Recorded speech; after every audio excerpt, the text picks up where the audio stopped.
350 off-brand lamps. They are very simply the best. I know Kristen Middleman, she runs it along with her husband, David, and their specialty is degraded, mixed, or minuscule amount of DNA. And that's what we're talking about, genetic genealogy. They were responsible for cracking the code of the DNA conundrum, and not only that, the Rachel Lauren problem. Remember Rachel Lauren, the mom killed on the mom pop trail by a guy here from El Salvador? He attacked an underage minor female in LA and was running for murder charge in El Salvador and landed here and murdered Rachel Lauren on the trail. They cut both of those cases. That's good for the Guthrie family. So if in fact the internet user is searching for Nancy Guthrie's address and Savannah Guthrie's salary, that lends itself to the narrative that it's a kidnap ransom. 41 minutes in the house really scares me. Thoughts? Yes, it does. It concerns me about what happened to Nancy Guthrie during those 41 minutes. But if you want to win this game, you got to keep your eye on the prize. You cannot think about what happened to Nancy inside the home. You have to think about trying to find her. Remember how he was touching his sight light, and that was on the outside of the door, then touching the door handle. He did the same thing on the inside. It's very likely for getting DNA. Touch DNA on. You know, you gave everybody a great reminder last night, and you kind of scolded me on national TV, but I deserved it. And that is, Sean, did you think this was going to be easy? And the answer to that question is no, it's not. This is hardcore police work, and I have faith and confidence in our law enforcement, especially the FBI in this case. Nancy Grace, thank you. We appreciate your time and your analysis as always. And up next tonight on Hannity. I was just so surprised that this giant global corporation would not stand up to these bullies. Come on, you're paramount. All right, late night live. The unfunny Steve Colbert seems to be burning yet another bridge, but this time it's with his own network. We'll explain. A federal judge also siding with Buffalo Wild Wings. Boneless wings are here to stay. We'll tell you about the full announcement. Go ahead. When it comes to my daily heart health supplement, I've got 3 rules. It's got to be plant-based, it's got to be doctor recommended, and it's got to be super beef. Super beef is the #1 carb.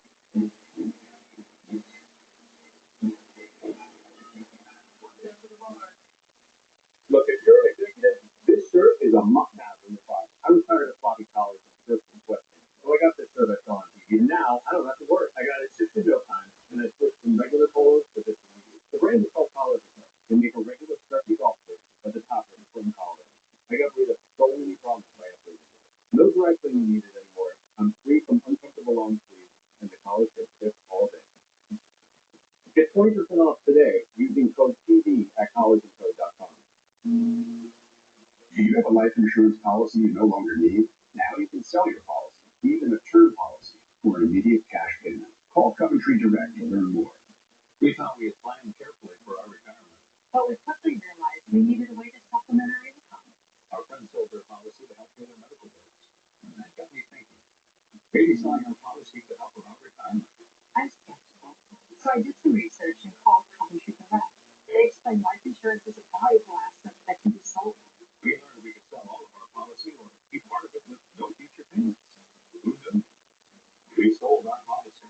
Now we can relax and enjoy our retirement as we had planned. If you have $100,000 or more of life insurance, you may qualify to sell your policy. Don't cancel and let your policy lapse without finding out that it's worth. Visit CoventryDirect.com to find out if your policy qualifies, or call 1-800-983-6200. Coventry Direct, redefining insurance.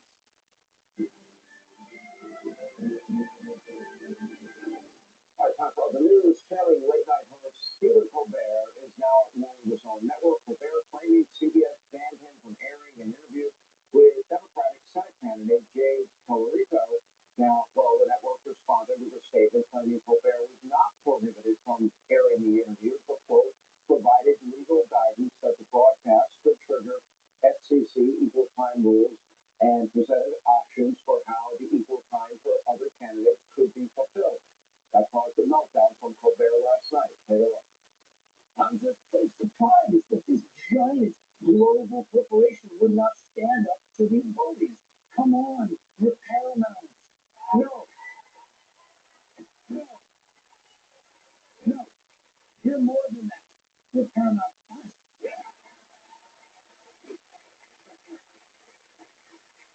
Guess what? I guess we're all going to find out pretty soon. And for the lawyers to release this without even talking to me is really surprising. I don't even know what to do with this guy. Well, hold on.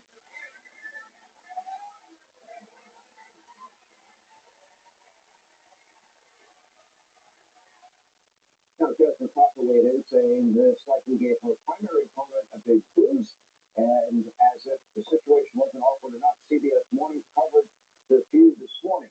I mean, here with reaction. Political strategist, Caroline Sunshine. I actually love this story because what they're saying here is the CBS, if there's going to be a primary, give more time to Democrats. That's what the net result would have been. More of Stephen Colbert's favorite people. This whole thing, it's ridiculous, John. Here's the most ridiculous part, okay?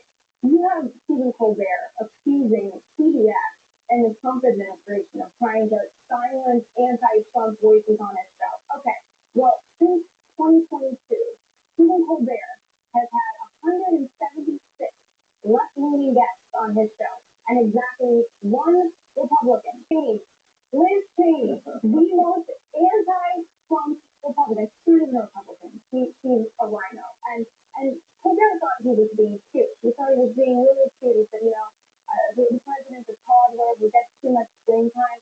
If I wanted to watch a toddler who gets too much screen time, I would turn on Stephen Colbert's show. But like millions of Americans, I don't.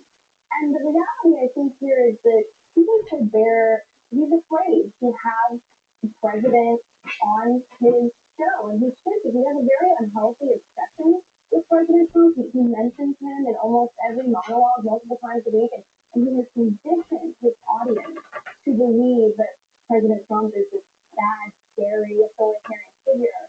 And he knows that if he has President Trump on his show, his audience is going to see the same affable, likable, funny guy that millions of Americans, even Zoran Mamdani, saw in the Oval Office that day, who President Trump really is. So I personally hope the president makes this interesting. I would love for the president to offer for himself to go on Stephen's show, offer himself as a guest. He hasn't been back on since 2016. And I guess based on Colbert's response, we'll find out who's silencing his son. You mentioned that his blood pressure support. Anything with certain ingredients. Because cardiovascular health is everything. Available at your local factory. She's got the energy to do things that she wasn't doing before. Librela is used to control pain in osteoarthritis. Adverse events may include ataxia, anorexia, and lethargy. Not use it breathing, pregnant, or lactating dogs. Take extreme care to avoid self-injection. I'm a martial artist, a skydiver, a pilot, and all of you require your future work. Get up and lower your mind. I felt like I was standing on marbles on my heel. When I went into the Wicked store, the video was personalized. It was all about me. You put in the art supports, and your day becomes better, and the sun shines, and the unicorns run by, and it's a good life. I'm Randy, and that's my Good Feet story. See for yourself. Free personalized art support thing at the Good Feet store. Look what you do when the power goes out. Power outages can be unpredictable and inconvenient, but with a Generac home standby generator, your life goes on uninterrupted because you'll have power when you need it the most. Special financing and low monthly payment options are available, and if you call now, you will also receive a free 5-year warranty valued at over $500. Call or go online now to request your free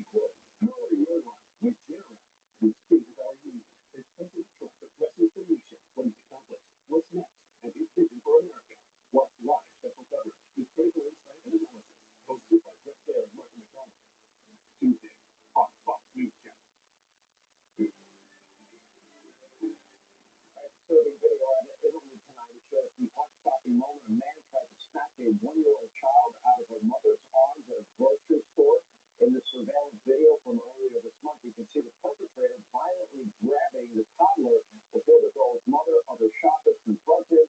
According to police, the child was taken to a hospital with a broken penis. As for the alleged kidnapper, he was arrested and charged with attempted aggravated kidnapping and aggravated bodily harm. Thank God that kid's safe. The parents' worst nightmare. That's all the time we have left this evening. Thank you for being with us, making the show possible. Please set your DVR so you never ever miss an episode of Hannity. News anytime, every time, all the time. FoxNews.com, Hannity.com, and in the meantime, let not your heart be troubled. There's that don't smile on your face. Have a great night.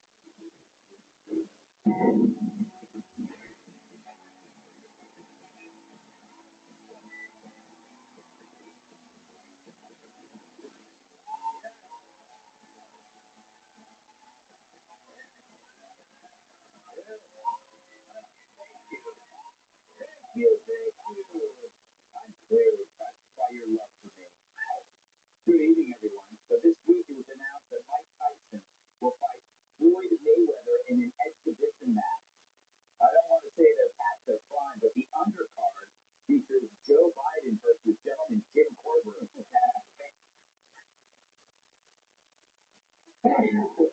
On recent podcasts, Obama claimed aliens were real, but he hasn't seen them. It's the same way one man described his teeth. Regarding the release of the Epstein files, Hillary Clinton said she never had a friendship with Jeffrey Epstein. And the only time she met him was when he was at the end of his rope.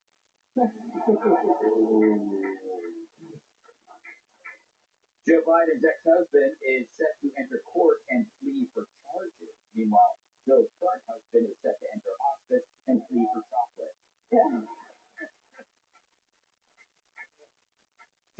Disney's annual Pride event canceled its 35th anniversary.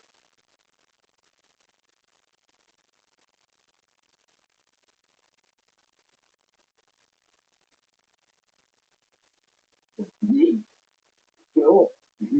Prince Harry and Meghan Markle attended the NBA All-Star game. When LeBron James wanted the ball, Meghan said, "Hold on, I've got two in my purse."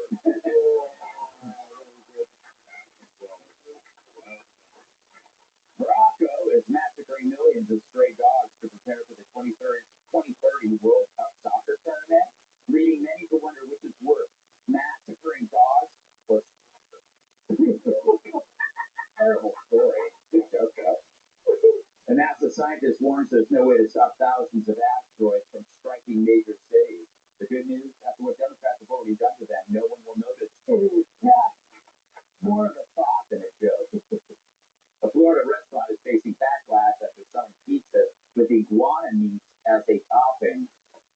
RFK Jr. said he can't believe they ruined such a delicious food by adding pizza. And finally, Chicago issued a cease and desist order for a sex dungeon so they can investigate if the business will add value to the community. And one investigator has already volunteered. All right.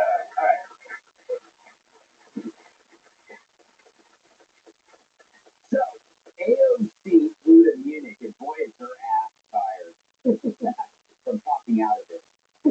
Would and should the U.S. actually commit U.S. troops to defend Taiwan? I think that this is such a, I think that this is this is of course a very long-standing policy of the United States. Well, too bad there's no swimsuit portion to this event. But she definitely would have beaten competition, am I right, huh?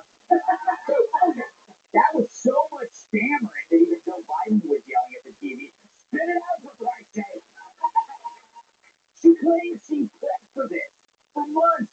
Yeah, by how? Were you completing an Epcot Center coloring book? Then she tried to bash Trump for arresting the Bureau, but got her back from. It is not a remark on who Maduro was as a leader. He canceled elections. He was an anti-democratic leader. That doesn't mean that we can kidnap a head of state and engage in acts of war just because nations below the equator. Actually, is north of the equator. But in her defense, her brain is likely south of her equator. Judy tried to fact check Rubio's speech on American cowboys. My favorite part was when he said that American cowboys came from Spain. I believe the Mexicans and descendants of African slaves and enslaved peoples would like to have a word on that. Now, Marco would like to have a word. He was right. Spain brought horses to the Americas by conquistador named Cortez, which makes her a descendant. But who knows, judging by her intellect, maybe she was adopted by actual horses. Or jackasses. But AOC was so worried by her disaster, she called the New York Times so they defend her. And they did, dismissing her blunders as an anomaly. This is striking. She's so used to being protected at home by the media, the first thing she did after being embarrassed abroad was run straight home to their loving arms. So how did this all happen? Well, Libs have been able to survive on the fact that there are only two choices here, Democrats and Republicans, and both are treated as intellectual equals. This, despite the fact that Dems have Smallwell, Jeffries, Crockett, Harris, which is enough dumb to bring down their total IQ to the room temperature of an igloo. So their sole game plan has always been to demonize the other choice, Republicans.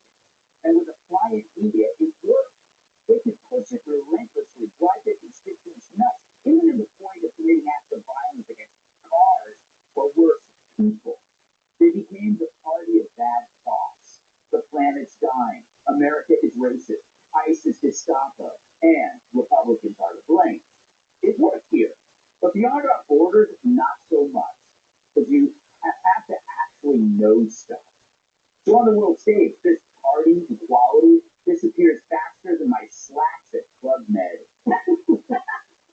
With Trump in charge, the Republicans are the adults in the room. Now, Marco Rubio lit up the place like Joy Behar holding up a match to her ass. Meanwhile, the Dems come off as teenagers. The kind that tell you everything is bad, but whose real-world experience is nil. They're the kid who comes home for Christmas and mocks Grant for his outdated views on life, even though Grant has done it all. He's been at war, he works, he's had many women, he's holding off hordes of angry Japanese before he was thrown out of Benihana's. But the brat's experience is playing Fortnite with a Monster Energy drink in one hand and his dick in the other. AOC in Munich was like a teen on her first day of work, bragging how that year of backpacking through Europe made her so worldly, until she realizes the coworkers she's lecturing to fled political repression and violence from Cuba or the Eastern Bloc to come here, the land of opportunity and voice, who they love America, and by extension, Trump. Because while the Dems are the party of bad thoughts, Republicans are the party of good thoughts. We tell the world that capitalism works. Hard work pays off. Who do the best? It's great to make a living. To get a lawn, a pool, 2 cars, a helicopter that shoots feral hogs. It's a great message to pursue a better life without socialists ruining it every step of the way. And that's the reason why the Dems bombed in Munich. It wasn't just about what they said. It's that many people there had heard it before. And they know it never ends well.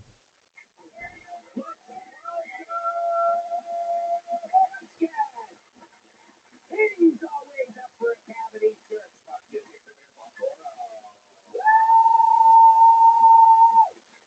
You can catch his latest special at Denny's, where he cooks. Writer and comedian Joe DeVito. She talks so fast, lip readers get whiplash. Now cover co-host Henry Claudio. And they keep finding dead Sherpas in his office.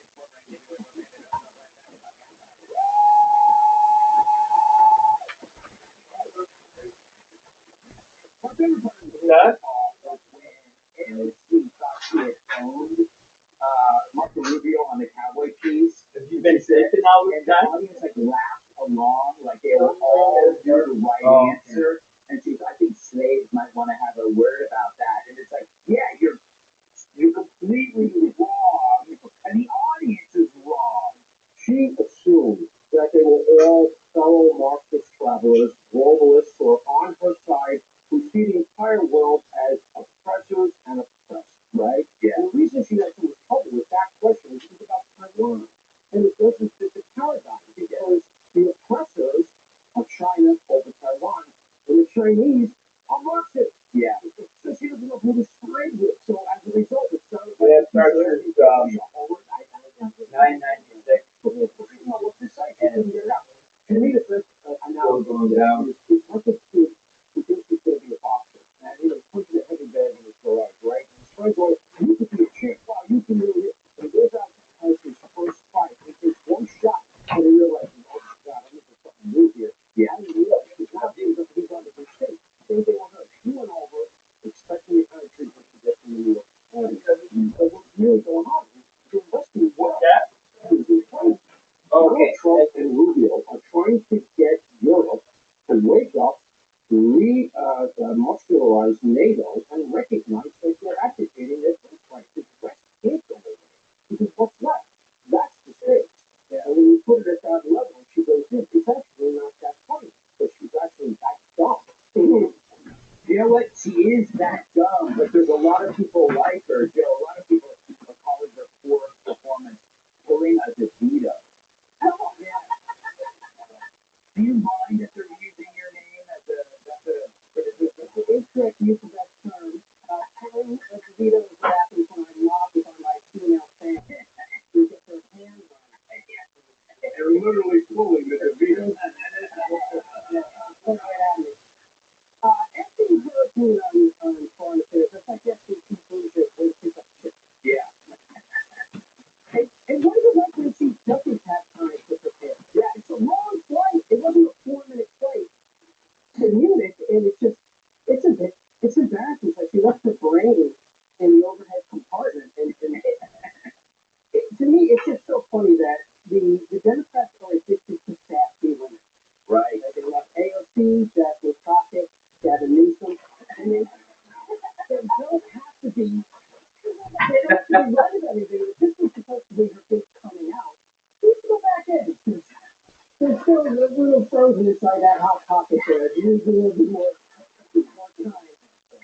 But the bad thing is, as bad as they look, I have to always say this: Republicans don't get cocky. Yeah. You've got plenty of dummies on your side too. Yeah. You just see a race for the bottom. Yeah. Bringing it back to Nancy. All right, Emily. It wasn't just AOC. Gretchen Whitmer got away. Like, no one saw about Gretchen Whitmer when they asked about foreign policy. Well, maybe you should ask him instead of me. It's like, they all strapped to bed, so to speak. And I see this, that it's not just that they were sort of big fish in a small pond and all of a sudden, were tested in greener waters. It's that the pond that they've been operating in has been manufactured from the beginning. Their entire world, their entire pond is online. Everything they do serves not constituents, it serves their followers. It is all for dopamine and clickbait. Think about how the preparation that she thinks she underwent, I'm sure, involved reading things online or just simply receiving what other people told her. This entire time, they are confusing real, they're confusing sort of the audition process, the brand management aspect of it, with actual governing or legislative experience. And you contrast that with Rubio and Vance Lee, whatever she was earlier, who talked about the value of our historical relationships. We talked about how we've been sort of screwed by Europe for quite some time. So let's have this shared investment, this shared future. Here's why. Here's how you guys can rehabilitate. And here's why it saves each other. I mean, the value of that and the maturity of that, it's sort of like watching the women's soccer team and they got their asses handed to them by 15-year-old boys. They're walking around like, oh yeah, we're queens of the world. You are nothing compared to just someone with a little bit of experience, a little bit of real world beyond your screen. Joe Cyrus, it is also, they kind of handicap themselves by making their entire life about identity, and then they're supposed to represent America, which is a national identity. They can't do it. This doesn't happen often, right? Yeah. agree with you more. Actually, I disagree with the entire roast. Even the cameraman on this. This is who she is. I wasn't surprised by this. Yeah. And that group that you put up there, the only one I would probably pull out of there was Hakeem Jeffries because he does show original thought. And he can answer things on it. But this is, everyone's doing all these assimilations of what this is. This is the lobbyists in the DNC. They look for a certain kind of candidate, a moron, who will do whatever they're saying, but they encourage them to think they're smart. It's just like everyone got together and decided to make the ugly girl the prom queen, Carrie. So everybody, but you know what? Carrie, in this situation, Carrie's making policy that ruins our lives. Yeah.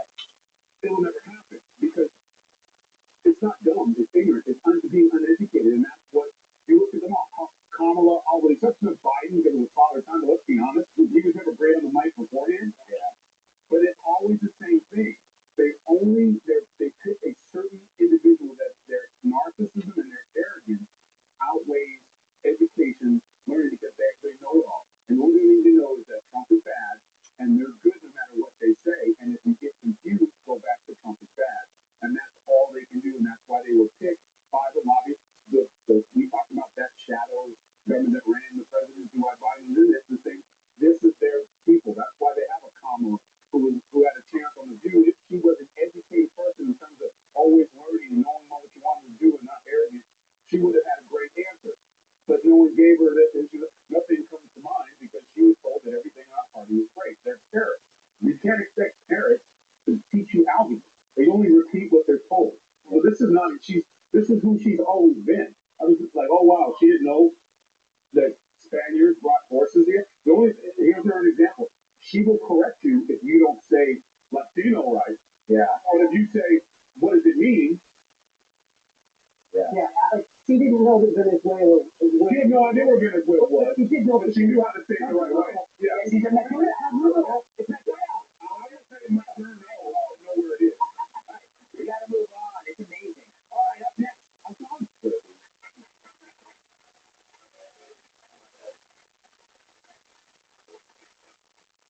Have you ever felt so sluggish that it was like you were stuck in your chair? If you didn't feel energetic enough or even routine activity, I've been there. And as a doctor, I knew that this could be a sign that my digestive system wasn't working at its best. So I followed the same advice I give my patients and started taking Metamucil fiber every day. Metamucil is the only leading brand with plant-based psyllium fiber that gels to help track and remove waste, so you can feel lighter in as little as 14 days. After trying it for 2 weeks, I decided to keep taking Metamucil every day to help meet my health goals. Metamucil psyllium fiber also helps curb cravings between meals, helps lower cholesterol to support heart health, and helps maintain healthy blood sugar levels. That's why Metamucil is the #1 fiber brand recommended by doctors, pharmacists, And gastroenterologists like me. Metamucil, digestive health starts here. Scan to shop or visit these fine retailers today. Joining us is Dr. Drew from the Wellness Company with advice for dealing with seasonal. And every year, your loved one gets sick. Drew from the Wellness Company. Advice I give my patients. I started taking Metamucil. And as a doctor, I knew this could be a sign that my digestive was stuck in your chair. Next, I found 30.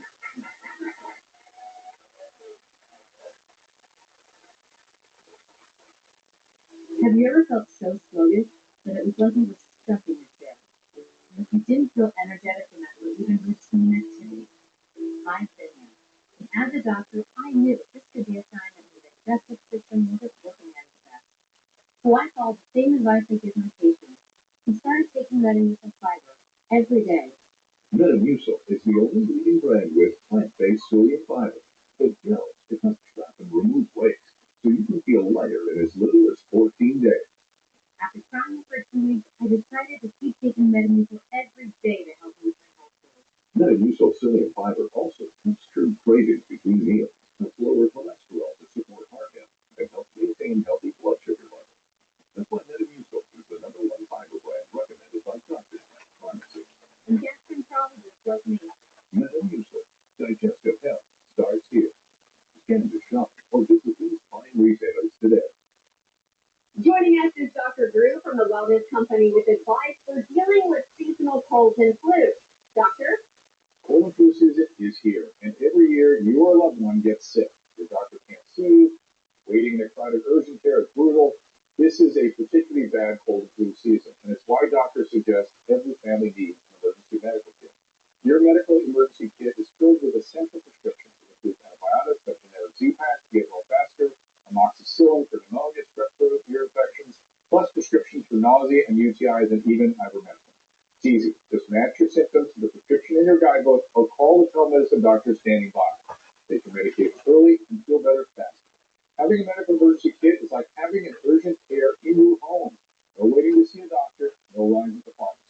Smart advice. We share the website and discount code below to save viewers $45. Order now and your kit will be rushed to your door. Thank you, Doctor.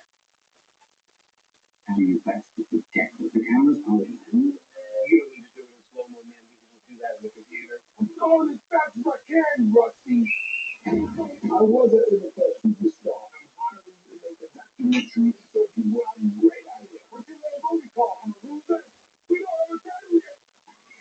The cameras will be filming everything from the highs and the lows. The series starts through the goal, the fall and rise of Reggie Dickens. I'm going to show up and talk to anyone that invites you to be here. The Pennsylvania Senator sits down with Jesse Doyle in Ready for relief? I just want relief. I need it relief. You just want relief. If you just want it to go away, you need to bring relief patch. We all hurt, whether it's our neck, back, knees, or shoulders. Pain keeps you from doing the things that matter the most. In a recent study, 85% of people felt relief. As a surgeon, I put it on, and I can't explain why it works. I can just tell you, it does work. Some people think this is just in my head, but I know that it works. It's working. The Sigma Relief Patch for me offered up independence. The Sigma relief patch for you actually heals pain relief. With me with that, I've been able to sleep, walk, and work. And That's what the Sigma patch gave me. it was phenomenal. Why aren't more people trying this? Join the thousands who've experienced relief, and it comes with a money 804. Ultimate Showdown Dogs versus Muslims. All right, Joe, here's the story. A New York Muslim advocate said dogs shouldn't be indoor pets because they're unclean. And Randy Fine, a Republican, said the choice between Muslims and dogs is not a difficult one, which for Dems was deemed racist. Is it about racism? No, it's not even about dogs. Yes, it's not. And it is the amount of time New Yorkers we have to spend talking about dog poop. Yes. This is what this woman brought up, that there's dog poop everywhere. When you should be talking about the human poop in the street. Yes. I've never had to worry, is this dog going to make eye contact with me after anything I've been doing? That's super They creepy. don't even want to make eye contact, dogs, when they poop. That's the shame. Yeah. Now, Good. No, let's get right at it. I don't have a dog, but I did find this picture of Sydney Sweeney dressed as a dog. And here's what I want to say. If your religion is against that, I'm going to have a holy war with you. Yes. Okay? Because, Thank you for yes. raising the important points and the blood pressure. We'll talk about jihad. I'm getting a little jihad with that. So, yeah. That's why DeVito's always getting pulled on. So this is what I think is, this Democrat who posted this. Okay, so this has nothing to do with race, but the Muslims, like, you're against the dogs, you're against booze, you're against bacon. Maybe if you lighten up, you wouldn't be so angry all the time. Yeah. Enjoy some of life's pleasure. Yeah, have some bacon, pet a dog. You know, Emily, what's striking to me about this is that if you went to a Muslim country, or hell, if you went to China and demanded that they carve out a section or a separate area where you can have your whatever American culture, they would tell us the SPFU. Yeah, you get punched in the face, you get shot in the charge for the bullet. Look, I actually think this is, funnily, all about dogs. Because he shouldn't be censored, obviously. Because most Americans would insert anything into the Muslim aspect of that sentence. Like, dogs are more beloved than my family, than anything, my job, than my work. Like, this is the country you're talking about that spends something like $8 billion on pet costumes every Halloween. Just costumes? Literally just costumes. Yeah. On pet hotels. It is a joke to think that people are actually taking this as a slight against Muslims, other than the actual equation that he was saying, which is in this country, dogs are considered more important than anything. You know what? I just realized how much? It's 8 billion. You said? Yeah, billion. You know that most of those people, they don't have pets. I get 53. Yeah, Tyrus. Again, it's like we're seeing this in London, we're seeing this in Minneapolis, that we roll over for people who will not assimilate. Like when you do that. Roll over. We're playing, yeah, but we won't assimilate. They won't assimilate. You come here, this is our culture. I think the fact that we're even talking about this, that one Muslim person made this comment and he said, yeah, I'll take a dog home that every day. And the only thing they got from that was, Yeah. it just, that is the state of affairs right now, is that the fake outrage. What did he say? The one who was if anyone should have been being called out for being a tad bit animalist, Yeah. is the Muslim saying that dogs are dirty. Yeah. Which any dog owner should have been offended, because here's the thing about dogs and dirty dogs. It's because of a dirty, lazy human being. Mm-hmm. Yeah. Dogs don't when they want to, we let them. So it's not really on them.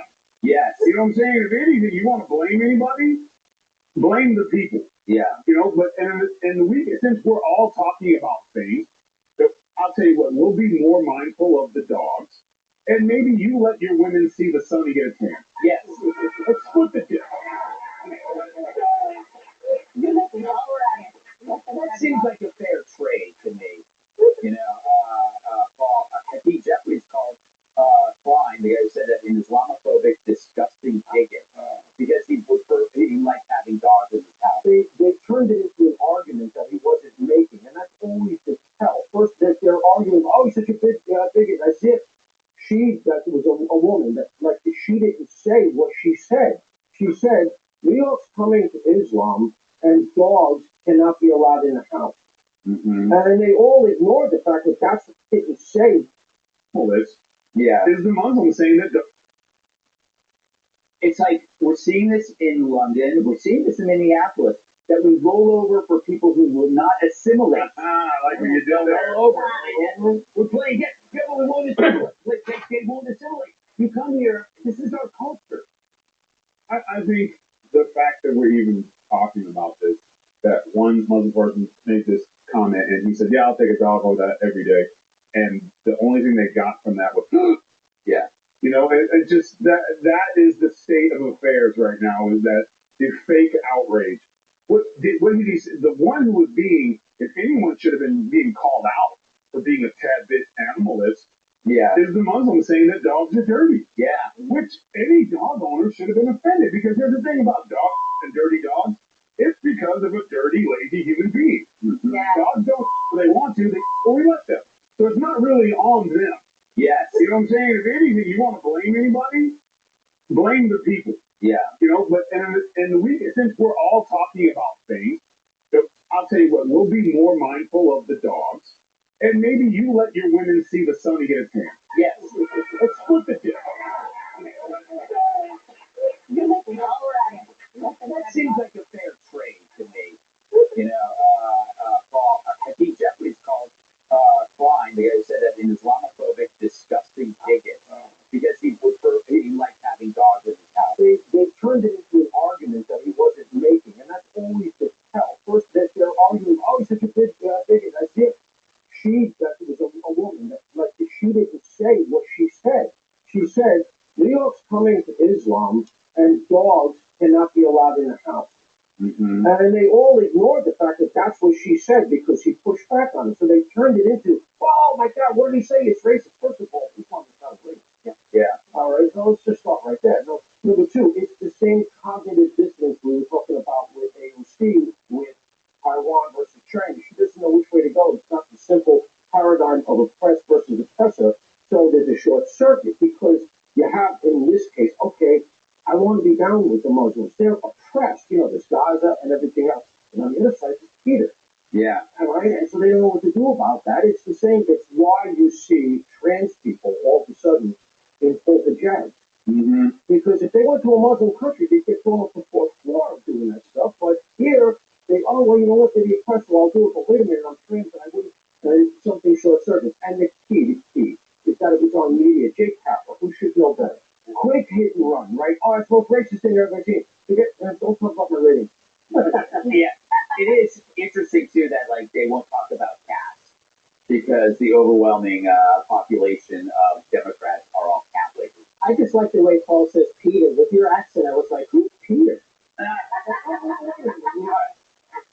You know what? That is bigoted. You know, what baby old cat, Greg? Yeah, He had a cat over underage. oh yeah, America isn't so racist after all.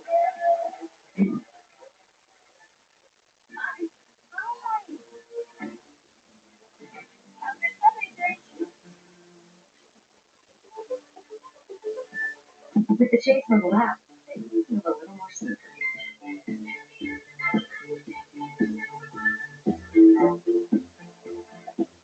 Talk to Chase easily and send money quickly. That's convenience from Chase. Make more of what's yours. What do you think about T-Mobile Home Internet only being $35 a month? We need to take your minds off of this. Come check out my new man cave. T-Mobile's got home internet just $35 a month and guaranteed for 5 years. The fast start. See the visual possibility in your business. With sounds and graphics, you can say anything. Transforming your space begins at our place. Fast signs. Make your statement.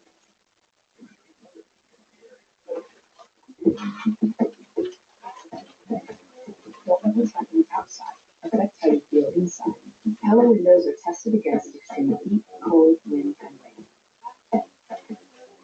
We know why you put off your best smile. The time, the cost, the anxiety. That's why Aspen Dental is changing how dentistry is done. With leading implant and denture technology and on-site labs that get you in and out. No more waiting for tomorrow. Now's your time to experience the Aspen Dental difference. Get started with zero down, zero interest, and paid in full within 18 months. Aspen Dental. It's time to smile again. Don't let congestion take over. Aspen No Trends. Wow. Ridiculously fast nasal congestion relief. Oh wow, it's free. And now try new drug-free Aspen Saline.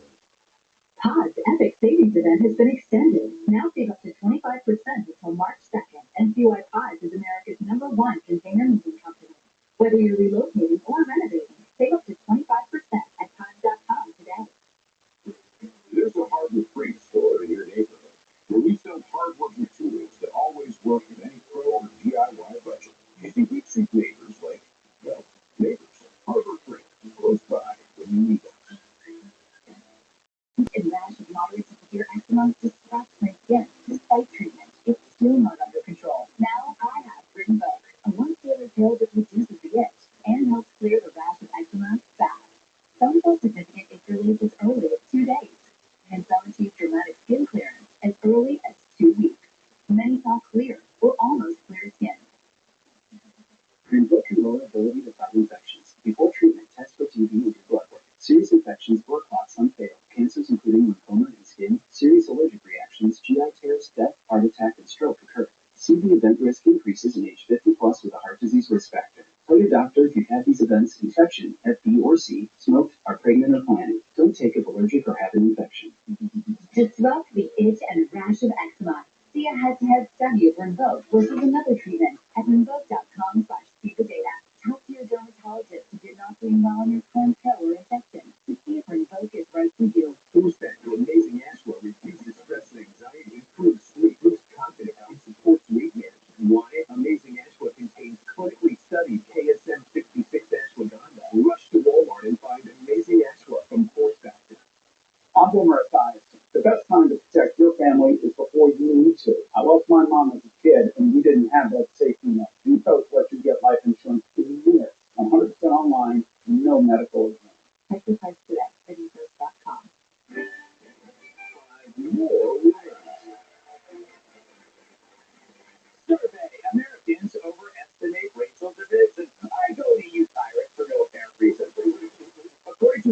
survey, most Americans report that race doesn't influence their everyday decisions, and despite perceptions of deep national racial division, people experience significant interracial interactions in work, friendships, and families. And child creating. Yes, that's true.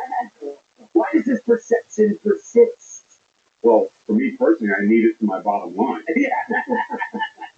I'm no longer special just being the flat guy on the duck boat. Yeah. I have managed to turn living off racism and virtue signaling into a very profitable empire. And this place is racist. The fact that you even asked me that question is racist. So this is a lie, America. I am here to fight racism, and it's a fight every day. I wake up in the morning, even my white pillow turns over on me. It's in bed, like everywhere I go. You know, it's unbelievable. You know what? Every time I walk down the hallway and I walk by Emily's office, two things happen. And a click. Every time. You've seen it. I You're not, and then she even, this is the most basic and this self-defeating part, and she tries to explain it to me. Yeah. Like, if you weren't so, I do not. I mean, I'm screaming, but it's not because, I feel it. I feel it. And you know what hurts the most right What? now that was happening? Mhm. Is when you came out of your office, I heard you unlock the door, too. It's true. It's true. You terrify me. Joe, you know what is funny about this is that if the race, let's say the race hustlers would say you're racist, and you would say, but I have friendships, interactions with you. I know. Then they'll say that's racist. Oh, so you have a black friend. Some of my friends are black. I said, well, that's the point. That is the sign of progress. Yeah, well, usually someone who's very liberal and very white, when they say they have a lot of black friends, I like to say to them, name them. Yeah. And they get about two in, and they're like, yeah, here's that guy at the gym, Jim Jamar. You know what's funny is white people, we all share the same black friend. Yeah, it's annoying. Yeah. Christmas cards are a bitch at my house. I like to make people of all races happy. That's what I do. That's why sometimes if I hear black people having a loud conversation, I'll start showing a movie. They feel more comfortable if they can talk as loud as they want. And thank you for that, Joe. It's very soothing.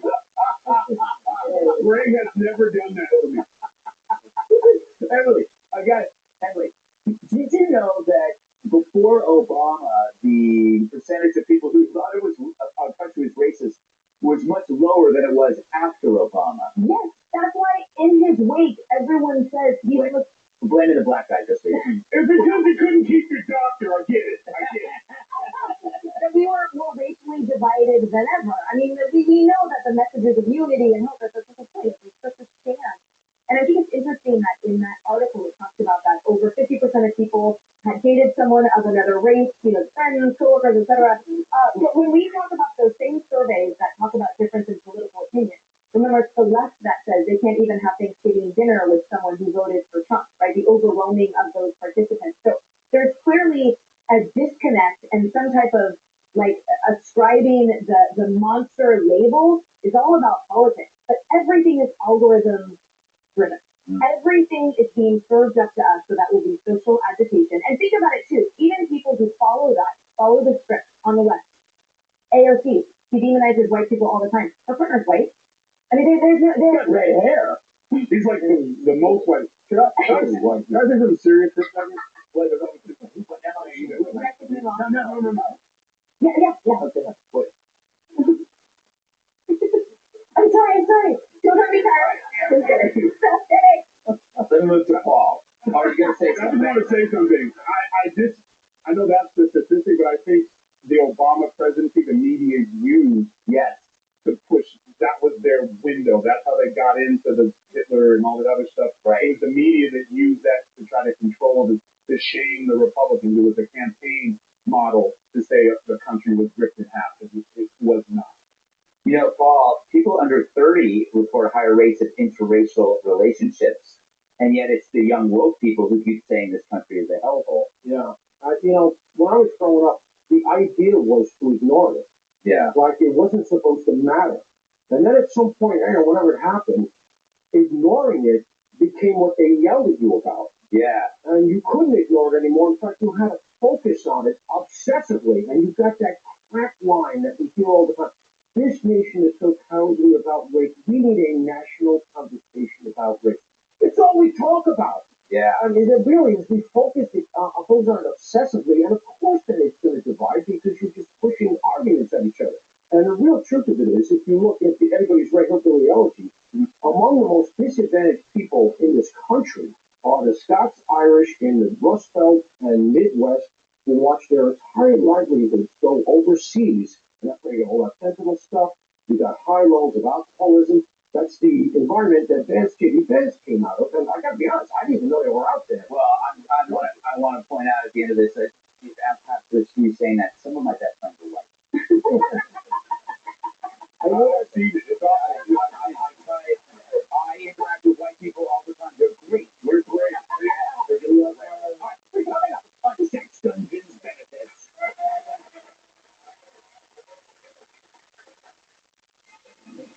all that you see in these four walls, the words you hear, are never repeated. I would take you as an abomination. No, You will never acknowledge me or the children.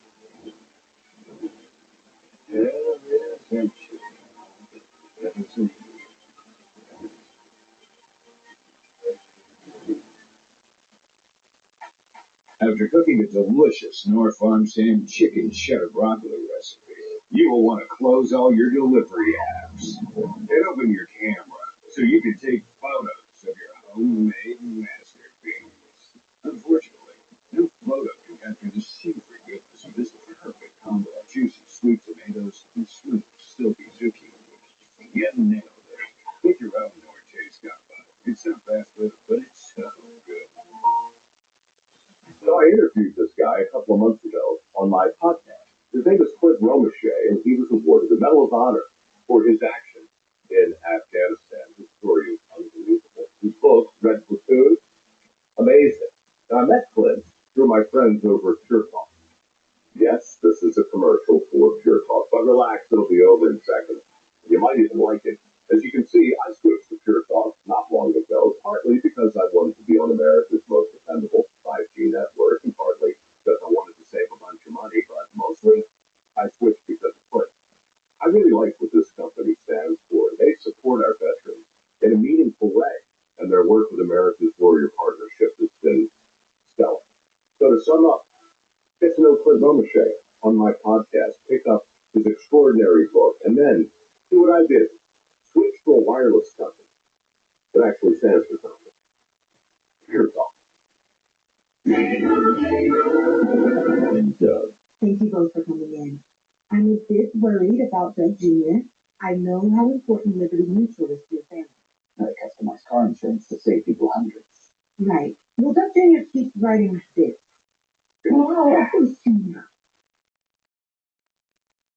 Well, this is still insurance, right? Right? He did not. Only pay for what you need. When you need longer lasting body pain relief, try Aleve. Just one dose of Aleve provides pain relief for up to 12 hours from all types of body pain.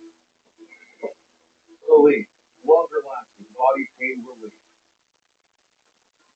If you have wet AMD or DME, you never want to lose sight of the things you love. And your condition doesn't have to be overwhelming. Long-lasting EYLEA HD delivers powerful vision improvements that can save your vision for the future. EYLEA HD is the only treatment for wet AMD and DME that helps at least 8 out of 10 people go up to 4 months between injections after 3 initial monthly treatments.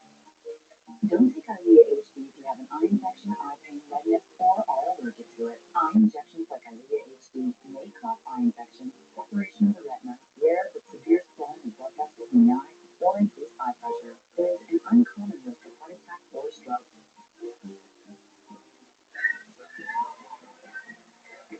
There's still so much to see.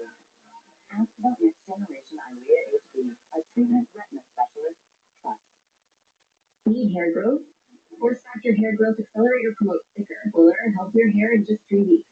Hair Growth making the clinically studied key ingredient that quickly accelerates hair growth. Find Force Factor Hair Growth Accelerator at Walmart today. It's the Cutco Debate, live from the Cutco Debate Center.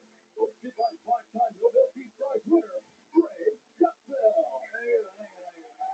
Tonight's debate, would the community benefit from sex dungeons? That's the question Chicago officials want to answer. That their local business wanted to sell rentable space for consensual sexual activities. Is that a legal loophole to avoid calling it a brothel? I don't know. But the city shut down a massive one back in 2023 with thousands of upscale clientele. And those customers, they gotta go somewhere. And Larry Kudlow's cabin only speaks 12. Emily, you are a lawyer. That's all I have written down. No, it's before issuing a business license, the city wants to review whether it will provide value to the community. And they think that calling it a rent space is just a clever way to avoid prostitution accusations. Is it that simple? It could be. So, all right, here's the whole story. So, a few years ago, there was apparently this like major brothel that everybody went to. They had like 9,000 clients, and it was law enforcement, and it was like city The officials. line was so long to get in. Totally. They always let me in first. So they shut it down, and obviously everybody was like, "This sucks. We need another one." So now they're waiting for the city to determine whether it's a community value. But the whole shit is they're like, couples can come, like consensual, like, and they're you can come in, you can act out, you can do whatever, like put your Sydney Sweeney picture up, so like whatever you want to do. But here's what I was thinking about, because they're not trying, they're not. It's not like they're honest, like they're not pretending like this is against us. They're just like, look, it's a viable business model that isn't sort of like antithetical to like actual normal society, like whatever. But this is what we're going to say this. Yes. That it reminds me of in college, we would tan because okay, so I'm called in Seattle is obviously cold all the time, and we would tan at. I don't know what that happened. Yeah, it was called Tubs. It was called Tubs. It was off the app. And we would go, us girls would go from the store and walk down and we would tan in the painted. But my point is, they also had hot tubs. They also had hot tubs. Yep. And the hot tubs were rentable by the hour, and they were in their own little individual rooms. Obviously, we never did that, but people. Yes. Yes, I get it. It's like, that's how you Yes. to get in. Totally.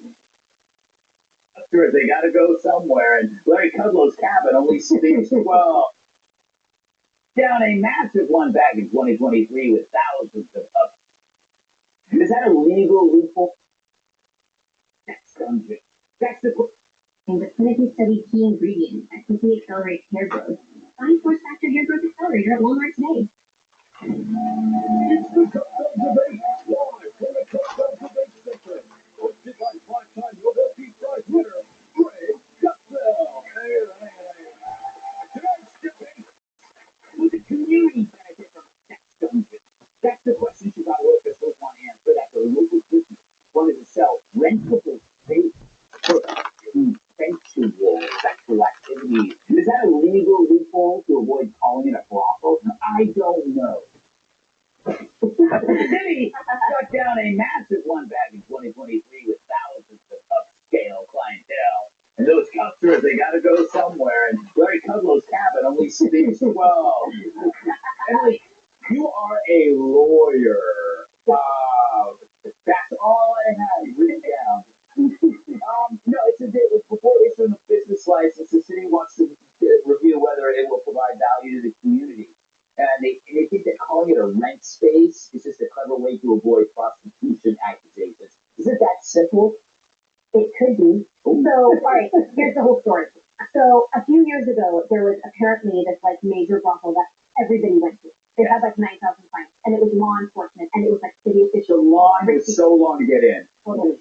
They always let me in first. So they shut it down, and obviously everybody was like, "This sucks. We need another one." So now they're waiting for the city to determine whether it's a community value. But the whole shit is they're like, couples can come, like consensual, like, and they're you can come in, you can act out, you can do whatever, like put your Sydney Sweeney picture up, so like whatever you want to do. But here's what I was thinking about, because they're not trying, they're not. It's not like they're honest, like they're not pretending like this is against us. They're just like, look, it's a viable business model that isn't sort of like antithetical to like actual normal society, like whatever. But this is what they're going to say. Yeah. That it reminds okay, from called the in Seattle was on a hold on, and we would pan at. I don't know what that is. Yeah, it was called Tubbs. It was called Tubbs. It was off the app. And we would go, us girls would go from the 30 and walk down and we would pan in the paint. And my point is, they also had hot tubs. They also had hot tubs. Yep. And the hot tubs were rentable by the hour, and they were in their own little individual rooms. Obviously, we never did that, but people. Yes. Yes, I get it. I get it. It's like, That's how you got through college. She was in Seattle pulling the Beatles. Yeah. You were obviously a cop. Did you do any kind of prostitution? Really? So you know what? It's a very, very blurry line. Here's what goes on. First of all, at least it's in the business going into Chicago. Right? Yeah. Right? But the other thing is this: believe it or not, the difference is the camera. If you pay for sex, it's prostitution. If you film a sex act, it's pornography, and it's considered First Amendment protected. Isn't that amazing? That's why OnlyFans is doing so amazing. It's just that. It's just the camera. That's it. This is what I tell people when they find the camera. And here's phones the camera. Yep, I told the camera. Anyway, so Joe, this might be the only place you can get laid. Possibly. Wait, just give me a minute. I just caught up with what Emily was saying. I guess, I don't know, are they in the dungeon district? Yeah. Like, where do you have to go to the, I'm imagining a place in Chicago in some crappy neighborhood where the people are like, I don't know, the check cashing place in Boost Mobile next door think you're a bad influence on the neighborhood. I don't know, do people come in and check, like, are you up to code? Like, the tension's off on these nipple clamps. We're shutting this dungeon down. They're going to have to go to the rent the VFW hall to pour melted wax in each other like a couple of weirdos. It's true. They might have some kind of code that they got to go. My theory is people who cheat need a place where they don't need to use their credit card. Oh. You're right, because if you go to a hotel, use your credit card, shows up, wife sees it, or husband. There's always a charge.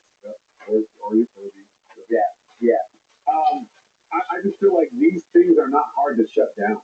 I don't think there needs to be all this hoopla about zoning and stuff. You just send an extra 50 dudes to every party, and it will. Once it's a sausage fest, it's over. The ladies aren't going to come, and then you have a bunch of dudes going, "Someone want to turn the game on?"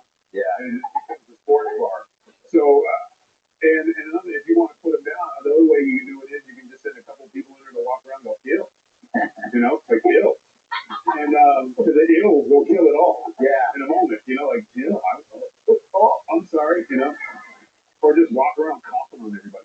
Like there's ways you can break that stuff up, or just yell like, "Hey, your wife is here!" And the whole place.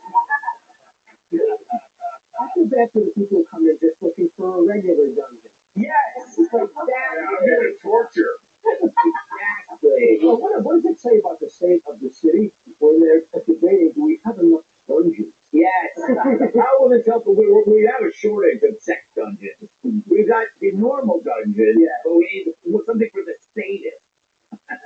So I'm imagining there's no homeless dungeon areas either. You know what? Terrible. That's appropriate. Gavin Newsom should change that for California. Up next, going to bed together. This game to us is something deeper. It's a simple connection to a ball, a club, and a single purpose. It's a release from the noise, a respect to the silence of the court.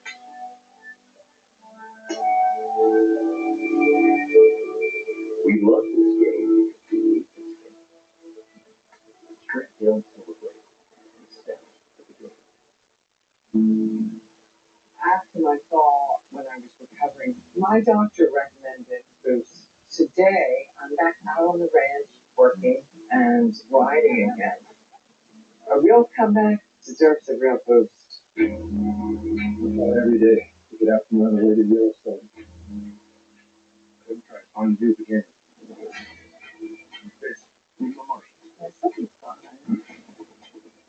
It looked like God's country did. But that was running free out there, man. We're not going to kill it here, so.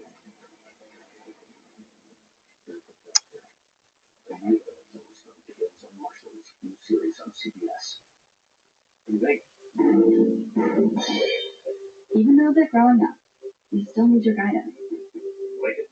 Yeah.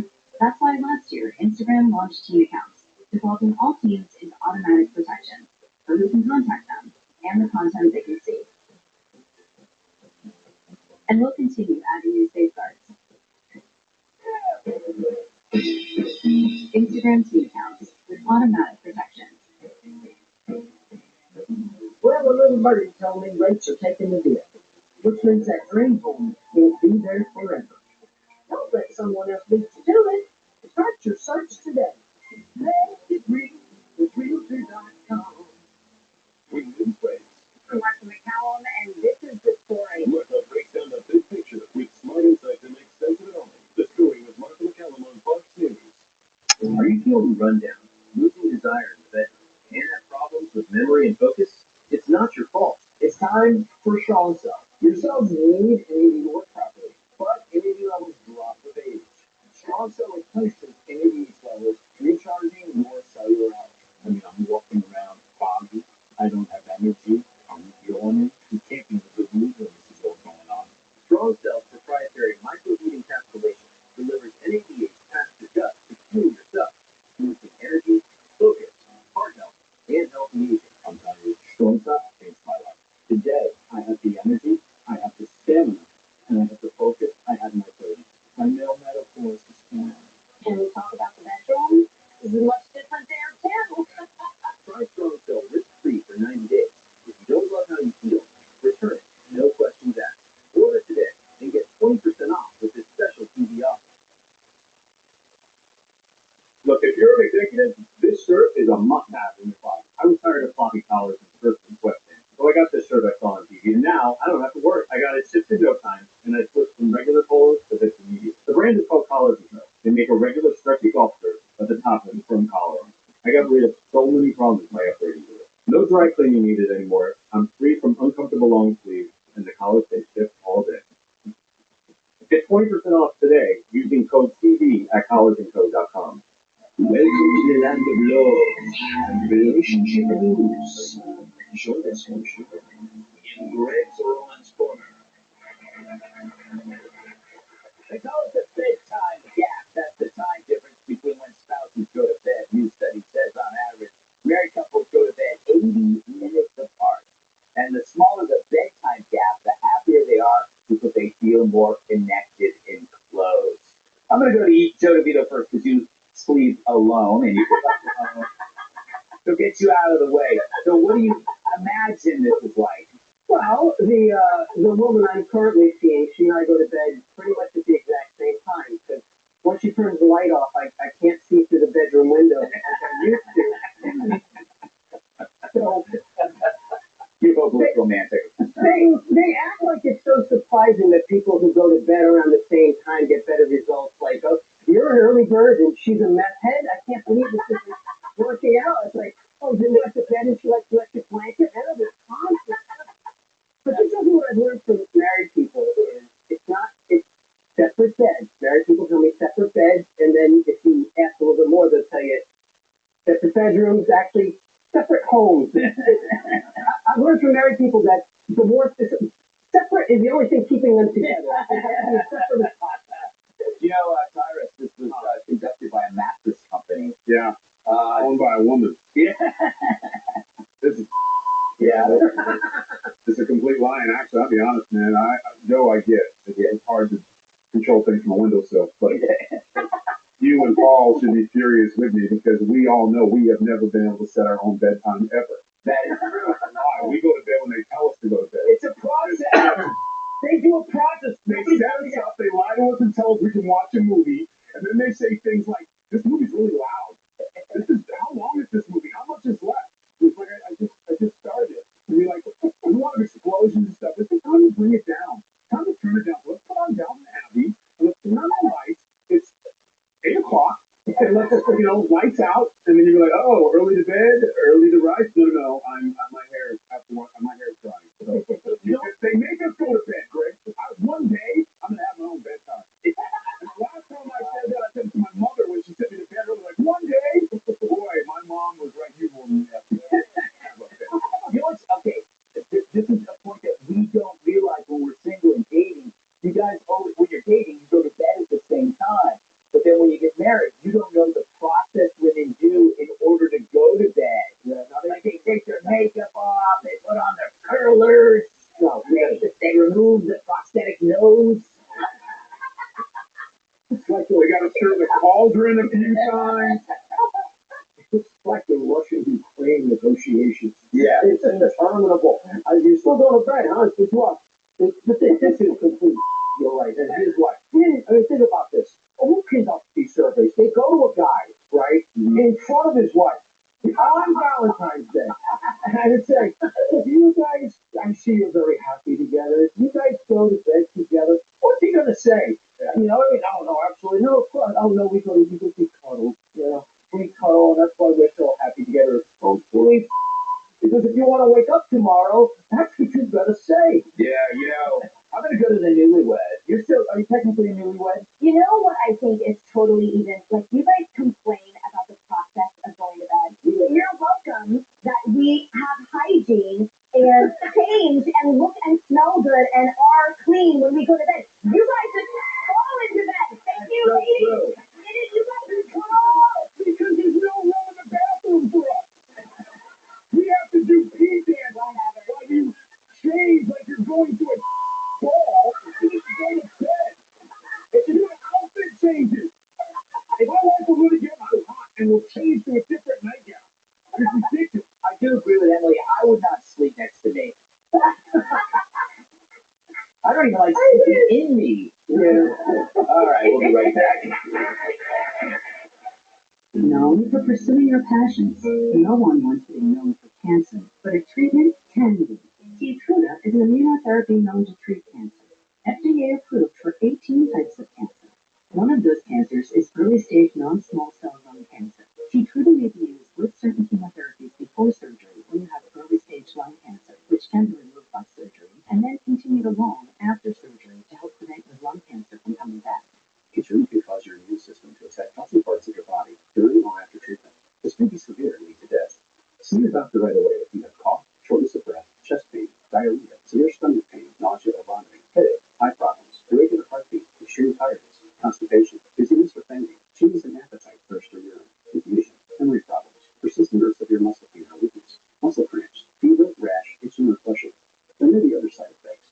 Tell your doctor about all medical conditions, including immune or nervous system problems, such as Crohn's, ulcerative colitis, lupus, or myasthenia gravis, or Guillain-Barré syndrome, and organ, tissue, or stem cell transplant, or receive chest radiation. Keytruda can harm your unborn baby. See all the types of cancer Keytruda is known for at Keytruda.com and ask your doctor if Keytruda could be right for you. It's true. Keytruda. My dad has never been in better shape. He had a stroke and passed away. He had a life insurance policy. Ethos.com. In 10 minutes, you can be covered with life insurance. Check your price today at Ethos.com. For enamel, clinical enamel strain can help us to keep our enamel for a lifetime. It's backed by science. It is clinically proven to strengthen our teeth. I would recommend this toothpaste to everybody. It's really an amazing product.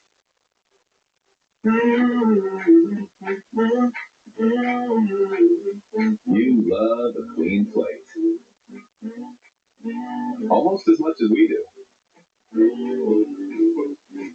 And we've been dedicated to a safe, effective clean for 70 years.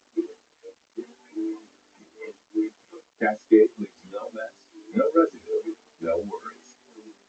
Cascade, leaving nothing behind since 1955. As an emergency physician, I know parasitic infections are more common than previously believed.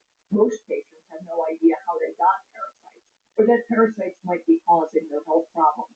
Parasites can enter your body through undercooked meats and fish, unwashed fruits and vegetables, contaminated drinking water, bug bites, and even from pets. Once inside, they feed off your body and can cause fatigue, digestive problems, joint and muscle pain, or insomnia. Parasites can also damage your heart and vital organs. You may not know how they got in, but getting them out is easy with Parasite Cleanse. Backed by science, Prescription Parasite Cleanse includes a Nobel Prize-winning ingredient that's safe for humans. If you think you're one of the millions of Americans with parasites, try Parasite Cleanse. Visit golddetox.com/clean. Look code clean. That's fulldetox.com/clean, promo code CLEAN. Force Factor Prostate Advance reduces nighttime bathroom trips, helps fully empty your bladder, and promotes a normal prostate size. Why? Force Factor Prostate Advance contains clinically studied salt palmetto, beta-cytosterol, cranberry extract. Rush to Walmart and find Force Factor Prostate Advance. It's an Olympics you'll never forget. From beautiful northern Italy, experience the world's biggest show. Prime time in Milan on NBC and Peacock. The state of our union as President Trump addresses the nation, what he's accomplished, what's next, and his vision for America. Watch live special coverage with critical insight and analysis, hosted by Brett Baer and Martha McCallum. Tuesday on Fox News Channel.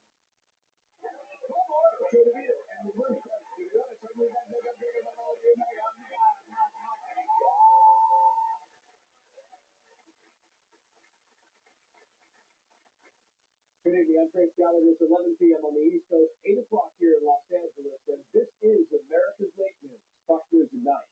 And breaking tonight, signs of instability. The U.S. military massing near Iran, and Iran now prepping for joint military exercises with Russia. And there are mounting questions about how long President Trump will wait for the Ayatollah to cut a nuclear deal. Has he given the Iranian officials a deadline on when he wants to see a deal? It's a fair question, Rachel, but I'm not going to set deadlines on behalf of the President of the United States. Plus, a massive avalanche in Northern California is now America's deadliest avalanche in more than 40 years. 8 backcountry skiers now confirmed dead north of Lake Tahoe. 1 still missing. 6 others were rescued during extremely dangerous conditions.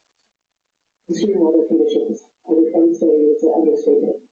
Lots of snow, gale force winds, winds making it impossible to see. And Meta CEO Mark Zuckerberg on the stand in a landmark trial to see if Facebook and Instagram are intentionally addicted to gifts. But we begin with a tragic ending to a story we broke here last night. Jeff Paul live with brand new information on the recovery effort after the deadly avalanche near Lake Tahoe. Jeff, good evening. Yeah, good evening, Chris. This all happening at a popular backcountry ski area near Lake Tahoe, California. Crews managed to save 6 people, but are still searching for 1 person as rescue teams break for yet another round of storms to move in. Now, authorities say the avalanche was triggered Tuesday as the group of 15 skiers were heading back to camp during a planned trek. Rescue teams managed to find the 6 survivors through their beacons. Local sheriff says they're looking into why the ski trip moved forward despite the forecast of massive snowstorms and the threat of avalanches. The backcountry is beautiful. There's not a lot of people out there, and that's where a lot of people like to recreate. I myself like to recreate in that area. But Mother Nature does not seem to, it doesn't seem to matter, right? No matter how prepared you are, no matter how experienced you are. Now, 3 to 6 feet of snow has fallen in that area so far this week. On top of that, there's these gale force winds, sub-freezing temperatures, making the recovery process for that final missing skier straight even more stressful. I grew up in that area and never seen anything like that, Jeff. Jeff Paul, live for us. Thank you. We can now report the White House is saying that all options are on the table tonight as U.S. forces converge on Iran, and the nuclear deal is proving to be a bit elusive. Kevin Pope live in the nation's capital with the new information from the Trump administration. Kevin, good evening. Evening to you, Trace. Even as the president prepares for the first meeting of the Board of Peace, it is clear tonight the U.S. may be a lot closer to a major war in the Middle East than a lot of people realize. With one senior advisor to the president warning tonight, there's a 90% chance of military action against Iran within the next few weeks if diplomatic efforts continue to falter. Telling Axios, quote, the boss is getting fed up. I think he wants to be patient in a reasonable way. He's not going to wait forever, to your point. All the decisions are in the hands of President Trump. He has all the options that he needs in this case.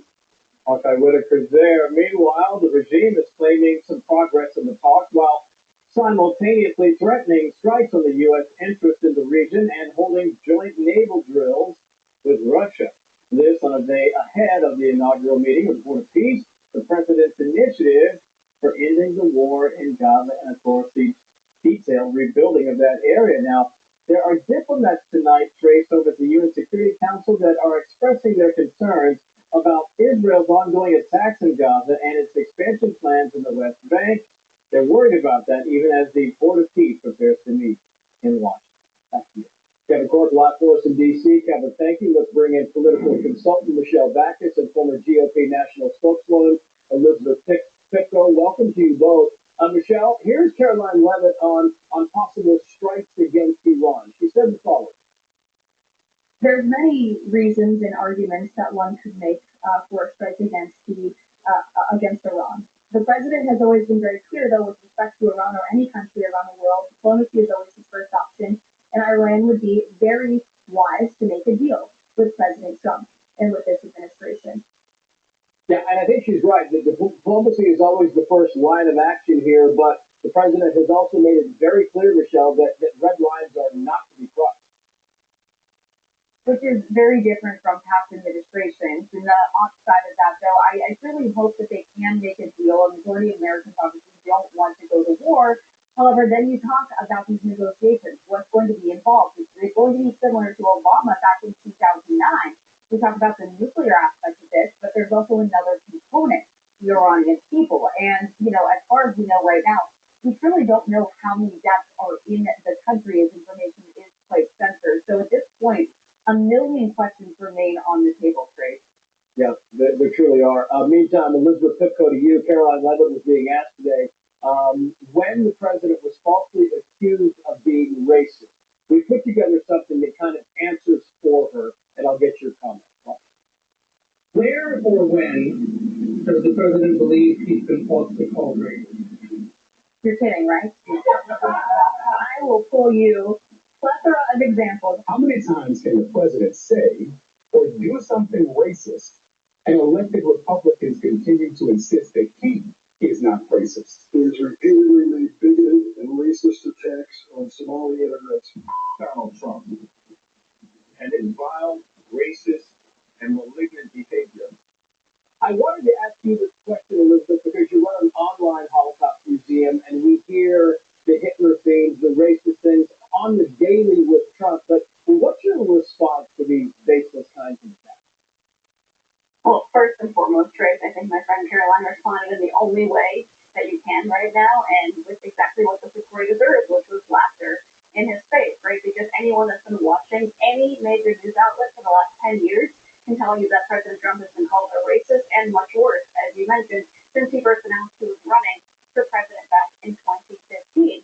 That's number one. Number two, I hope that people realize what's happening right in front of our eyes is so many of these reporters realizing that their credibility is going to be questioned unless they literally try to rewrite history in front of our eyes, claim that none of these insults were ever said, and move forward hoping that people can trust in them again in 2028 and beyond. Unfortunately, the American public is not that easy to fool and knows exactly what's been going on right in front of their eyes.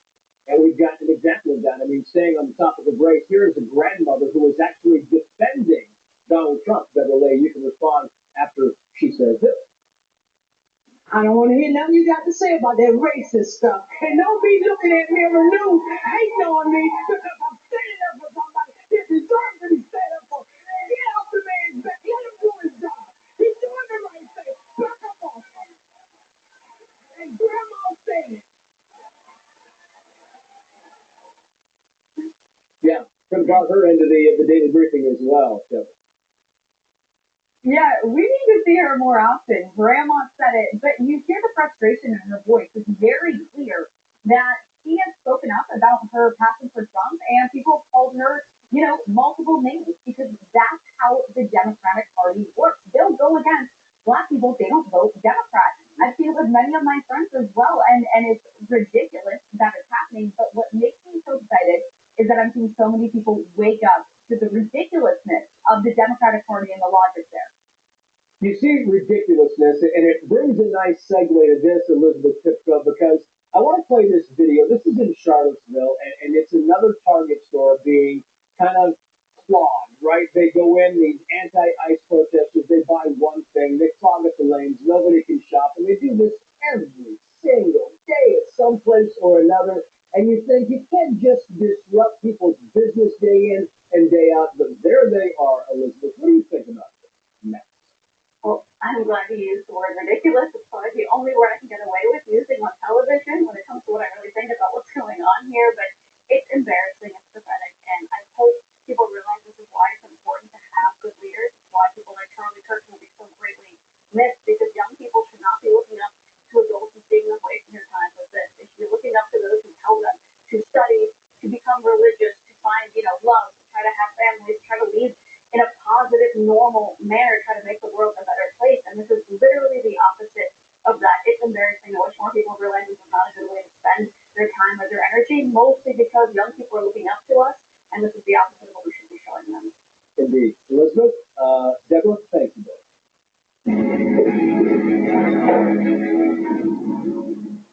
Well, with that, the Fox News Tonight Common Sense Department is somewhat baffled by comments made by CBS anchor Norah O'Donnell, who is worried about the new direction of CBS News. O'Donnell says, quoting here, with so many leadership changes, people are fearful about what the future means. Common sense thinks maybe the future means that CBS would like to balance out the coverage, considering the network's liberal bias has been on full display for decades. Who could forget the 2000 election and the scandal involving Dan Rather and the phony documents criticizing George W. Bush and his service record of the Texas Air National Guard? Or the 2024 election when CBS appeared to offer up friendly edits to soften up a Kamala Harris interview. Remember, it was CBS star reporter Cheryl Atkinson who resigned from the network because of bias.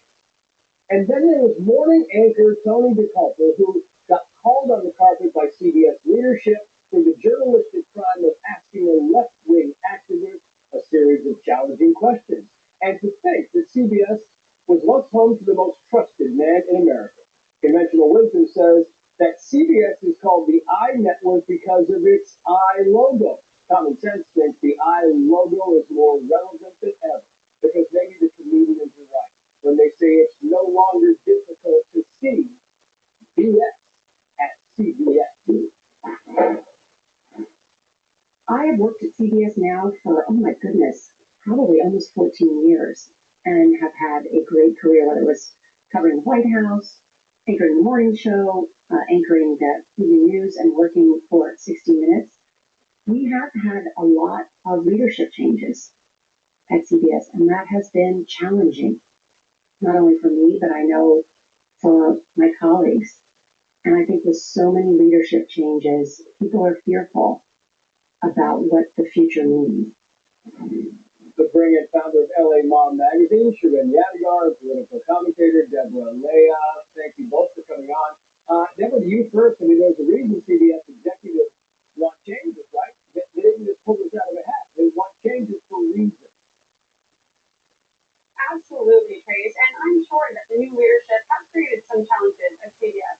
But let us be reminded that these leadership changes are a direct response to CBS losing the American public's trust and market dominance at large. You cannot spend a decade alienating half the country and acting as some moral superiority figure, and then be surprised when half the country stops tuning into your broadcast. And this honestly is not unique to CBS. This is a shift in the American media landscape at large, and Americans no longer trust the institutions, the rise of the new media, and that is good and healthy for democracy. It just may not be so great for CBS. Now, it means that we have liberals, Shirin, that are irate over federal communications violations. The most powerful politicians and the most powerful corporate executives are working together to sell out the First Amendment, to sell out our freedom of speech in order to protect their own power and their own wealth. These ones were made back when there were 3 networks. They don't, they really don't apply to modern times. No, I don't get pulled over for speeding for 20 years, and they can't hold it on me 20 years later. It's like liberal professors, college professors, being angry they're hiring a conservative because they have a monopoly on the market. Why do you want someone to come and bust in? I mean, this is all so funny to me, but more importantly, we have to be careful not to turn every disagreement into a First Amendment issue. It's not a First Amendment issue.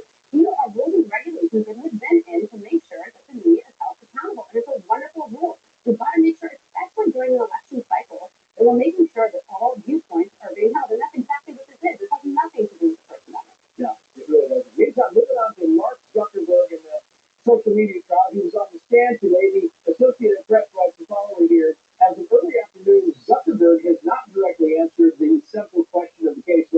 Instagram is addictive. The plaintiff's attorney, Mark Lanier, asked if people tend to use something more if it's addictive. Quoting here, I'm not sure what to say to that, Zuckerberg said. I don't think that applies here. Does it apply here? Does it?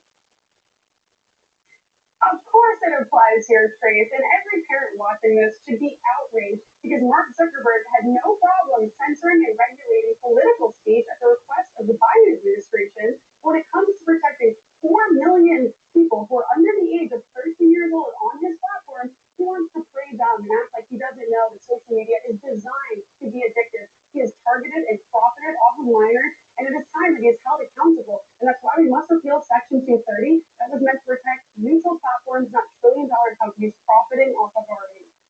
Yeah, I wanted to give you this, Sharon, because you're a mom, mother of four. This is a mom who lost her daughter tragically to fentanyl that she bought online. The mom said this today on Fox.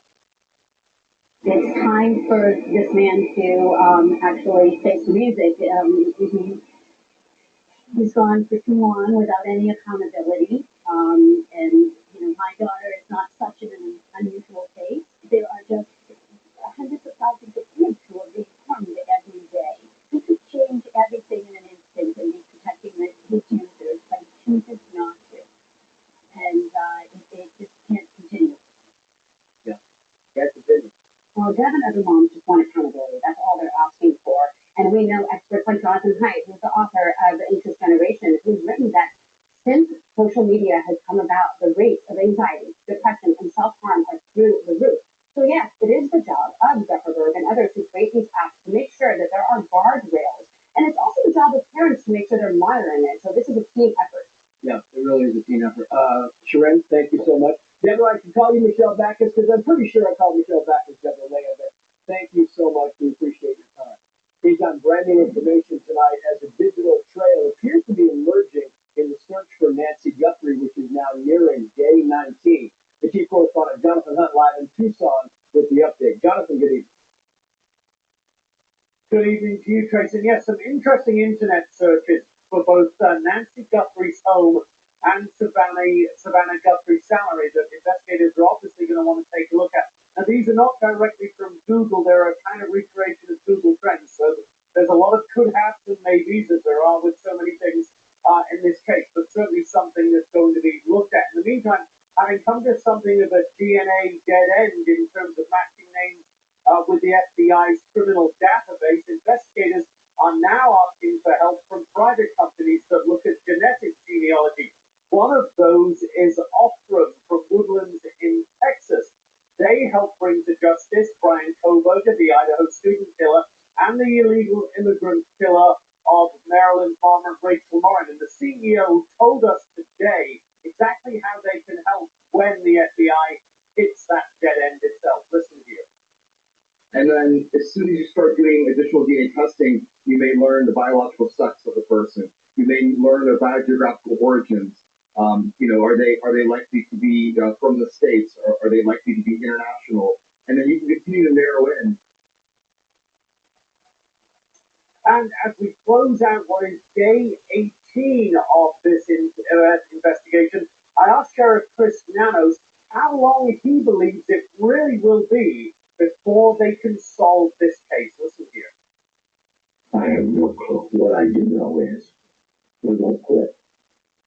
We're going to keep after you. And we'll find you. And we'll find it. Now, there was some polygraph testing going on at the Sheriff's Department here earlier today. We made some inquiries about that, and we were told from the Pima County Sheriff's Department that they will not confirm or release any details at this point about the use of polygraph testing in this investigation. Trace? Jonathan Hunt, live for us in Tucson. Jonathan, thank you. Let's bring in forensic expert and host of Body Bags, Joseph Scott Morgan. Joseph, great to have you on the show. I want to read this. This is a Fox News headline. It says, quoting here, Internet users searched for Nancy Guthrie's address and daughter's salary before today's host mother vanished. It goes on to say Google Trends records show there was activity for Guthrie's address in the Catalina foothills between June 21 and June 28, 2025. originating in Arizona. The address saw activity again on January 11th, 2026. How do they follow up something like this, Josephine? What do you do to be able to track somebody like that down?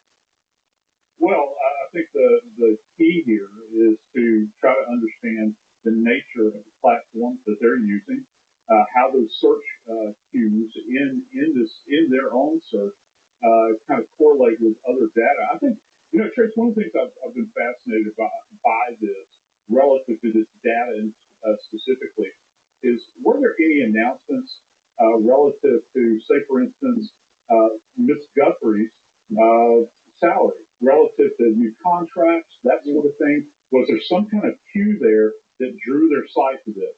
Now, I have no doubt in my mind that people knew that her mom lived in this location. And when you look at her, an elderly lady that's infirm, that would come across as an easy target. And I think this also goes to a bigger picture that we've been talking about for a while, and that's literally casing, the old term casing the area. So you're going to case it not just physically driving around, but also electronically. And of course, I think that's what we're looking at least at this point in time. Yeah, another headline for you here, Joseph. The Daily Mail says Nancy Guthrie cops investigate abductor's pinky ring spotted under glove in doorbell footage as new sophisticated ransom note comes to light. And then you can see right here, we got the video they're talking about. And they say if you look close, you can see under the glove right there, boom, that you've got a pinky ring there. How important is that? It's very significant because somebody that wears this, obviously he didn't take it off, for this particular event, which I don't know about you, this is kind of significant. He doesn't part from this thing. And so he's wearing it even in the midst of this. This is part of who he is, his identity. They can use biometrics here, Trace, where they can actually outline this thing and get an idea, put them in the ballpark dimensionally of this thing from a digital standpoint. AI can work the magic here relative to this to get an idea of what the nature of this thing is, how it's formed, what it looks like. It can peel back layers. That's what's kind of fascinating about this. And also, just looking at this guy at the door with all of the garments he's wearing, I can tell you this, that holster, that jacket, and of course that Ozark backpack, I think that we can get an idea of where he likes to shop. Okay, so if that is the case, are they going around to all the Walmarts to check all of the CCTV in local Walmarts to pick bits of data out of the air relative to this? Yeah, and I think they are partially doing that. And Joseph Scott Morgan, thank you for your time. We appreciate it, sir.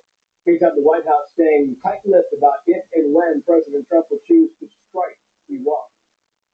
You'll recall before Operation Midnight Hammer, it came at a time that was unexpected. Iran would be very wise to make a deal with President Trump. So how long will he wait for that deal to come through? And later in the nightcap, big tech on trial, parents say it's Meta's fault that their kids are addicted to social media. Do you agree? Or is it up to parents to limit their kids' screen time? Let us know. X, Instagram, at Trace Gallagher, and read your responses coming up in the night.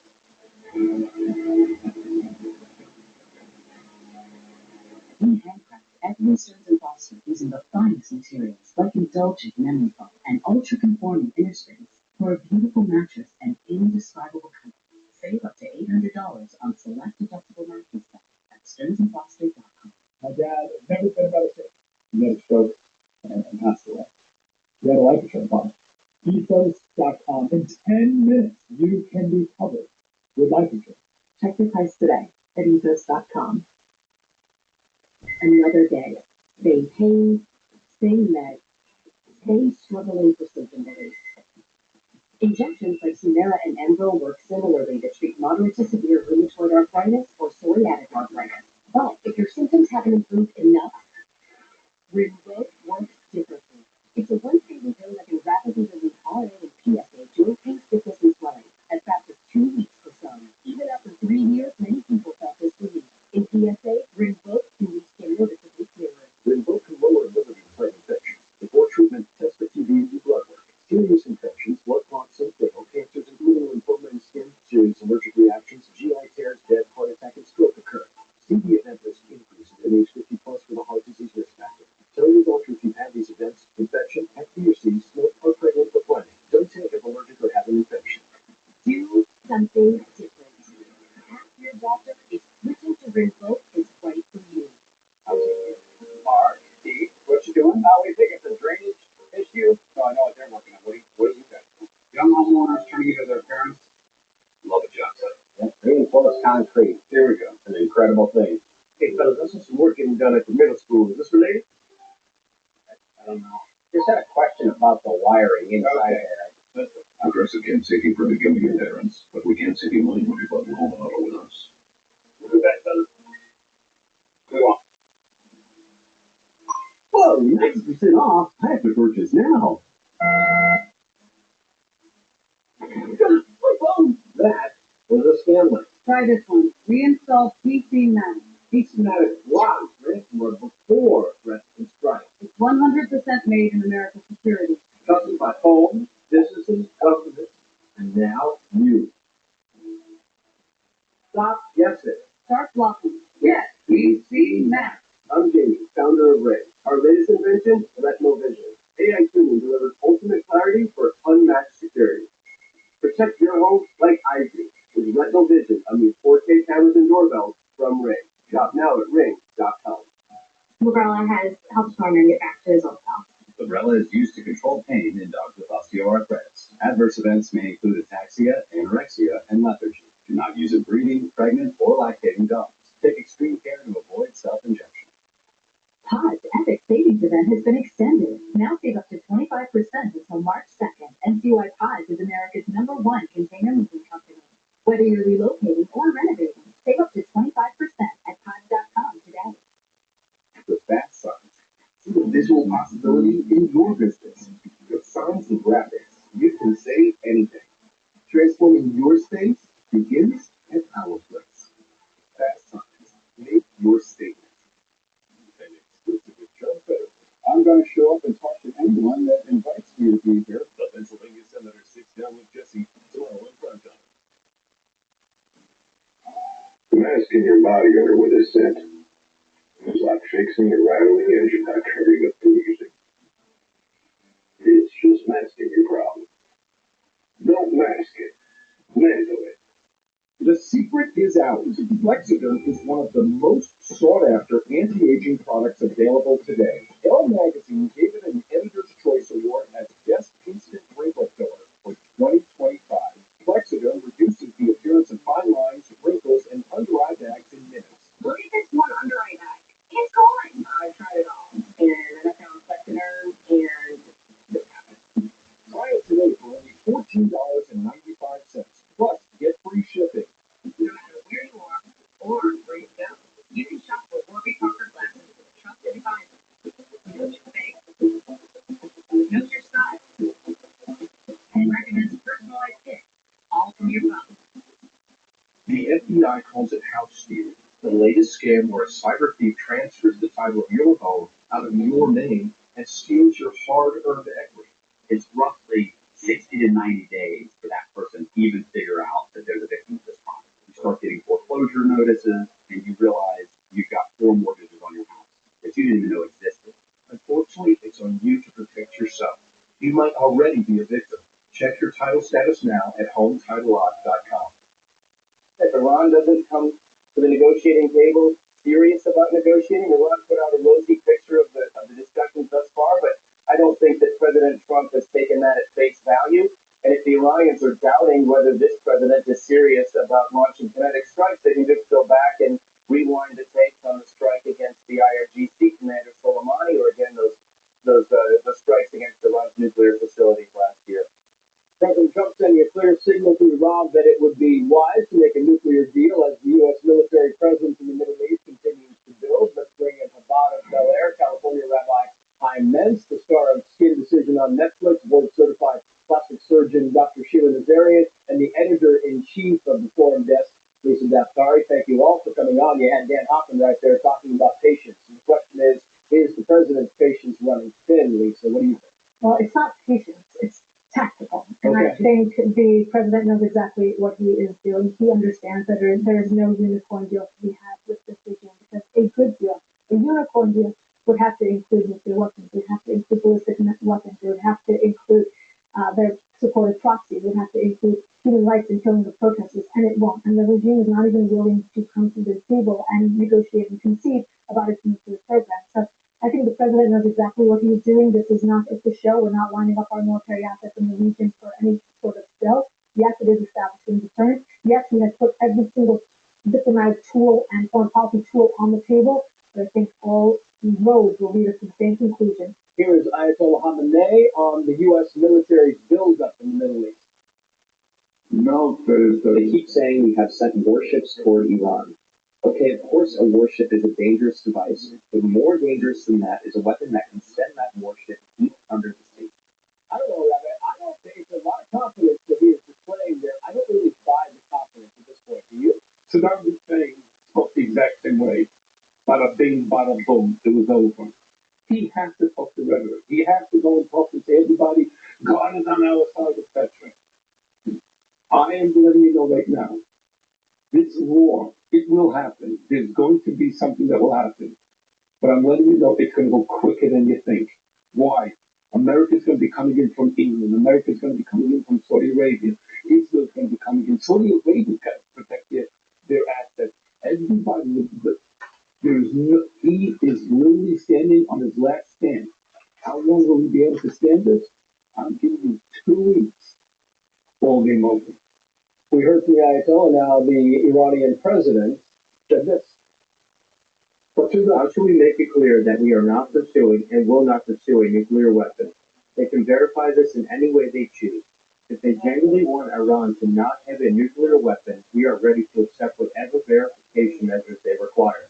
Sheila Nazarian, never going to build a weapon. Not exactly truth tellers coming out of that region. Not at all. These are not trustworthy people. These are not real negotiations that they're having. They always say the same thing. Oh, we're not doing anything. Oh, we just want it for energy.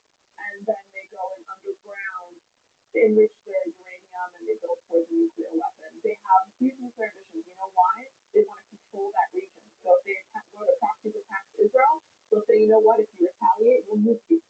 So we cannot let these crazy mullahs that are on a caliphate quest to have nuclear weapons, to have ballistic missiles, and this is the weakest point right now. The policy of American presidents before President Trump has been to kick this can down the road for our children and children's children to deal with. The Iranian regime is at its weakest point right now. President Trump knows this, and to kick this can down the road will leave a ballistic missile stockpile in Iran, will leave a nuclear Iran for our children to deal with, and we cannot let that happen. Wall Street Journal writes following here, Iran is getting ready for war with the United States. Kazan said Tehran is deploying its forces, dispersing decision-making authority, fortifying its nuclear sites, and expanding its crackdown on domestic dissent. The move reflects its leaders' belief that the survival of the regime itself is at stake. Do they think war is coming? Do you think war is coming? They do. And one thing that I want to remind people is that they are not suicidal. They have used their ideology to last, to sustain themselves. They will not die for this ideology. And that is very important to remember. And I think that is why we have seen the tactic or the strategy of patience here by the Trump administration. We need missile defense systems in place. We need the proper strategy. This is not a Venezuela. This is not an in and out. This is not a slam dunk effort. The Iranian people know what it's going to take, and that's why tens of thousands of Iranians have surrendered their lives in the quest of freedom. They know what it's going to take. It's going to be a collaborative effort, and they're looking to Donald Trump to help them in that effort. Rabbi, you talked about other countries needing to test their territory. Do you believe this will be a joint attack by the United States and Israel? Not just Israel. Everybody wants to go, and the only one that may be staying out of this whole thing is Qatar. Qatar is in bed with the Muslim Brotherhood. That's a whole different ballgame. But people have to understand this. This is a religious ideology. A very big religious ideology. They're not going to go down simply. But I love what Lisa's saying, but seriously, there is no way that this is going to go more than 3-4 days. When America starts going after the missiles, wherever they are, we know where they are. That's the first thing. Israel's going to go straight after the anti-aircraft stuff. I can tell you something. This is over literally in 3 days. the Iranian people, Dr. Nazarian, want this? Are they ready for this? You know, that's a great point. And, you know, speaking to what Rabbi just said, you know, whether it's 80% who want this regime change, 90% who want this regime change, 10% of 80, 90 million people is a lot of people that are suicidal. They are willing to die for this regime. Even if the mullahs are not willing to die and are going to leave to Russia and have a good life over there, we have to have a plan in place for the day after. Because these crazies, these Islamists, nut jobs, are not just going to disappear the day after we go in. And we have to make sure that we make Iran safe, and we have to figure out a way to control the Islamists. And that's why I think Trump is taking his time. He's not just waiting for the assets to come in. He's trying to put together who's going to be in Iran to take over Iran. Because you cannot have a vacuum, because there's a lot of crazies there that will rise to power with the ammunition that they have. Rabbi? Sheila? Lisa? Thank you. So become a possible warning sign that the transgender Rhode Island shooter was planning an act of violence. But police say Monday's attack caught them off guard. There was no indication from the family or friends that any violence was underway. And another criminal illegal alien accused of horrific crimes released by Sanctuary Policies.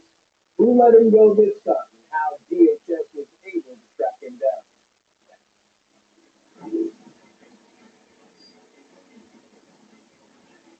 Don't let living with cancer define you. Discover an injectable immunotherapy, Opdivo Qvet, preventing heart problems. The treatment for this one. I made this tour, sir.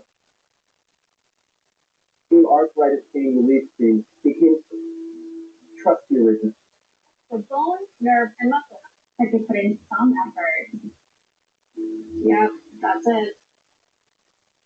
Pain solutions. Go to ShipStation at ShipStation.com. It's brand. It's all. This isn't this. No. I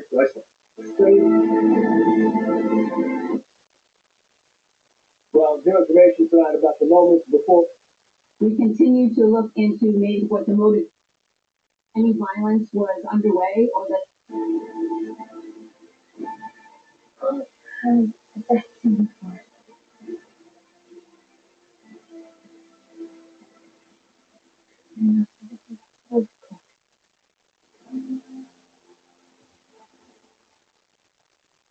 There was no indication from the family or friends that any violence was underway or that they were in fear of this specific individual.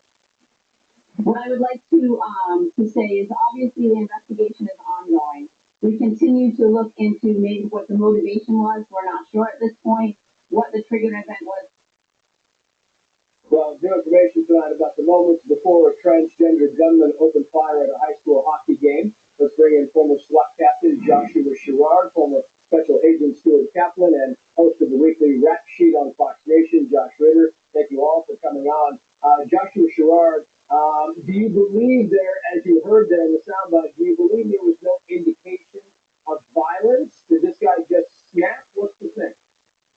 You know, I've been studying active shooters and shooters like this for the better part of 2 decades, even answering an active shooter myself, looking deeply into what we can try to glean from this. And unfortunately, there sometimes just aren't pre-indications that this is going to happen, especially ones that police can do anything about. This is where it's really, really incumbent on individuals out there. It could be any public event to be prepared to defend and understand that they are their own first responders.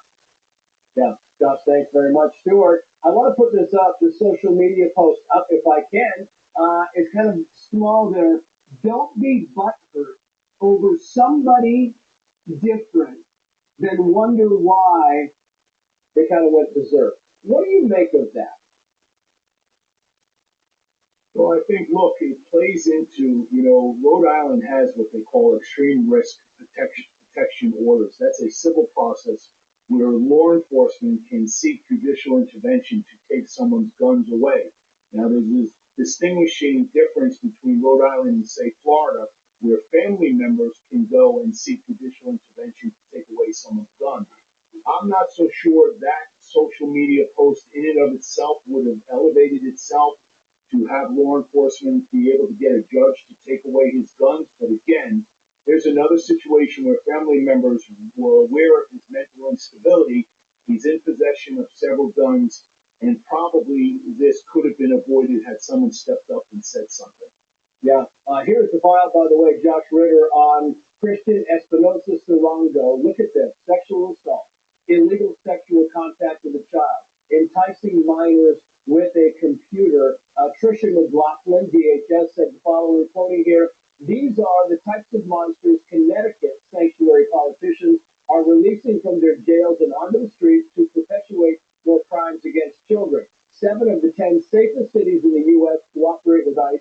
This is a perfect example of why sanctuary policies make Americans less safe.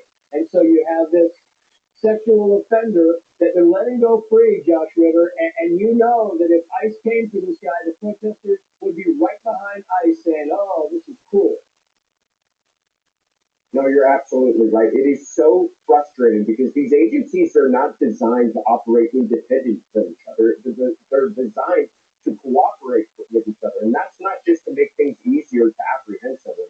That's to make the community safer. It's so much easier and safer for everyone involved, including the surrounding neighborhood, if they're able to pick up someone who's already been arrested by local law enforcement. But when they release that person and then ICE has to go out and apprehend that person once again, who's already realizes they're on law enforcement's radar at that point, it leads to problems. And it's not just about messaging and politics. It's about keeping that community safe. Yeah, it really is. Joshua Schreier, I want to go around the horn if I can. I want to get the update on the Guthrie case. It just feels to me, Joshua Schreier, as if the case is kind of stuck at square one, going nowhere. Same to you, or do you see progress that we're not seeing? I guarantee that there's progress we're not seeing. Police are no doubt pursuing dozens of leads that are still out there. Tips are coming in by the hundreds every day, still now. And even though we didn't get positive CODIS hits on the DNA, both from the gloves and from inside the house, we're sure to be able to use either genetic genealogy or at least as we make progress in identifying suspects, utilize that DNA down the road. It's still not lost on us yet. Yeah, Stuart Kaplan, new ransom letter to TMZ, this time from a different account, this time asking not for Bitcoin, but asking for actual money, same amount, about $6 million, still no proof of life, still no communication with the family. Are you buying? I'm not. I think it's a distraction. I think it's someone who's masquerading as someone who may be, just. Not, I just think it's a distraction. I will say this, Trace, just to let your viewers know. My former agency has gone dark or silent to date. I think that is more of a classic example of the FBI using very sensitive techniques with respect to putting together a case against persons or people that they already have identified. I'm a little disappointed again. The sheriff kind of disseminates information that they may have found additional DNA in the home. We didn't get that from the FBI. I think the FBI is very mindful of these sensitive techniques that have been deployed and avoiding jeopardizing future prosecutions. I think that's why they're resisting coming out behind the podium and allowing questions to be asked. Josh Ritter, what do you think about these new internet searches they're finding back in June, again in January, where somebody was Googling information about Nancy Guthrie's house, about Savannah Guthrie's salary? Yeah, not just Googling information about her house, but with her specific address. That's what's most interesting about it. Is this was a specific search, or at least a few specific searches on her address days before the apprehension took place. So I think it's very promising. Perhaps the FBI's already been looking into it. They've already apprehended a couple of people. Who knows what it was that initially led them to have those individuals on their radar. But this is far from a cold case. It does seem as though we're in a stagnant period right now, but they've got plenty to work on. They're still chasing down leads as far as that backpack is concerned, as far as the DNA, as far as the geofencing. There's plenty of work to be done. Josh Ritter, Joshua Schreier, Stuart Kaplan, gentlemen, thank you. I know I'm addicted to my phone. Why would we think anything is different for our kids Coming up in the nightcap, Meta under the microscope. Parents now suing the company, saying it purposely made social media addictive to kids. Is it Meta or parents who should be held accountable for their children's screen time? Let us know. X, Instagram, at Trace Gallagher. We're back with the nightcap crew. It always includes you, and it is.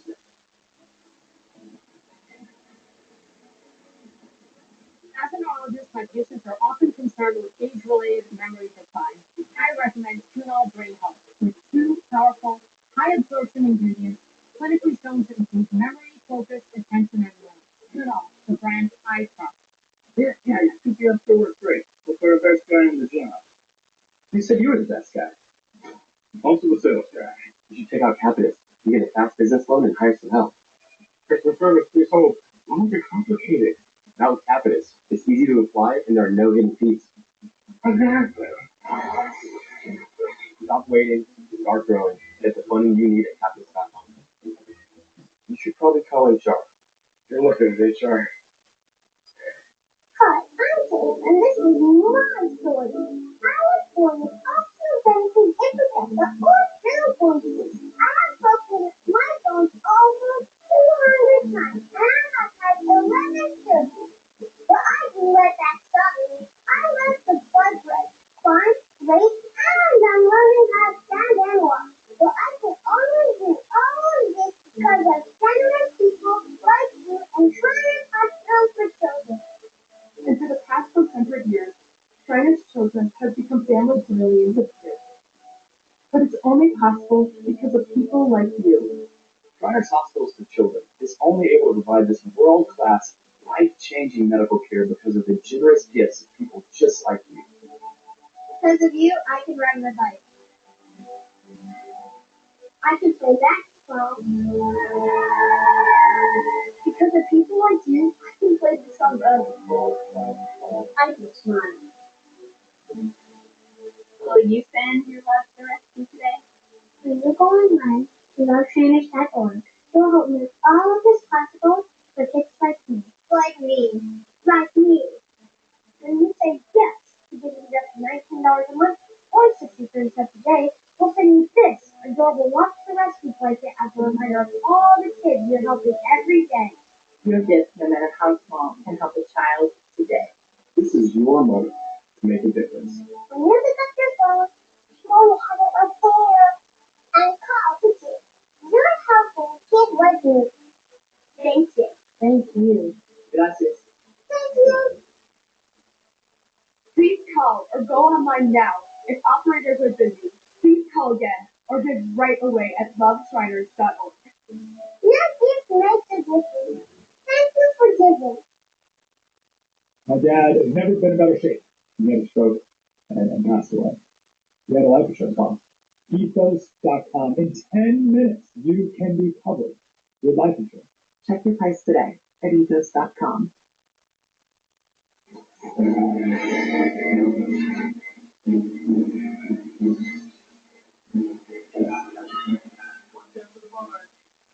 Mike Jekyll here, Patriot Software's founder. So easy, my dog can run payroll, said one of our payroll software customers. That comment sums it up. There's no training required to use our accounting payroll software. You can learn it in minutes, and you don't need a college degree. Even though our phone number is on every page of our software, 70% of our customers set up their accounting books and run their payroll without ever speaking with one of our people. That's PatriotSoftware.com. Keep the time and money. The mask in your body odor with a scent is like fixing a rattling engine by turning up the music. It's just masking your problem. Don't mask it. Mangle it. Yes, I actually won. See this? It just arrived from Deal Dash, a Nintendo Switch 2. Look what I just won. I love Deal Dash. With millions of options, you too can start winning, like this. I got this amazing Japanese knife set for just 75 cents. I got this KitchenAid stand mixer for only $56. And today, new users get a $50 bonus credit. Go to DealDash.com right now for huge savings. And free shipping from our U.S. warehouses. When people search for you online, what do they find? Reputation Defender helps get rid of or bury negative search results so you can make the best first impression. name today and let Reputation Defender help you rise to the top. That was a nightcap crew, Kevin Cork, Deborah Leah, Lisa Daftari, Rabbi Mentz, Sheila Nazarian, and Sherwin Yadigar. Meta being sued by parents for allegedly making Facebook and Instagram addicted to kids. Should the company be held responsible, or is it on parents to control their kids' screen time? Kevin Cork, your thoughts? Be a parent, do your job. It's on them, not the company. Okay, Deborah Leah. Parents are responsible ultimately, but the owners of these companies need to ensure their policies are being met, like their age requirements. Yep, I mean, there has to be some, safety. Lisa. Yeah, any for-profit company is going to make their products addictive, whether it's cereal, candy, or food, and then later on alcohol and all the other bad things in life. So I think parents have to do their job. Dr. Nazarian. I'm Dr. Nazarian. I'm addicted to social media. If I'm addicted and I'm a working mom, how am I supposed to keep the kids? I would love it if all the kids just had flip phones and I didn't have to deal with this in the 4 or 5 hours we spend a day could be spent learning a new skill. Parents are always the first line of defense, so it's up to us to make sure that our kids have those guard layers up. So parents ultimately. Rabbi. In religious schools, if you have a smartphone, you cannot come to school. All children have flip phones, and in order for them to text, they got to go 1, 2, 3 to get them see, etc., etc. Parents, do your job. Frank says both the company and the parent should share equal responsibility. Yale thinks both Meta and parents both are responsible. Vic says, I think both have a responsibility, but you can't expect all parents to understand the hacks and complex technologies to control screen time. Zach says, I think the company should be held responsible 100%. Scott, gotta be both. Facebook needs to install protection, but parents need to set the rules. Stephanie, it's up to the parents on what they allow their kids to do. Period. Stop blaming others. John, the parents are ultimately responsible. Thank you for watching America's Late News, Fox News at Night. I'm Trace Gallagher in Los Angeles. Let's do that business. ACE's YardRx program prescribes the best lawn care specific to your yard's needs, delivered every season. Because when you want greener grass, less weeds, and fewer bugs, you can get a personalized prescription delivered free from the helpful folks at ACE. Subscribe now and save 20% on everything you need all year. From our store to your front door, with service so good it's guaranteed. ACE is the helpful hardware, folks. Today's business happens virtually everywhere. That's why we need Super Mobile from T-Mobile, the best plan on the best network. A first-of-its-kind plan that lets you run your business from your phone like never before. In moments of high demand, T-Mobile's network adapts to put your business connection first with built-in security to keep your business. Super Mobile, the best business plan on the best network. You won't believe where I am. Your cat is unbound, your body is confined. So if you're frustrated with occasional bloating or gas, help stop the frustration and start keeping Align every day. Align probiotics is specifically designed by gastroenterologists to help relieve your occasional bloating and gas, so you can enjoy life. When you feel the signs, it's time to try Align. My moderate to severe Crohn's symptoms kept me out of the picture. With Skyrizi, feel significant symptom relief at 4 weeks. Many people were in remission at 12 weeks, at 1 year, and even at 4 years. Don't use allergic, serious allergic reactions, increased infection, or vulnerability to fight that will occur. Before treatment, get checked for infections and TB. Tell your doctor about any flu-like symptoms of vaccine. Liver problems, including hospitalization, may occur when treated for chronic. Ask your doctor about Skyrizi. Buying a new car? You need WeatherTech. Or perhaps a nice Chinese car. You need WeatherTech. Or maybe you're still driving old faithful. You need WeatherTech. No matter the age of your vehicle, American-made WeatherTech products are the solution. Because taxes don't care what year your vehicle is. See? You do need WeatherTech. Order your American-made protection at WT.com. Joining us is Dr. Drew from the Wellness Company with advice for dealing with seasonal colds and flu. Doctor? Cold and flu season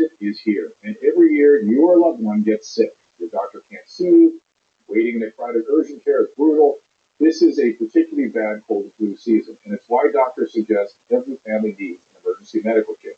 Your medical emergency kit is filled with essential prescriptions. It includes antibiotics like generic Z-Pak, Get Well Faster, amoxicillin for pneumonia, strep throat, ear infections, plus prescriptions for nausea and UTIs, and even ivermectin. It's easy. Just match your symptoms to the prescription in your guidebook or call the telemedicine doctor standing by. Take your medication early and feel better faster. Having a medical emergency kit is like having an urgent care in your home. No waiting to see a doctor, no lines at the pharmacy. Smart advice. We've shared the website and discount code below to save viewers $45. Order now and your kit will be rushed to your door. Thank you, doctor.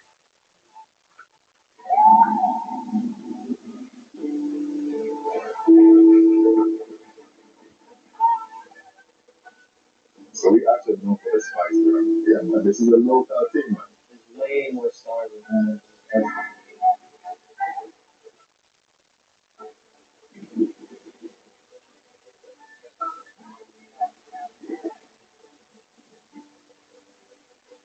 The semi-annual Caribbean sale is now on. Visit samples.com today. My heart has experienced life-changing wins, losses, and countless miles. To keep living at my speed, I trust Qunol CoQ10. CoQ10 is the #1 cardiologist recommended supplement for heart health. Qunol, the brand I trust. The Ergo Smart Base from Tempur-Pedic automatically responds to snoring. So you're not hiding under your pillow, because this system actually detects snoring, then adjusts to help reduce it. During our President's Day sale, save up to $500 on select adjustable mattress sets. That's right, Mom and Dad. My new boyfriend rides a motorcycle. Oh, it's just a cruiser for unwinding on the weekends. But that's about America's #1 motorcycle. How responsible. Yeah, it is. And he has a tattoo. Temporary for my niece. She insisted. Well, guess what, Mom? I chopped my nail. Wow, I stand corrected. It's lovely. Well, it's on for a theory in right now. We're up and done a little bit.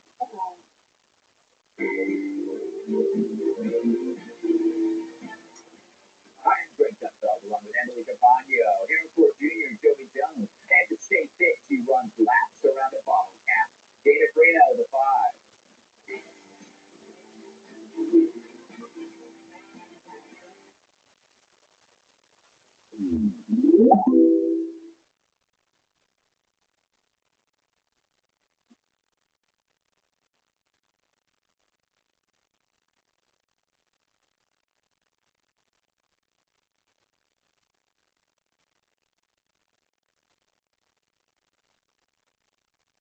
I've gotten a few questions lately about building box joints, and I've got some really good news because you don't need a really expensive jig or an overly complicated sled to get really good results.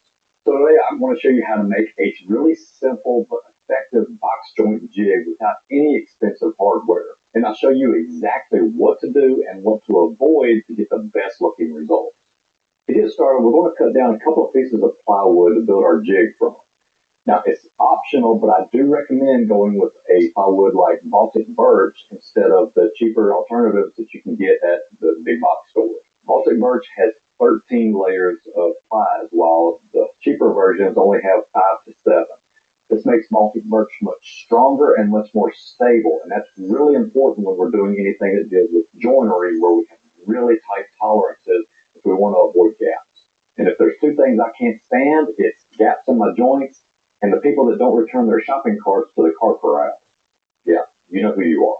With our plywood parts cut out, the next thing we need are some runners that are going to ride in the miter slots of our table saw for our jig. Now, you can buy some miter slot bars, and I've used those. They work great for a lot of jigs, but we're trying to keep things simple and low cost here, so instead we're going to make our own. Now, when you're making your own runners for your miter slots, I do recommend going with a hardwood over a softwood. Something like maple or oak is going to work really well. If you're feeling a little extra fancy, walnut works pretty good as well. However, I would avoid using softwoods like pine or fir. Those are going to have a lot more seasonal wood movement, and the wood also compresses a lot easier. And that's going to result in runners that are kind of loose in the miter slot. That's really going to affect the accuracy of our jig, and it's going to lead to either loose or misaligned joints. Be sure to take your time when you're making these runners. We want them to slide back and forth very easily, but you don't want any side-to-side movement.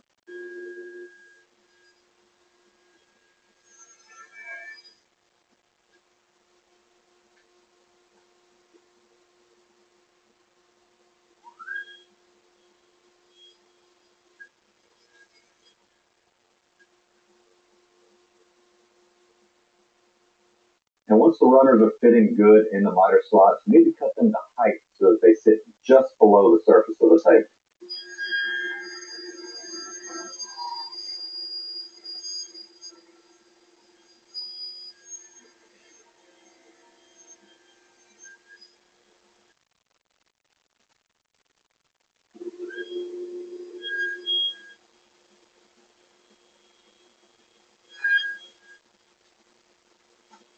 For this next part, I'm putting some glue tape down on my table saw just in case there's any glue squeeze out. This will just make it a lot easier to clean up and not ruin my table saw.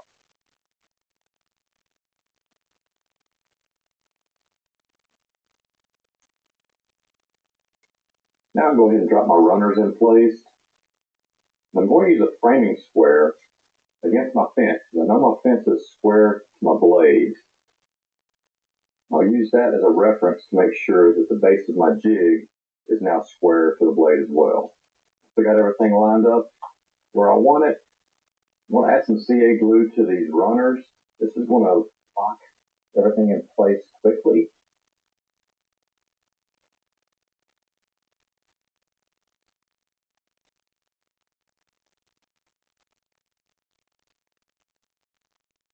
I'm also going to use some wood glue because I just want to give it a more permanent bond.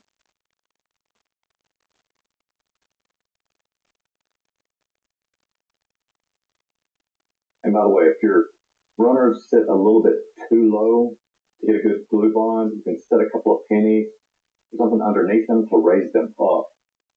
But mine happen to sit perfectly flush.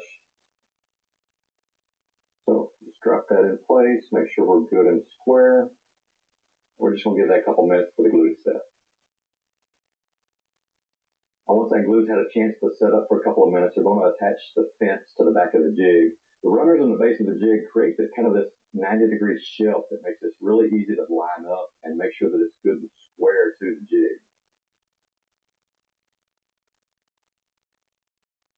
Just be sure when you add your screws that you stay away from the center where the blade is going to cut. You don't want to have a screw in that blade path.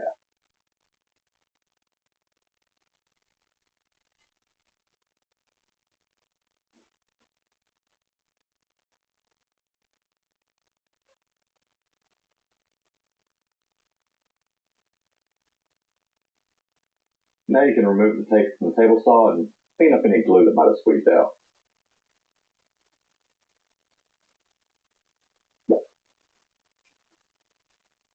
Got to add the tape to the back.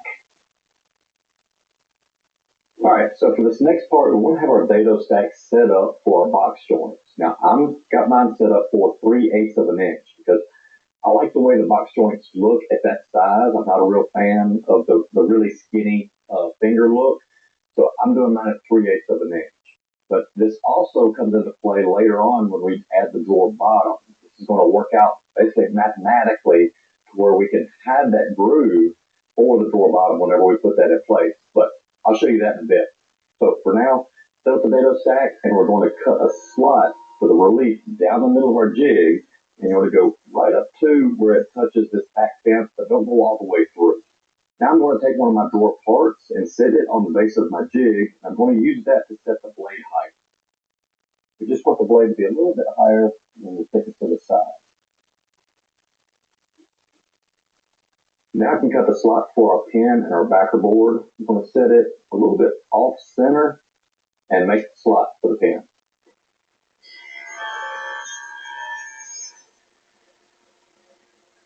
Now it's very important that we get the dimensions of this pin right because this is going to really affect our accuracy of our jig. First we need to get the height. Now the height of this pin is going to be slightly smaller than the thickness of our material because if we make it too high, then as we're cutting our joints, we're not going to be able to get the drawer part all the way down seated against the base of our jig. The next thing we need to know is the width of the pin, and this is where a lot of people go wrong. See, I said I'm using a 3/8 inch dado stack, but it's not actually 3/8 of an inch. If I measure with my calipers, the slot that this dado cut is about 10 thousandths under 3/8 of an inch. And that's why your dado stacks come with shims, so that you can fine tune it and get it exactly where you want it. The manufacturers make them slightly undersized intentionally. Now you could shim it perfectly, or just use the standard setup for the 3/8 and just understand that it's undersized. The important thing I'm saying here is make sure to measure the slot so that you know exactly how big of a slot your dado stack is cutting. And once we know that exact thickness for the slot that the dado stack is cutting, we actually want to subtract 5 thousandths of an inch from that measurement. Now this is going to give us a little bit of a clearance so that our box joints aren't too tight, especially when you add some glue. Once you add glue to the joint, the wood fibers are going to start to swell and expand, and it's going to get even tighter than what it was when it was dry. Don't be intimidated by the calipers if you don't have a set. You can get a set of these really, really cheap. I'll leave a link below in the description. You can pick up a set like this for right around 20 bucks. And believe me, these are really handy in the shop. I use them all the time for a lot of different things like this. Unfortunately, because I don't have a second table saw in the shop, I do have to change back over to a regular blade, cut that pin. That sucks. But it is what it is.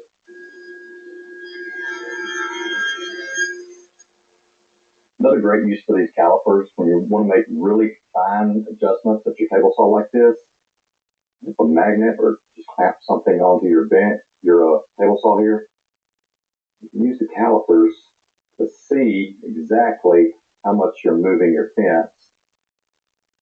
Get it just perfect.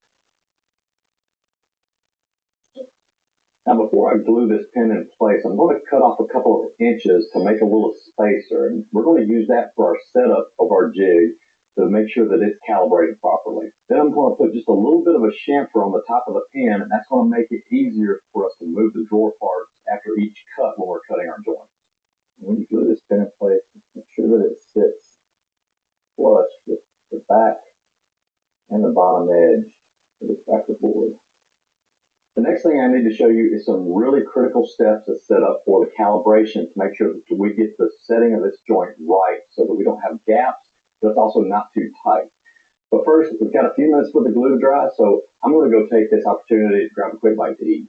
Now, for the past few months, I've been working on trying to improve my health, and that includes getting more exercise and getting better nutrition. And that's where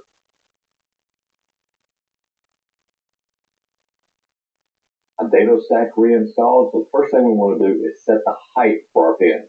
All right, now to set our height, I'm going to use one of my drawer parts here next to the dado stack on the jig. Now, I guess a lot of people don't know this, but your dado stack has different grinds of teeth. You have flat teeth and you have these sharp, pointed, angled teeth on the outside. Now, these angled teeth are angled up into the corners so that you get nice, crisp corners inside of your dados. However, they stick up higher than the flat grind teeth. So if you're using one of these angled pointed teeth to set your blade height, you're actually setting the blade lower than you expect. So make sure that you're using one of the flat ground teeth to set the blade height. And we want this to cut just barely higher than the side of our drawer, but there should be good.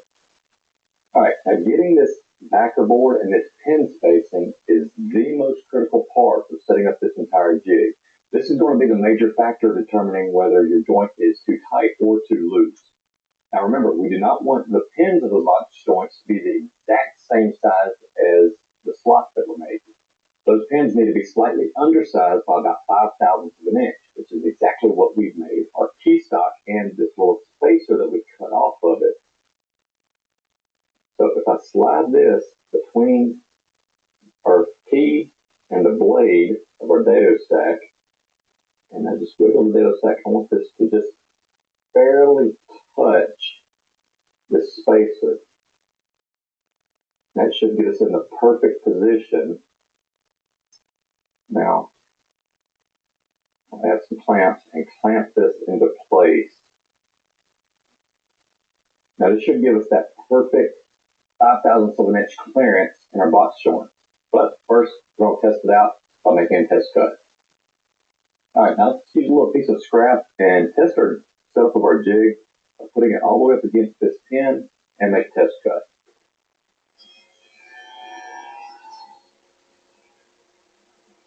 Alright, so now we're going to take our calipers and we need to measure this finger and the slot to see what there are.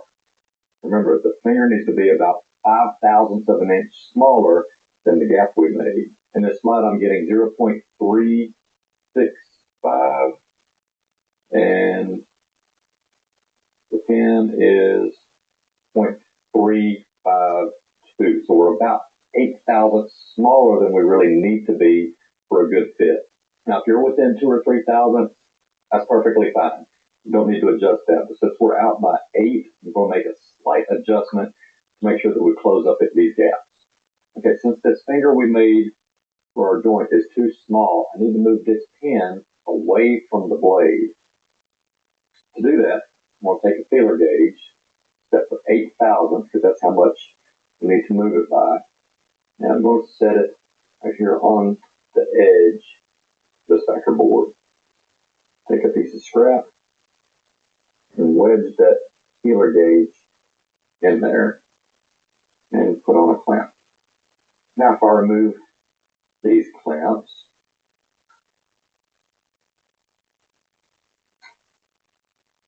pull the feeler gauge out, and that nudges that over by 5/1000, so I just removed the feeler gauge and put the clamps back in place. Now we make another test cut.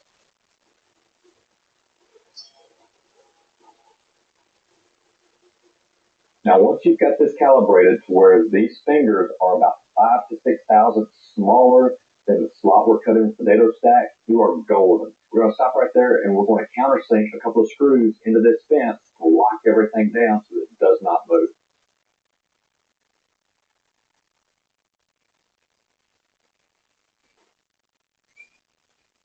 Alright, so the jig itself is finished, but now I need to show you some important tips and tricks to actually using the jig to get the best results. I'm also going to address a few of the questions that folks over on Patreon sent in on issues that they've had with box joints as well. First thing we need to do is put a reference mark on one edge of our drawer part. Now this is a very important reference mark that signifies the bottom of our drawers, and we're going to refer to this multiple times throughout this process. We want to start cutting our box joints on our drawer fronts and backs first. So I'm going to set the side pieces off to the side and just work with the front and the back. Now this is going to be important later on when we start doing the grooves for the drawer bottom. If we start with the fronts and backs, it's going to help us to hide that groove later on, and I'll show you that in a bit. Make sure the reference mark is facing towards the pin and start cutting our box joints.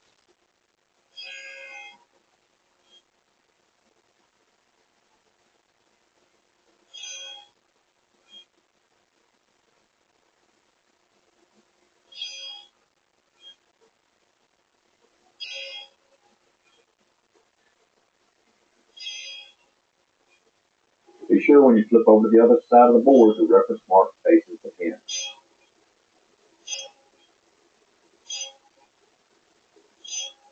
Now, with the drawer fronts and backs done, I need to move on to the sides, and I need to cut the inverse of this joint for these to fit together. I need the edge of our drawer to line up perfectly with the edge of the dado blade. This leaves a gap between the drawer part and the pin. We just need to use one of our already cut drawer parts as a perfectly sized spacer to get us in the right position. Now, for this to work correctly, you want to make sure that our reference marks are facing each other. That one goes this way, and then that one here. The reference marks face each other right here in the middle. Now make the first cut, and then you can move the drawer part out of the way and continue cutting the rest of the joint.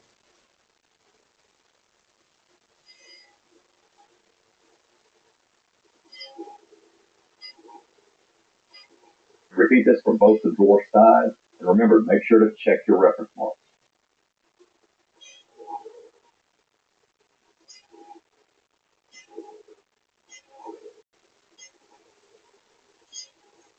All right, we've got all of our drawer parts cut out. Let's see how we did. So I've got the sides, front and back. I've got my reference marks, so these are all in the right orientation. Hopefully, these fit together, because it would be really embarrassing if this didn't work out. Well, I think we're good. Well, I think we're very good.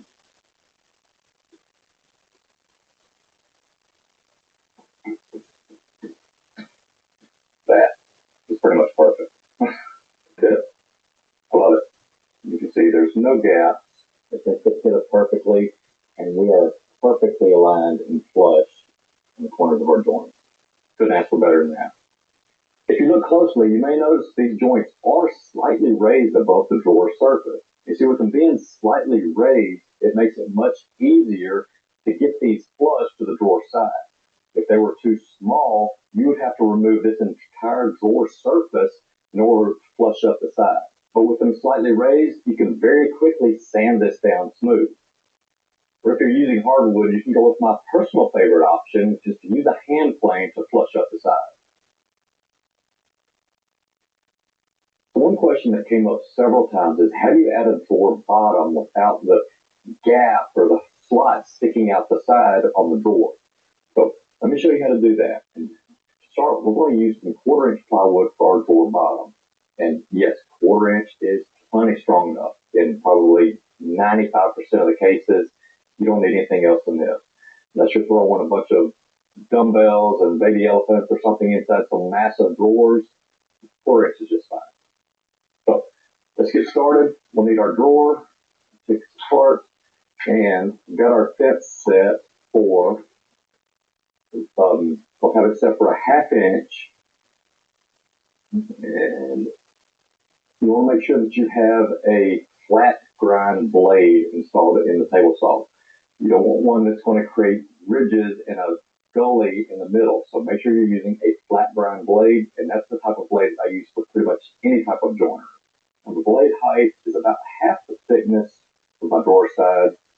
And again, I've got a 1/2 inch between the fence and the blade. That works out perfect, especially if you're doing any type of undermount drawer slide. Now we're going to cut the grooves in all of our drawers, and we're going to use our reference mark against the fence, because that's signifying the bottom of our drawers.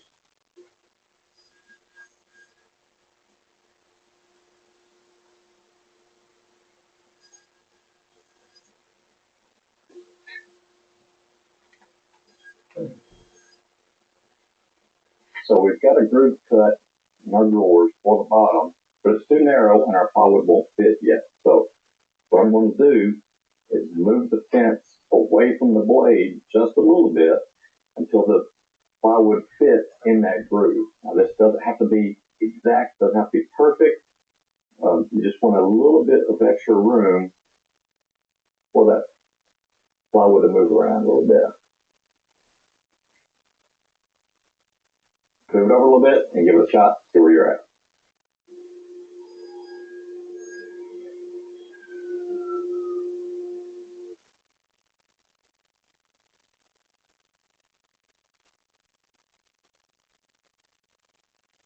You're watching Toronto Sports Rush on the Bet Rivers Network. It's Wednesdays with Deeds, who's at Blue Jays spring training.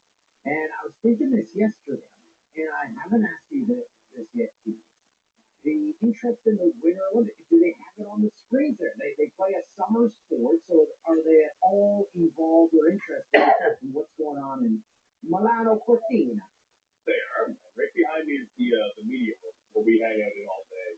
And it's amazing that we've had a big TV in the wall in there for 5 years. And this was the first year that anyone thought to be like, hey, can we change the channel in here? It's just been a Blue Jays logo on a flat screen for 5 years. So we've broken new ground technologically here. So we'll probably have the quarterfinal game on today.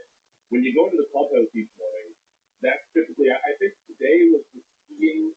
Now, which one is it? It's the skiing where you leave through the course and there's like the loose sticks in the ground that kind of whack you in the legs. You know, it's back and forth, slalom. You see, I'm clearly an Olympic reporter.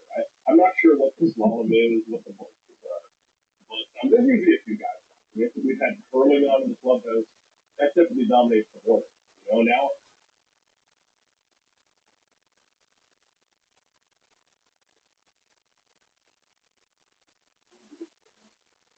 Hey, this is me from the future. If you already watched the previous version of this video, you can skip to the time code shown on the screen to see the new content. Otherwise, keep watching. Hey, I'm Dan Thomas, and welcome to my channel for the Newbie Woodworker, for anyone really. I bought this dust deputy in March of 2017, shortly before I made my dust collection for Newbies video. It's worked flawlessly, filling up my dust bucket, and keeping my shop vac empty, and it's filtered pretty clean. Just recently, I noticed that Dust Deputy says they've increased their throughput by 20%. I don't know when they increased this percent is a bold claim, so I figured we ought to fact check them. And while we're at it, I saw this generic cyclone on Amazon for around half the price of a Dust Deputy. So let's run them up against each other and see where the dust settles.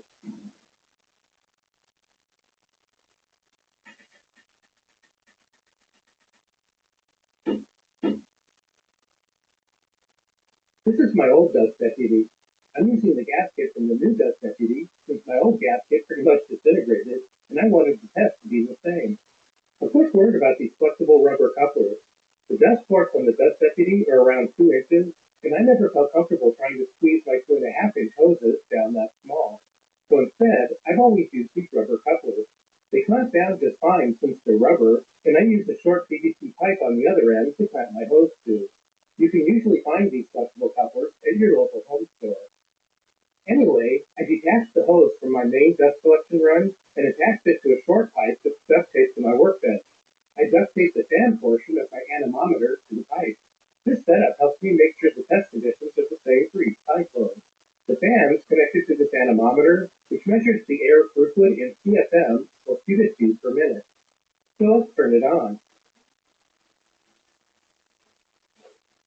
I'm turning on the average function so the number doesn't fluctuate as much. I'm going to say that my old Dust Deputy's throughput is around 597 CFM. Now let's take a look at the new Dust Deputy. It looks pretty much the same as the old one. The label's different, and it's in a different place. I think the dust ports are just a little shorter. It took me a while to figure out what they changed that could affect airflow. But if you look inside it, there's a plastic wall here. I just got an email reply from Oneida, and they said it's called a neutral vane. The old Dust Deputy doesn't have it. You can also tell them apart by the fact that the new version has raised letterings on the top that say Dust Deputy, and the old one doesn't have any lettering. I attached the new Dust Deputy to the same lid I was using before, with the same bolts and the same gasket. The only difference is the Dust Deputy itself. Let's see what the new one reads.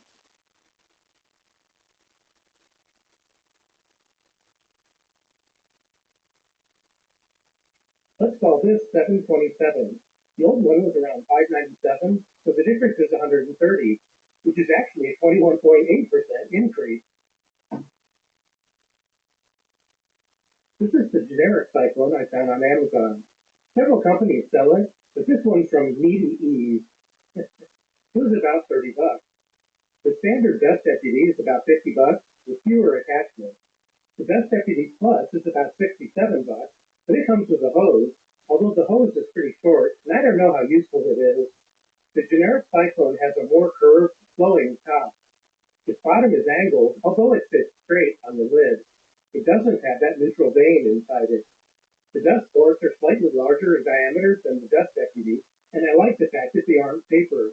I know there's not a huge difference in diameters, but I probably wouldn't mind attaching my hoses directly to the ports without using the flexible rubber coupler. I had to buy a new lid because it doesn't use the same bolt pattern as the Dust Deputy.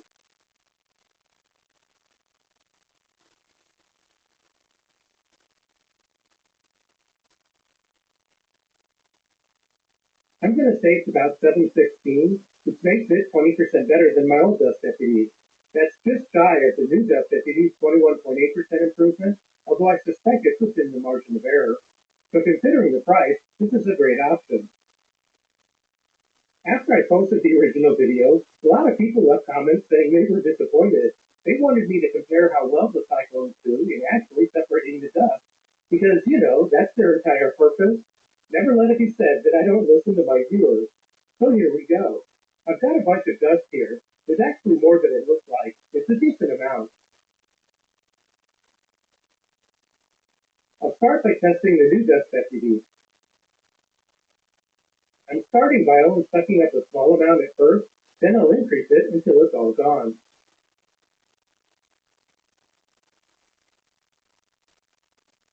So let's see how well it did. The shop vac is completely empty, so it all went into the bucket just like it should. Now let's try the generic cyclone. Same sucking procedure. Yeah, insert requisite joke here.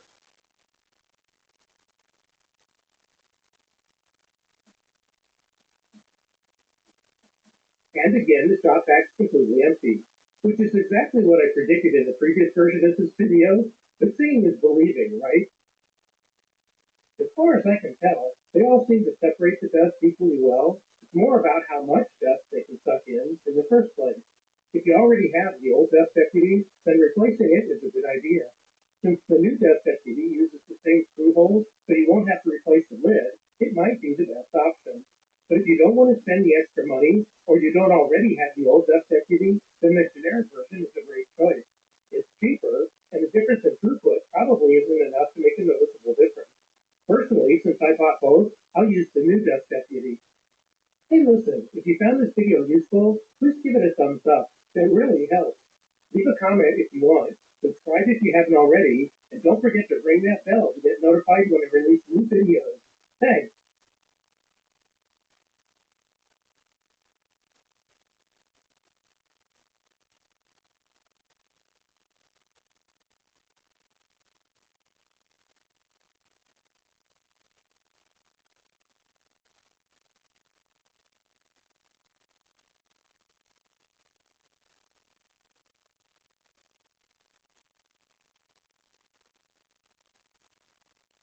This video is probably the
it to the principal's office. That's what the county, the principal's office.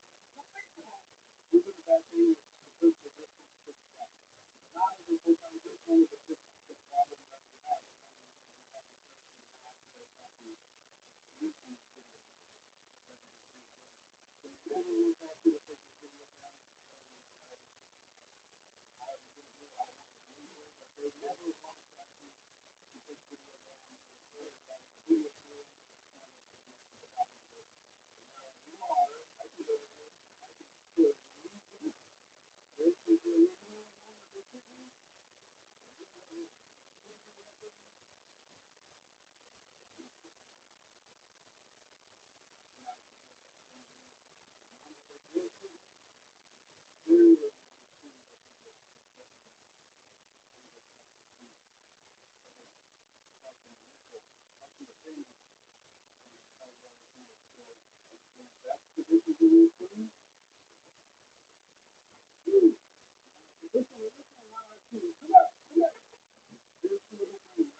All right, new day, new Alienware to repair. This time we have an M15R2. This is an interesting one. This customer bought this on eBay as an as-is purchase. The laptop doesn't power on. You plug in the power, hit the power button, nothing happens. This is like a 6th gen i7 with a 970M, and it would be a pretty good deal if we can get this fixed up for it. So I've been taking a look at this yet. We're going to look at it together and see if we can get this figured out.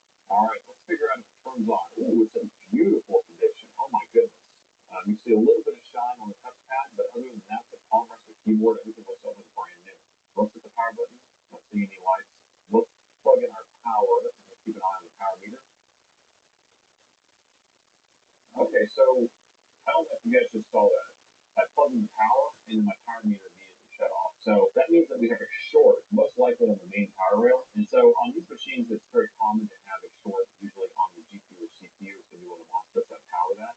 And so it ends up sending the current straight through the CPU or GPU. It doesn't mean it's a lost cause, but it's not good news when you see this. But they could get lucky and still can be a short, like a capacitor or something like that on the main power rail. But we're going to have to open this up and figure out what shorted out the charger. We don't want to keep doing this over and over again because if it is shorting through the CPU or GPU, the odds that it will destroy that, the percentage is off on that. So considering this thing was sold on eBay, I'm sure that someone had messed with it for a while and then finally just sold on eBay. So if it is shorted through the CPU or GPU, then probably not. But let's see if we can get it figured out. I can't believe the condition of this laptop. I mean, it looks almost brand new. And this is a 2016 laptop. There we go. There's no NVMe's in here, not even a mechanical drive here. We can measure right here on the main power rail, right? I mean, the problem with this machine is to disassemble everything to even get to the motherboard. But we could try to measure a little bit right here because you see where the DC jack plugs in and you see where the battery plugs in. So we'll just unplug the battery and the DC jack, and then we'll do some measurements in this area before we take it apart. Let's get on the microscope to take a closer look.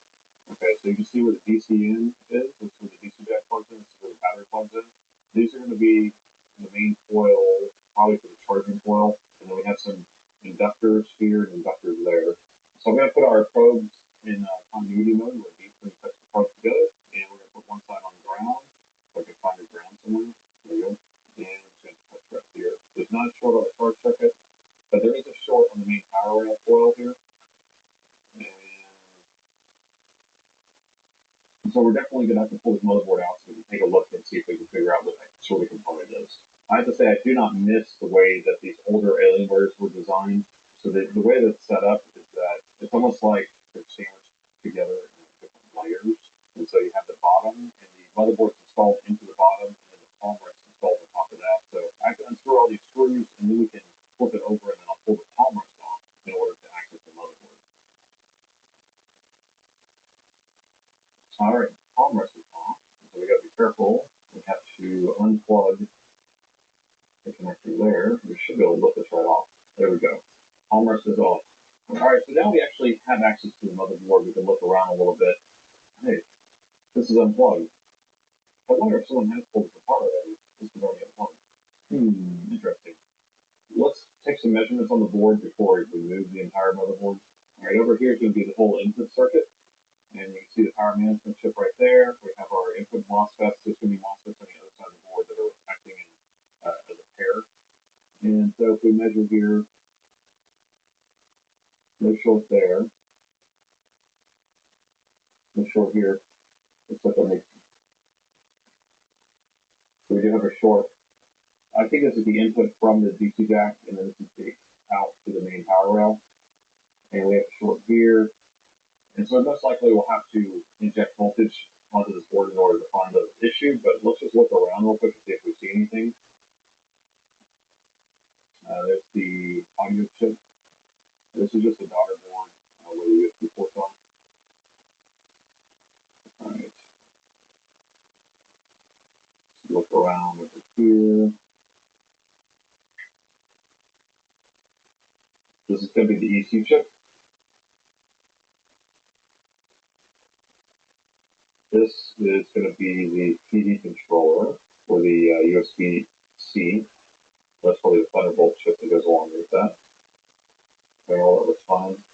Look over here. There's the VRAM. Look at this area. All right, so this is the backside of the CPU MOSFETs. And on this model, what I remember is that one of these 9 capacitors will always fail. There's a lot of heat in this area. You can actually see the discoloration on the board. And so there's a chance we might have a short on one of those capacitors, which would be good news. But if not, probably going to be where the MOSFETs on the other side of the board. So let's measure over here. All right, so we're getting a short there, but I'm just going to measure it in resistance foot only. I want to figure out what resistance we have. All right, so we are measuring 0 pretty much. Okay, so what that tells me and what that should tell you is that it's not a shorted MOSFET on the CPU. Because if it was a shorted MOSFET on the CPU, it would be going through the CPU, and the ohms resistance on the CPU is going to be somewhere around 2 ohms or 2.5 or something like that. So if we basically have 0, then I bet we have one of these capacitors are actually shorted.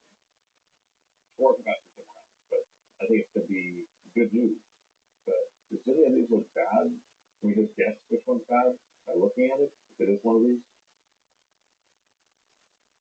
Is that a crack right there? What do you think? Yep, I can feel the crack. That's our bad guy. So right now, we have a very high likelihood that we'll be able to get the board up and running. So let's remove that component real quick, and then we'll see if it's working. All right, I have to flip it around because the motherboard's still installed, so it's kind of hard to work around the screen here. So yeah, we got lucky. We found it quickly. He got lucky too, because this saved the CPU. So let's get over there.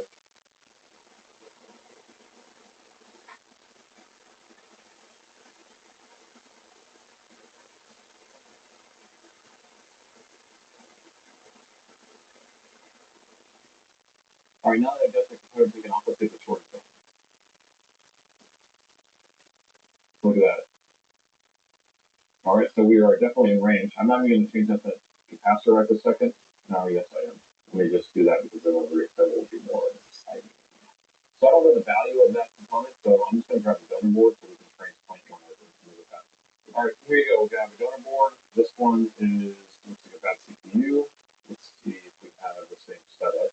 All right, yeah, so we do have the same capacitors on this donor board, so we'll be able to just transplant one of those over. But it's crazy. You can see how much the temperature difference was on that board versus the donor board, which is not this hard at all. We're just going to go ahead and transfer one of these over, and then we can reassemble and test. All right, let's cut the area with fresh solder.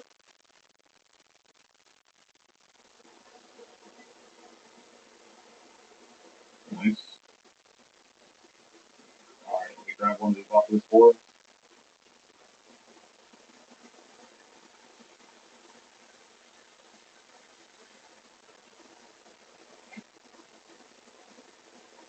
All right, we'll get the new one installed.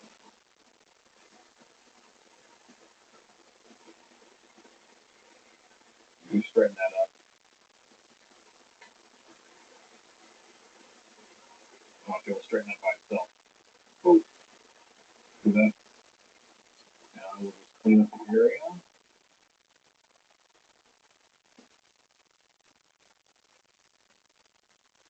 All right, nice and new, like nothing has happened.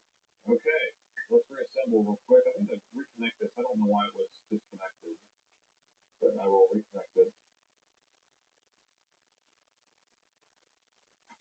Let's reconnect this phone, and then we can figure out if this eBay find was worth it. I don't know how much you paid for it, but with my flat rate labor fee, it probably ends up being a pretty good little machine for the price. All right. Okay. Moment of truth. All right. It did not short the charger, but what I did see, it didn't jump up at all. Did we plug in the DC jack? No. Come on, guys. You're supposed to keep me honest here. Okay. Let me plug the DC jack back in. Okay. I don't have the keyboard like that, though. So we will just see if this thing turns on. So with 0.03 and 0.01 sitting there, that's perfect. 0.01 is what we want. You see that turning on. Now we press the power button. And look at that, 1.36 amps. And through the beat, 2 beats, 2 beats. Okay, what does that mean? I know what it means. I didn't put memory in it. Yeah, I know. All right, we're gonna get it this time. 1.55 amps. It's thinking. 1.6, 1.7. Come on. I don't. Did it. Boom. All right. The battery cannot be identified, so we need to look at that. But I think this guy got super lucky. For him buying this as a bad as-is laptop on eBay, and it just ended up being a back capacitor on the CPU power rail. That's awesome. So let me finish up. We're going to pull the board back out. We're going to do all new thermal paste on it and check the battery. We're going to get this thing like brand new. So we will have to pull out the motherboard anyway, which I avoided because we wanted to see if we needed to pull the board to even fix it, and we were able to fix it without pulling the board. But we're going to go ahead and make it all new, so we have to pull the board out. So we're getting this motherboard removed. What's great about this design is you have to remove the entire LCD screen and remove the motherboard. So very happy with this design. I'm being sarcastic. I do not miss this. It takes forever to get these apart. There's a lot of screws. They are built like tanks, and this is a 2016, so it's an older machine, but they last forever. These older ones do last a long time, except if the MOSFET on the CPU goes out and like that. All right, let the LCD off, and now you see how it's sitting on top of the heat sinks here. So now we can actually lift this out with a few more screws. All right, finally got that motherboard out. It did take a little bit of time and a lot of screws. Okay, so now we have it on the bench here. This is, it's a beautiful board. It's super clean. All the heat sinks are clean. The fans were clean. The outside's clean. It all looks very new. But I'm wondering how dried up and crusty this heat sink compound is. All right, you ready? Yep, that's factory. It has definitely never been changed. This is the factory stuff. It's not super dry. Still has some moisture to it. It's almost like a clay at this point. So let me get all this scraped off and washed off, and then we can put some fresh stuff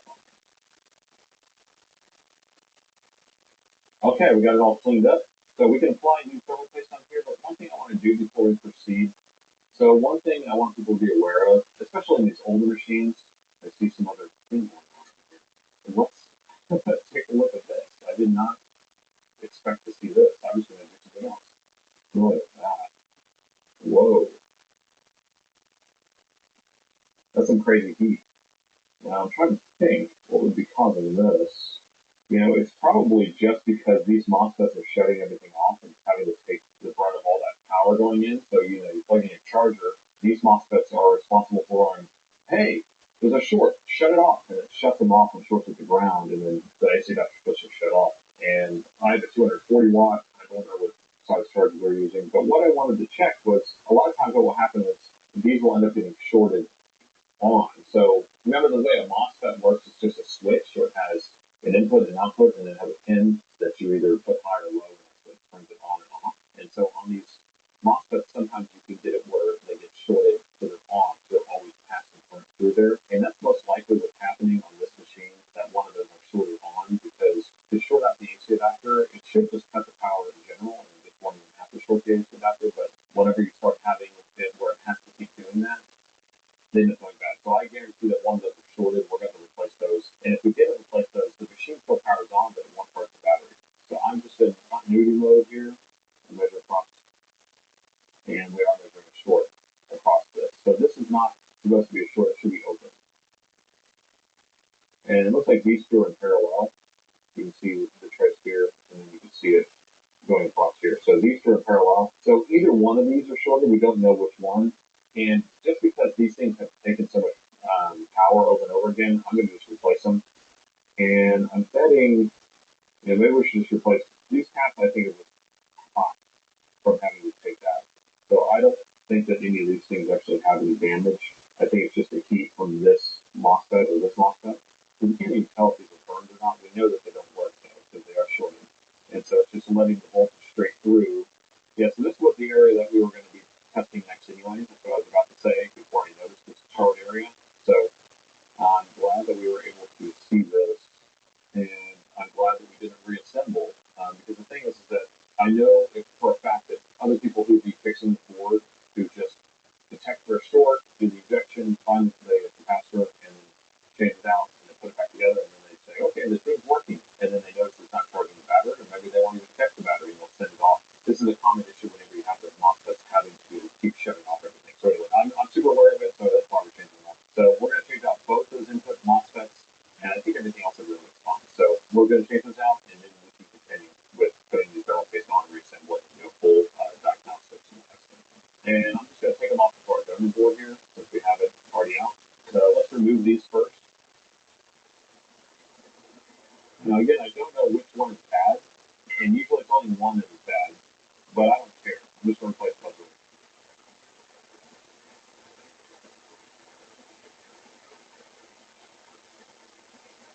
All right, let's say you are interested in knowing which one is bad. So you remember how we talked about it's just a switch? So we have 4 lights going in, we have 3 going out, and then we have a gate. That's what toggles it on and off. And so we're going to put our meter in diode mode, okay? In diode mode, we'll put a forward voltage on it.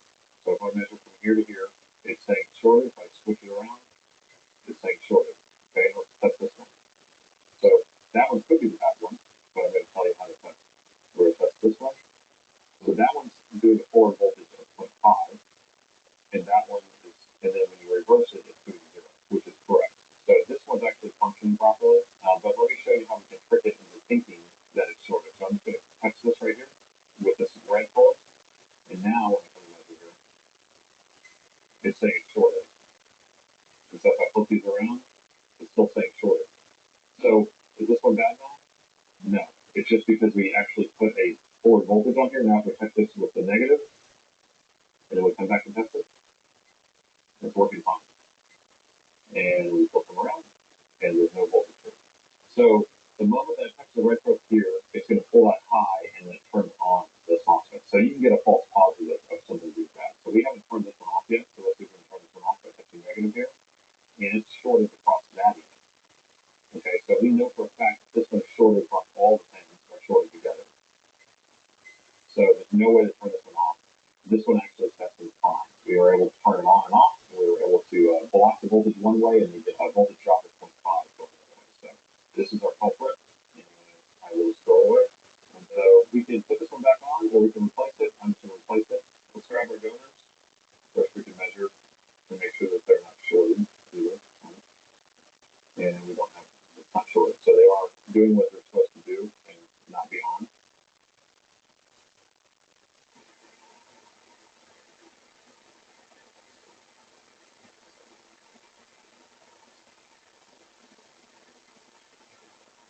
Okay, we got the guns removed. Now we can get them installed.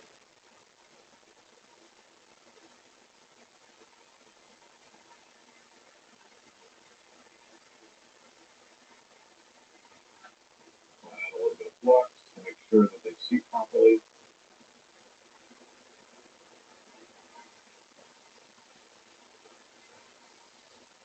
Okay, that one's crooked. Yeah, you get crooked, buddy.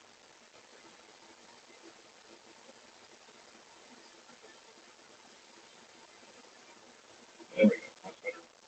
Alright, let's finish this residual flux. Alright, good as new. Like nothing happened.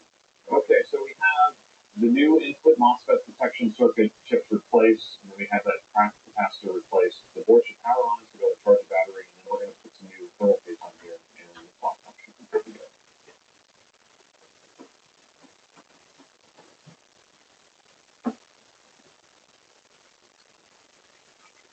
Alright, got the motherboard installed finally.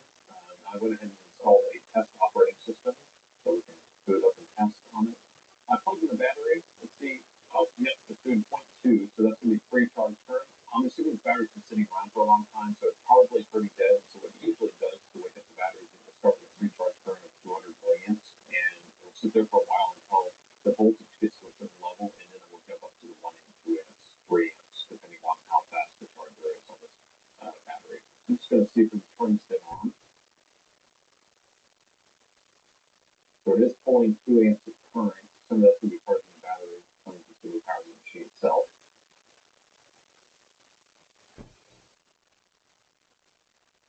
Alright, got the Alienware screen. Perfect.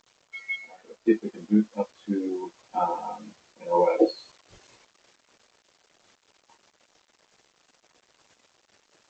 Alright, so it is booting to Windows.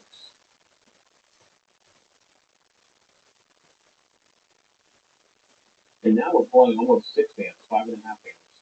So some of that can be charging the battery, and some of it could be powering the machine. So what we're hoping to see is that the battery is going to start charging at full capacity and the machine's running normal. We're getting devices ready.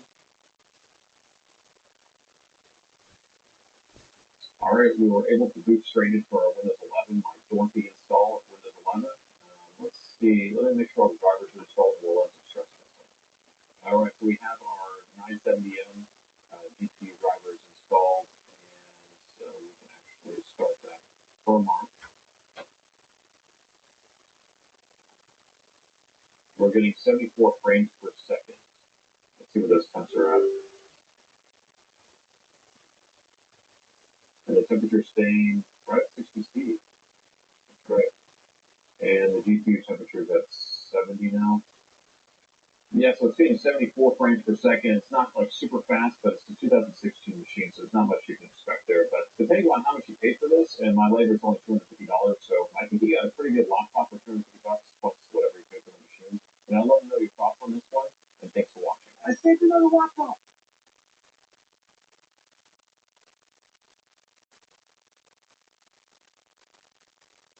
All right, new date, another laptop that needs to be saved, and this time we have a Dell Precision 7750. This is one of Dell's higher-end machines. Now, this machine came in because it's no longer charging battery. It does run off the charger. It's not charging battery, though. They think it's a possible lightning strike or power surge type of situation, so I haven't taken a look at this yet. Let's take a look together and see if we can figure it out. Let's see if it turns on. I think I see an issue here. When I'm trying to open it up, the screen is kind of separating here on the side. I think the hinge must be broken. I can see. Let's take a look here. Yeah, I can see some blue, so it looks like they tried to temporarily patch this, but it is kind of separating here. You can kind of see that. So we will address that while it's here. We do stock all the parts for this machine, so we'll be able to replace the back cover on this and get this fixed up. But that's not exactly why it's here. It's not even listed as one of the problems. They're really just trying to address the issue that it doesn't charge off the AC adapter. So let's just see if it turns on off the battery. It doesn't. So keep an eye on the power meter. I'm going to plug it in the charger and see how much power it pulls. So it is pulling 0.02.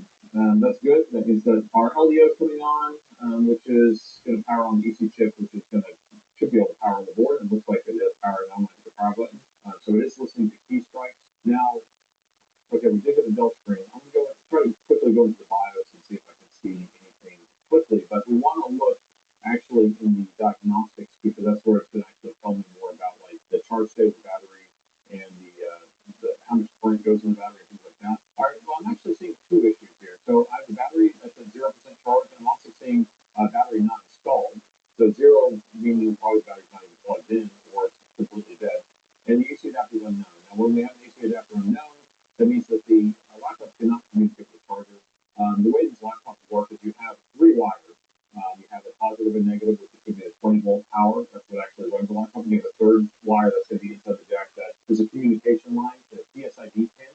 And so what it's trying to do is it's trying to tell the laptop, hey, I'm a 240-watt charger, I'm a 130-watt charger, I'm a 90-watt charger, right? This laptop's going to require certain wattage, a minimum wattage to run properly, and if it's not determine the wattage of the charger that's plugged into the laptop, then it will not pull the full amount. It will actually pull a very minimal amount, which is usually, I think, in the 45 watt or 65 watt range, and it won't charge the battery, and will run the CPU slower, and all these different things, right? So we know that the charger is not being recognized. We also, it says the battery's not plugged in. So I'm looking at the bottom. Let's see if the battery is actually plugged in, and then we can continue testing. Be careful with this hinge, though, because we're going to have to fix that.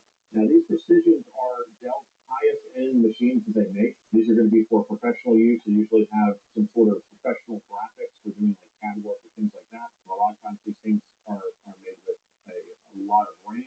It's going to be the highest end components that is the opposite of a gaming machine. So it's not a gaming machine, but it is going to be a high-end machine like a gaming machine. Also built a little sturdier. They have metal chassis. Everything's made of metal. And it's also very convoluted to take apart. But you can see that this machine actually has 4 NVMe drives in it. And then it has standard RAM. They have a newer version that has a SCAN RAM that takes up 128 gigs of that. So, yeah, I forgot. This one actually has a modular video card. This is the graphics card. It's modular. It actually can be removed and replaced and upgraded, which is an awesome design.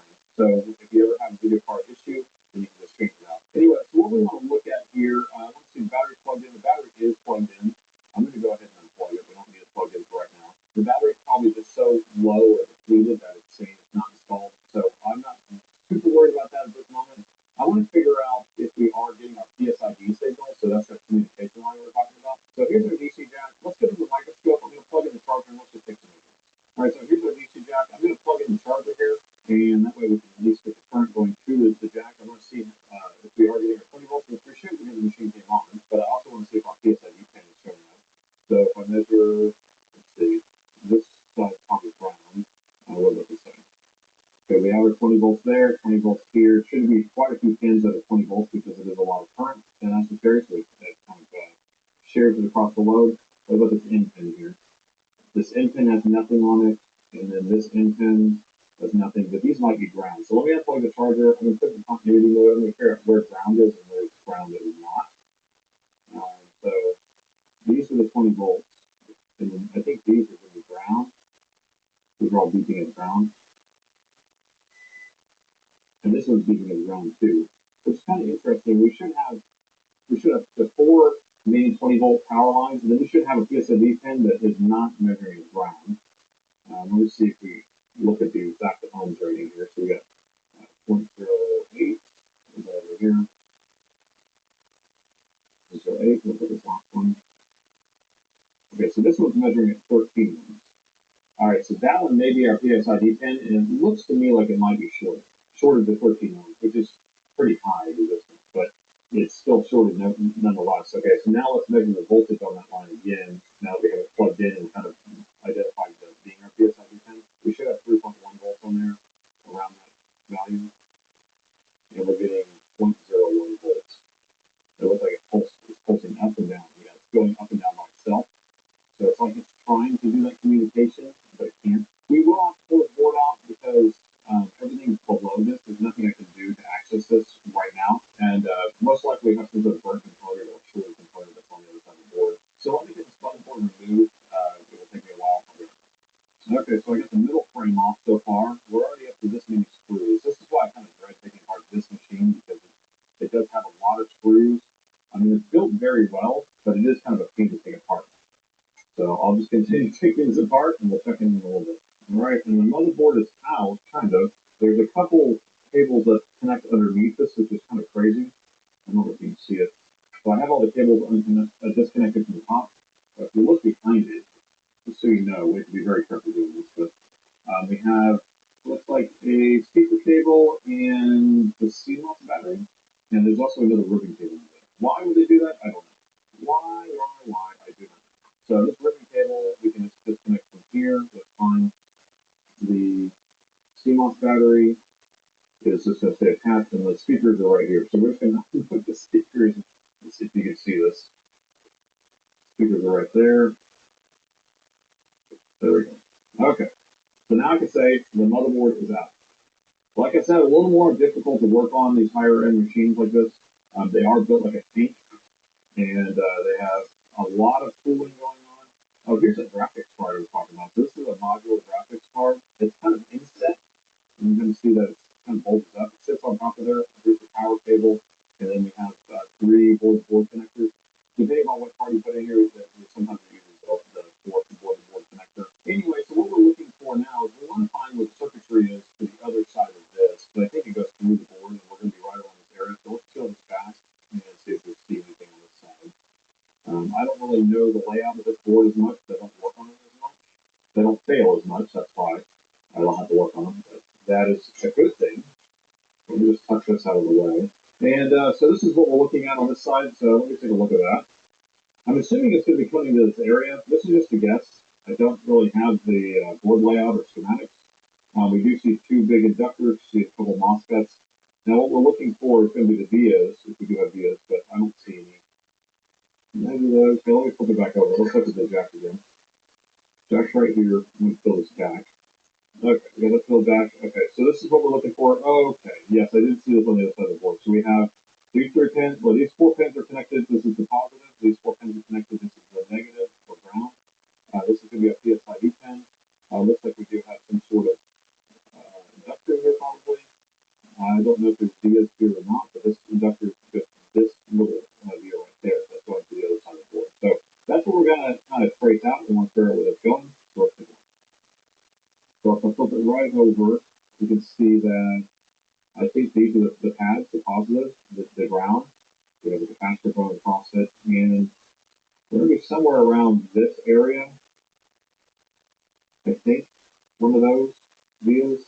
But the best thing we're going to be able to do is just kind of measure around. We want to find it. What was the measurement? 13 ohms, something like that, 14 ohms. So if we can find that, then we know we're in the right area.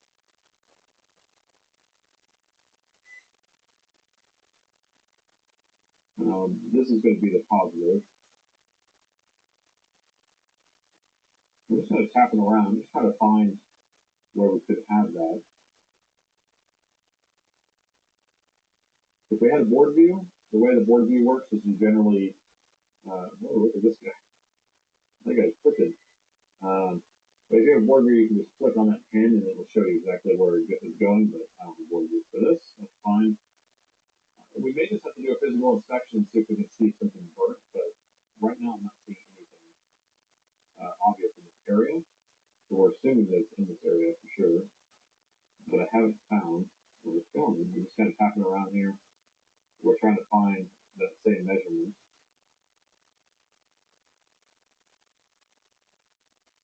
And we're not seeing anything. All right, let me go back to the other side. Let's measure. I want to make sure that we're not going crazy. We did get that measurement, but we did have the DC jack plugged in. It would be something funny if I didn't test to see if the DC jack was bad. Usually I don't because it's not generally a bad, it doesn't fail like that. But that's only, if there's physical damage, maybe you'll have it fail, but we still have that short there at 13.5 ohms. Does it go over here somewhere?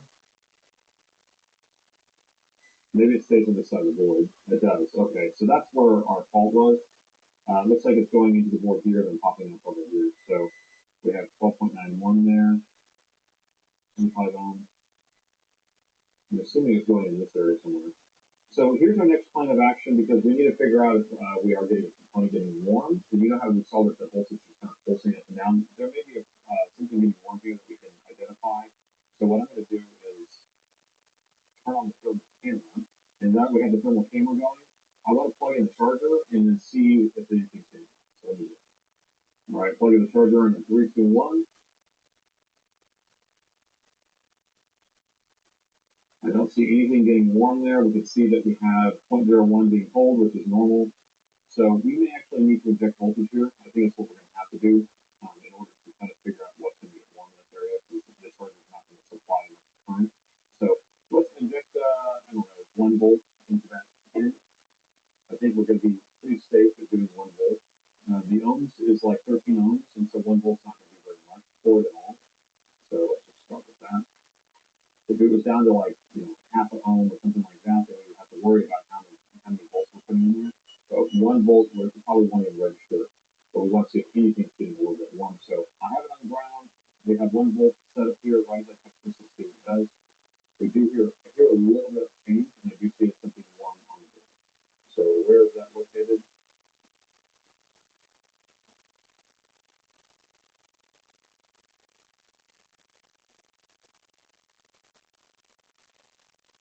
Right around here.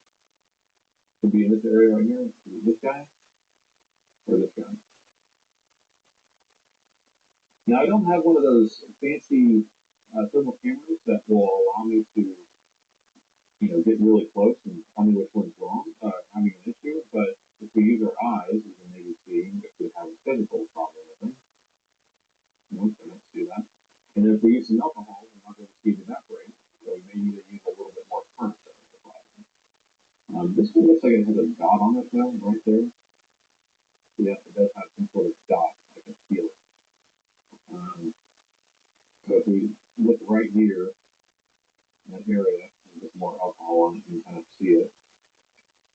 And it feels like there's a divot there, but that could be a marking on the chip, so we can't 100% rely on that.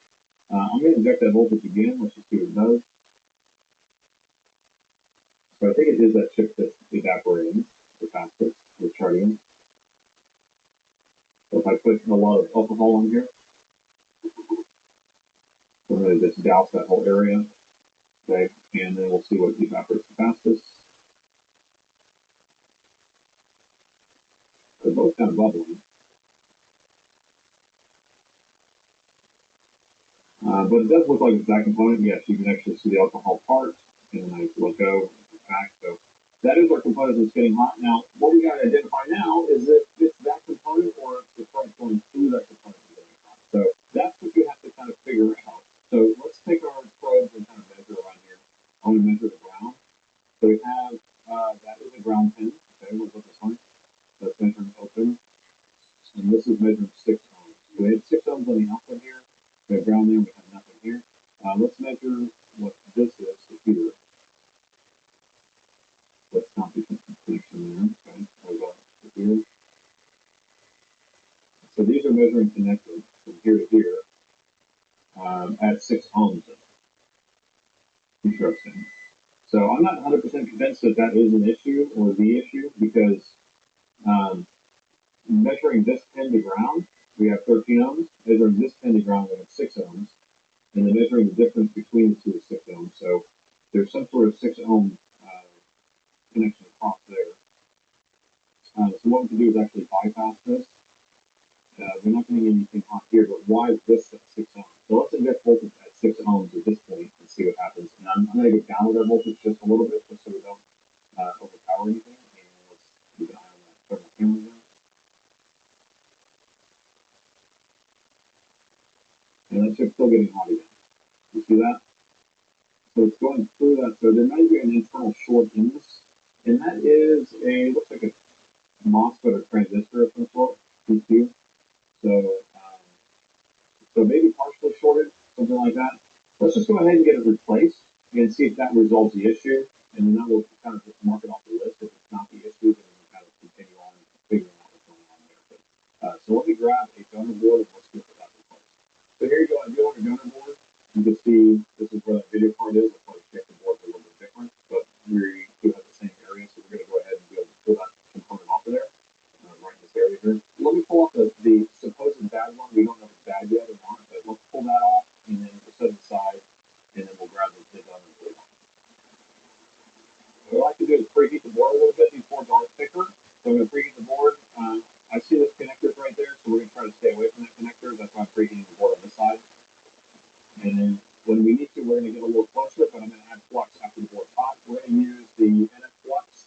supposedly the best there is, so we're going to go ahead and use that. And I've experimented with it a little bit. I'm not totally satisfied with it, but we will continue testing and see if we can give it all it's got here. So I'll put it on there, and then the chip did come off just fine. We saved that component without getting any damage. So here it is. Let me set this off to the side. Now that we have that component off there, I just want to measure to make sure we don't have a short here anymore. And the short is gone. This is ground here. This wasn't measuring shortage, so this was measuring shortage before. Now if we measure on our PSID pin itself, we're not measuring shortage anymore. So hopefully this is going to be what the cause is or the culprit.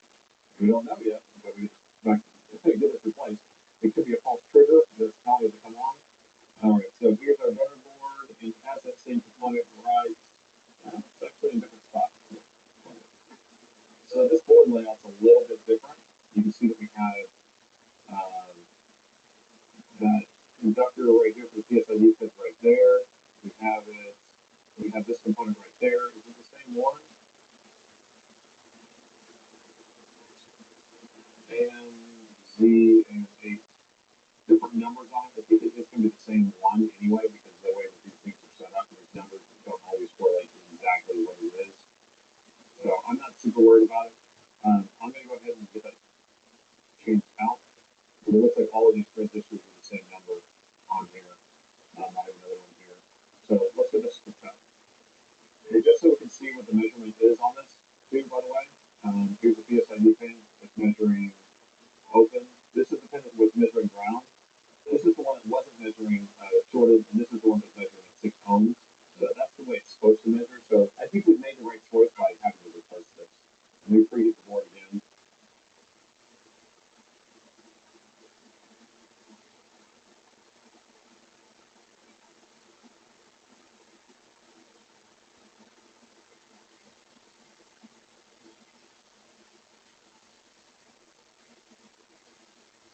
Okay, we have our replacement. The orientation was a little bit different, so I'm going to rotate it. There we go.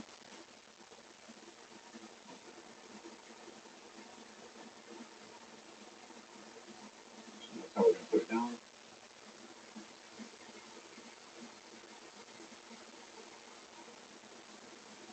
Okay, I'm going to tack the placement and add a little bit more of this flux. So they run away. There we go. Alright, it's installed properly. Let's go ahead and quickly clean up this flux. This stuff does tend to be a little stickier than the other stuff I'm used to. While it's still a little bit warm, we want to clean it up so it doesn't get everywhere.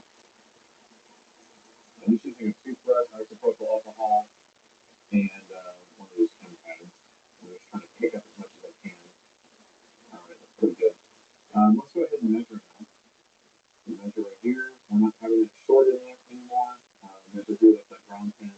This was probably the positive output, and this was the input there that was shorted. So all that's looking good. So let's go ahead and plug in the battery on the bench here, and that way we can kind of test this if it starts charging, because that's really what we're looking for. All right, we'll plug the DC jack in, we grab the battery out of the bin here, and then we plug it in. This machine should start negotiating charging pretty quickly. The battery is off or depleted. Actually, before we do that, let's measure to make sure we have voltage on our PSID pin. I guess that would be a better place to start, because we weren't getting voltage there before. So charger's plugged in, measure here, and we are getting a 3.2, 3.3 volts. If we measure all the way out the output of this, we are getting 0.42, which I think is probably the communication value. 3.3 is there. So that is looking good. I think we did solve the issue. We'll grab our battery. All right, here's our battery. I'll plug it in. All right, let's see what the voltage of the battery is right now before we turn it on. And 0.14, so maybe completely dead. But we will see. This may wake it up right away. So pay attention to the power meter. I'm going to plug in the charger. And then I'm going to measure the battery connector. The battery is now 12.8 volts. We can see if we get free charge current. So we've got to look for that 0.03 on our meter here to jump up to 0.2 or 0.21. There we go, now to 2 amps. We are charging the battery. So looks like 10.6. Should be pointing here. Looks like 10.7. So what the voltage we're showing here, the 10.7, that's what I'm measuring the battery connector. So we are measuring the voltage on the battery actually going up. Originally, the connector went up to 12.8. Told the battery, hey, we have 12.8 volts. How much would you like? And then the battery starts taking what it needs. So now the battery's up to 11 volts. So the battery's charging. AC adapter is protected. So this actually should resolve multiple issues where the machine's probably running a little bit slower on the slower CPU speed because it didn't know what size the charger was, and also the battery charging issue. So let me go ahead and get this reassembled. We'll run full diagnostics and check them. All right, got the laptop reassembled. Let's go ahead and boot her up and see if everything's working. All right, I got the laptop reassembled. Let's boot it up into diagnostics and test everything. I just want to make sure that we have AC adapter detected. I want to see that we have current going into the battery. Also, we can check inside the BIOS and make sure that we have the laptop's CPU running at full speed. That will do everything. So, all right, we're in the BIOS. You can actually see that the charger is detected now. 240-watt charger. We got 4 amps going into the battery, and the battery is now at 2% charge. So that did solve that issue completely. Let's go ahead and take a look too inside the BIOS and see that the CPU is running at full clock speed too. All right, current clock 2.4 gigahertz. So did resolve the issue. If it was stuck at that 0.8 gigahertz, then we know that we had some other issues still, but we were able to resolve that issue. So now I just need to reach out to the customer and figure out if they want to replace this or fix this hinge issue. I did also notice that we did have a bracket messed up on the plumber, so maybe we'll replace the plumbers and the back cover and the hinge here to get that all fixed up. But I want to thank all my supporters to the channel, and if you want to become a donor board member, you can just click the join button below, and I'd love to know your thoughts on this one. And thanks for watching. I spent another laptop.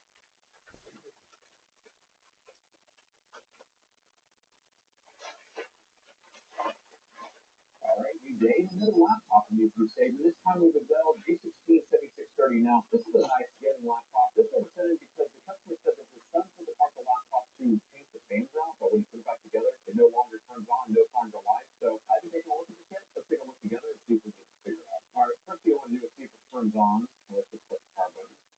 So it doesn't do anything. So I'm not seeing any light. There's no power light. Let's plug in the charger and see what current is pulled. So keep an eye on the power meter right here. So when I plugged in the DC jackers now, it went to 0. It stayed at 0. Nothing changed at all. Normally what would happen is we should have some sort of spike. It comes from the current for a second. It should rest at 0.02 for the amp, but that's not changing at all. So it almost says this, the DC jack is plugged in at all. But we also have a short on the motherboard, a protection lock that's enabled, and all sorts of things. So right now nothing's happening, but let's just see if it turns on, open the lid, there's the power button, nothing happens. Okay, so we're going to have to open it up and take a look at that. All right, and the bottom is off. All right, this laptop was almost new. I'm not sure why they would have taken it apart to change the fans out. Now, it's kind of complicated to change fans out on this machine because you have to pull the entire motherboard out because the heatsink bolts on the other side and the screws for the fans are on the other side of the heatsink. So really, there's nothing you can do without removing every single thing. And a lot gets happen whenever you remove the entire motherboard. So it's very likely that something's either ripped off the board or just broken or not plugged back in all the way. But let's go ahead. We'll start at the DC jack since we don't see that we're pulling the current, but we'll plug in the charger and we'll measure at the DC jack, make sure we are getting voltage there. All right, so here's where the DC jack plugs into the board, and I can already see something. Look at this. Look at this. Okay, so I was just going to measure right here to see if this has any voltage coming here, but look at this burnt or exploded area right here. It looks like something was sparked, but that might have been after the fact because, you know, because whenever this laptop stopped working, I know the owner was doing some measurements and stuff, but this is very easy to sort out. So like if you, I don't have it plugged in right now, but if I put my probe here and just kind of lean over, that can do an arc across there, or if it went this way with it.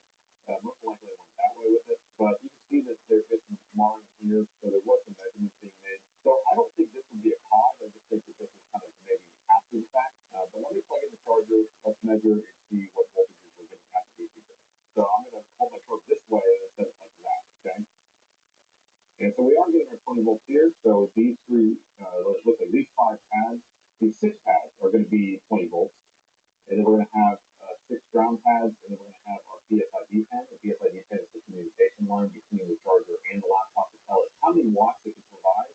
Now, if the laptop doesn't know how many watts it can provide, then it will actually run in like a lower mode. But so the watts are going to be like 45 watts or 60 watts or something like that. Our PSID pen is measuring fine. We have 3 3.1 volts there, so it is actually sending the signal to say, hey, I'm a charger and I'm 240 watts, that's what I'm plugging here. This laptop actually takes a 330 watts, so it is a higher end setting laptop. But so that was good, but here's our issue. We have the 20 volts coming in, and then just go through all these vias right here, which goes to the other side of the motherboard, and all the MOSFETs that we need to measure on the other side of the board. So there are things that we can measure on this side without taking the motherboard out. I.e., let's just go and look for a power rail that's being produced. Here's a current sensor resistor. Now, this is going to be for the battery most likely. So we have the battery here. We have the current sensor resistor, so inductors, current sensor resistor, and it's going to go through the coil. And it looks like what produces that is on the other side of the board also. So pick up this piece of plastic, that's a broken piece of plastic, get that out of here. Whatever it's charging, we're going to have the charge current going to come through here. I don't know if that's fuse goes to it or not, but we're going to have the voltage come through this inductor here. It's going to go through this current sensor resistor. It's going to go through these inductors, and then it's going to charge the battery. Or vice versa, it's charging the battery. Now, we have a couple sets of MOSFETs here. This is probably going to be our charge circuit here. So I will look right around here. Let's just measure to see if we are getting voltage coming in. So we're getting 2.8 volts here. That's not correct. And this stuff is like this gummy stuff and the sticker being on top, so nothing to worry about there. See what voltage is we're getting. So what we should have optimally is 20 volts coming in, and then you should have whatever voltage is setting down to, probably 12.6 to charge the battery. And I'm not seeing any of that stuff here, but hey, whoa, what? I did not see that. Now, this was underneath this little plastic cover. We were looking it up and just kind of looking around, and look what we found. This is catastrophically bad. I see multiple things going on here. Now, I don't know how this happened, but, I mean, look, you see it melted through there, and I kind of think, now, like I said, whenever we have that one mark here, right, this most likely would not cause that issue because, again, we're going to unplug the charger. If I went from here, that's weird, but if I went from here to ground, that's just going to arc from here to ground. That's it. It's not going to send 20 volts where it's not supposed to go. But this looks more like something sent 20 volts where it's not supposed to go. That's what it looks like. And so we have, this is a cracked capacitor here, and a cracked capacitor here, and what is that? I don't even know what it is. I don't even know what it is. It may be another capacitor. So we could have three here, and then this is what I'm worried about, because you see how this pad is all burned up here. So most likely what's happening here is we have a short right here, and the motherboard is doing its job and turning off the charger. We're not allowing the voltage to flow. That's why we're sitting at 0 amps, because it's active short. So it's doing its job. Now, what does this go to? I'm not entirely sure what this circuit goes to, but I have a feeling it probably goes to like the chip or something like that. So this could be very bad news. Let's see if I can figure out how this would have happened. Let me go ahead and pull the whole figure off, because we may have some other things. All right, so here's what we're looking at. You may have spotted it right off the bat anyway whenever I was pointing it out, but here's the DC jack. Here's where that burn is. And I'm just going to pull the full board cover off to get it out of the way while we're working on this.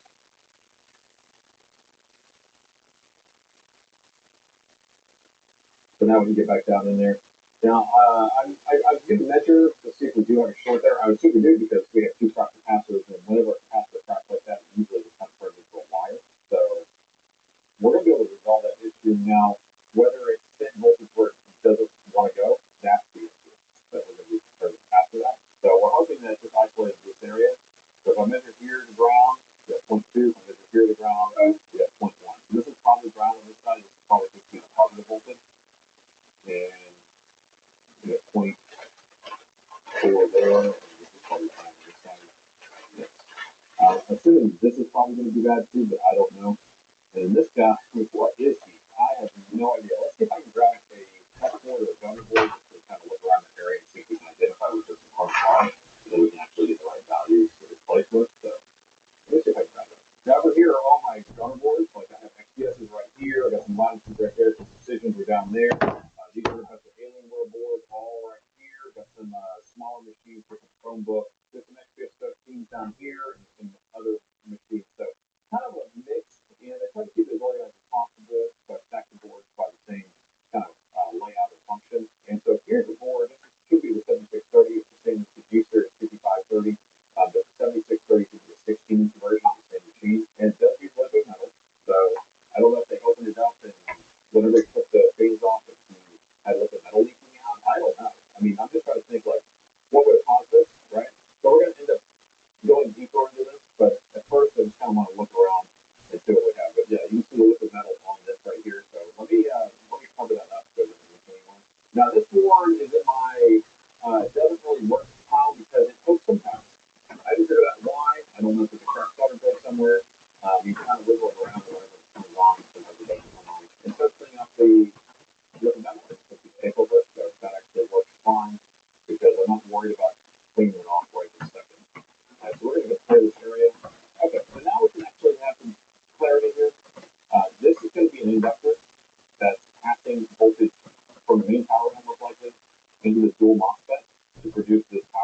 LGS. This is somewhere in our host.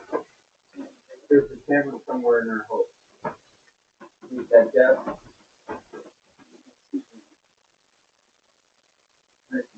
That's in our host. See it today.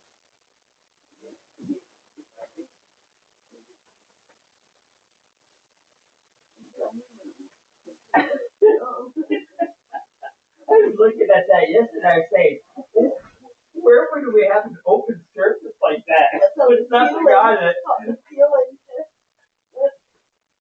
That last night, it's more obvious today with the sun coming in. But last night, it was like, where in the hell is that? That can't be in our house. Yeah.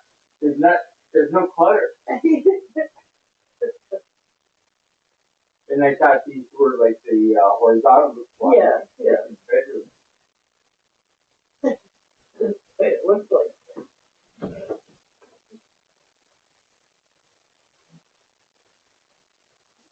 The shower is like,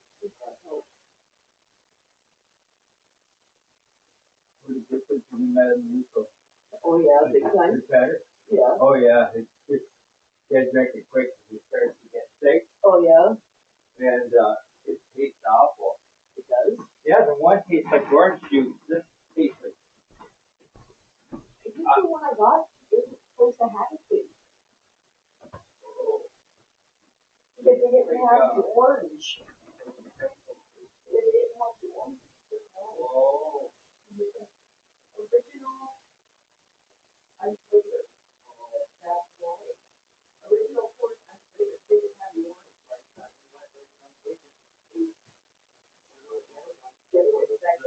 Is it? Yeah. You have to get the when it comes in. I'll watch for the orange to come in then. It looks like great water comes out of the shower. Oh no. So, I'm gonna have to watch for the orange to come in then. Well, there's some actually. Yeah, but it tastes that bad though. Not good.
Lent, Christian, come on, return to the Father, return to God. You won't want to move. Download my local food. Every day for My dad has never been about it. Tuesday.com. In 10 minutes, you can be covered. Your life. Exercise today at ethos.com. Sharing with us here is a truth bomb. The only key reason that we look older is because our bodies make less collagen as we age. It's time to start taking powerhouse corporations like different technologies. Alive can supports fuller, more luxurious hair, control dramatically diminished wrinkles, and stronger, healthier nails. Alive collagen even supports joint health so you can stay active and comfortable. Add Alive to your smoothie, coffee, any of your favorite recipes, because flavor and complete everything. I made Alive multi-collagen as part of my daily routine religiously to either help me look and feel my very best. Go to GetAlive.com now and use the promo code Josie 30% off the plus free shipping. The sooner you order, the sooner you can get what you can support your overall wellness. Go to GetAlive.com and prioritize your body inside and out with Alive. Shipping does not impact you much. ShipStation takes all your inventory and automatic time, so you can ship more orders faster. Start your free trial today at ShipStation.com. You can work all day, you don't start before it's done right. There's more to learn than that than just staying in your travel. Our people walk hospital is part of America's cowboy way of life, but it's still here. Travel Drive, American Cowboy. See now on Fox Nation. When you feel listen, get the latest news, business, and news that lives on Sirius anytime, anywhere. Fox News Radio on Sirius America is listening. I got any more that they can eat? Yesterday, we had Mark Wahlberg and we had Jonathan Murray. Both of them are One slide left. And that package stuff. we actually get started with Ash Wednesday at the beginning of Lent. And they talked about their relationship with God. And we asked them if they could stay over for a little bit longer. So we would have, I guess it was like a 15-minute conversation with them. We normally don't have that much time on TV. So we wanted to carry it over to Fox News to YouTube. So Fox News has a YouTube channel. And you can watch the full interview with both of them. But here's a little clip of what Mark Wahlberg said about his relationship with God. I'm constantly pursuing a relationship with God every day. I feel like if I get on my hands and my knees first thing when I wake up, then the rest of the day is going to be easier. At least I can do a lot of things that they come at me. And as you know, as you do all the things come from every direction, and life can become overwhelming at times. But expressing my gratitude and making sure that I'm wearing that armor to make sure that I'm doing what God has chosen for me to do. I know that's something that I take very seriously. So your acting career is just skyrocketed. But then you were doing how when you go places, more people talk to you about your faith and this app. And you're like, I didn't talk about how I really do about Karen or the lives that I role that I played, which is fantastic. I mean, it's just you just see how it's resonating with people. And I think people for many different reasons. There are a lot of things that have happened in the last decade or so that really kind of led people astray. And bringing people back to prayer, back to having a relationship with God, and just having a spiritual life in general is so important to our sanity and to our well-being. He's talking about Paul Burke and how they come out. They literally came in. He's never been more. He's more locked on the council. He doesn't tell me all the well, you were talking to Jonathan and I'm like, what is it like to play Jesus? Not only did he come up to him, he said they want to hug him. Did it feel like even though they know he's not the real Jesus, they're a little bit closer to Jesus? One more snag squirrel. Yeah. And he does such a good job. And I said, Mark, if you're on Sunset, you could outlive you can outlive your strength. Sometimes it's a director, producer, whoever's doing it, it will not do it. But when you say Jesus, you have to really get the scripture right.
stake is rapidly building up its military presence near Iran. That includes the world's largest aircraft carrier, the USS Gerald Ford. Yesterday reports the U.S. could be ready to strike in just a matter of days. And at the same time, the Trump administration is trying for a diplomatic solution.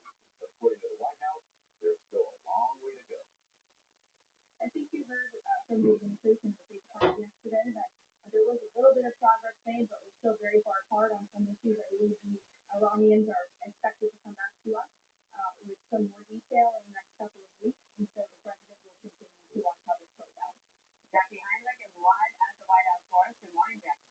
Good morning, Dana. Shortly here, President Trump will make his address to the inaugural meeting of the Board of Chiefs. There'll be about 45 countries in the audience, and he's expected to focus on the stabilization force that will deploy to the region in Gaza as Hamas continues to resist disarming, and also the Gaza Reconstruction Fund that is generated in part by financial contributions from Board of Chiefs members. But all of this happening, of course, against the backdrop of potential U.S. military action in Iran. The president has not made a call yet on whether to order strikes, we're told, after getting a readout on nuclear talks from Western envoy Steve Witkoff and his son-in-law Jared Kushner.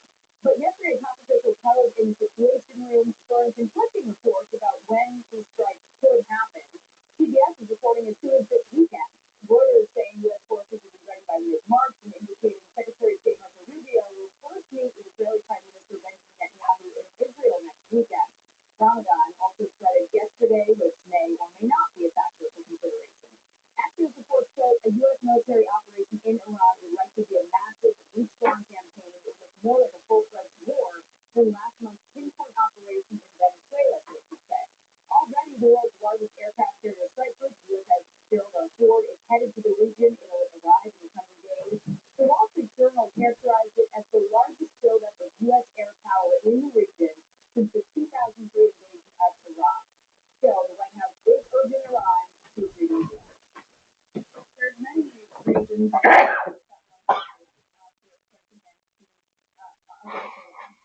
the president had a very successful operation as commander-in-chief of Operation Midnight Hammer, as you know, as you just said, totally obliterated Iran's nuclear facilities. Diplomacy is always the first option, and Iran would be very wise to make a deal with President Trump and with this administration. Press has advanced this week that Iran is failing to fully appreciate the red lines the U.S. has drawn on nuclear enrichment, and President Trump reserves the right to determine when diplomacy has reached its natural end. Jackie, thank you. Alex Reyes, a former NSC chief of staff under President Trump. Great to have you with us today. 40 nations are going to join President Trump today at his first Board of Chiefs meeting. That's largely about the rebuilding and reconstruction in Gaza, but no doubt because that region is so different than at any other time, at least in my lifetime.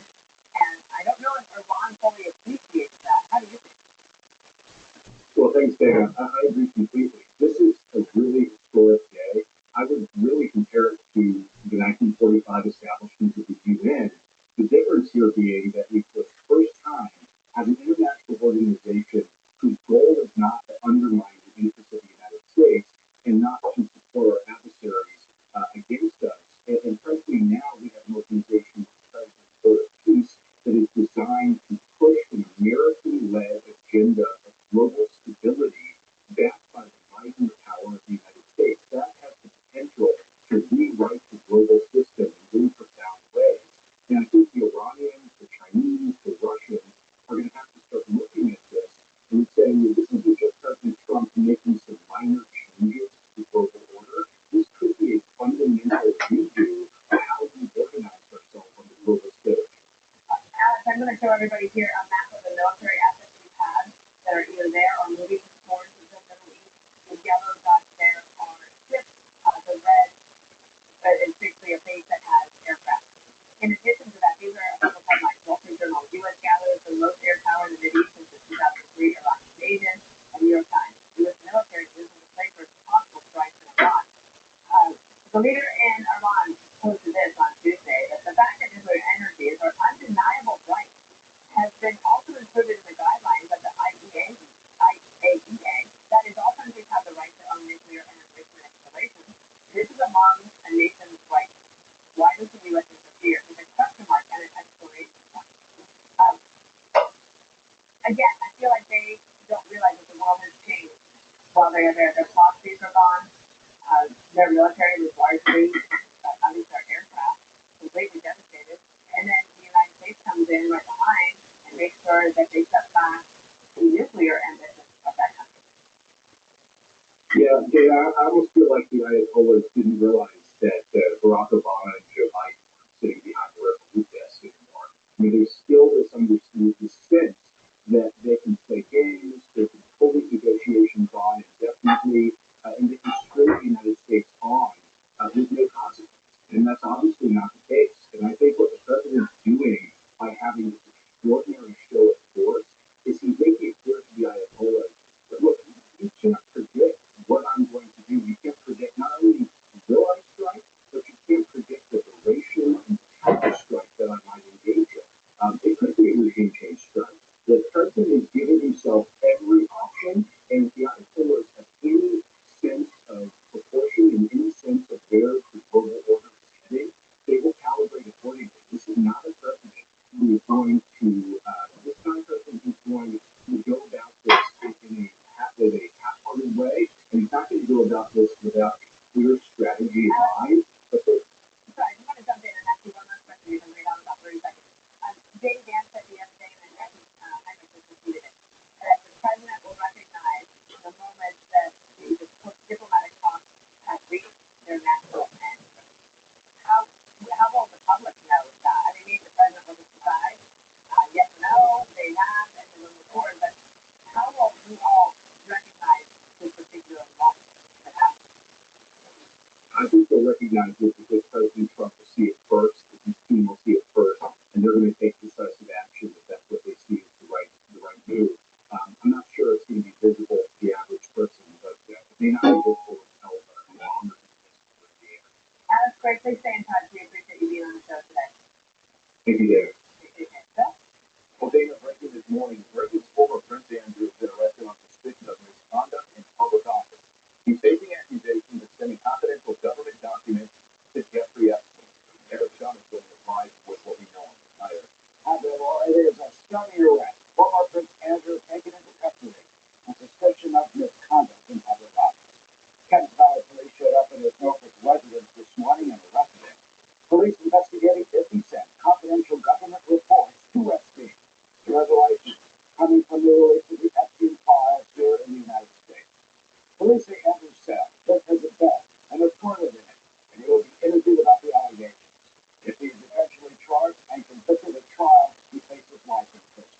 Not identifying him by name, police said, it is important that we protect the integrity and objectivity of our investigation, and we work with our partners to investigate his alleged offense. Emails to Epstein show that Andrew sent details of official trips and confidential briefings he had while he served as Britain's trade envoy in 2010 and 2011.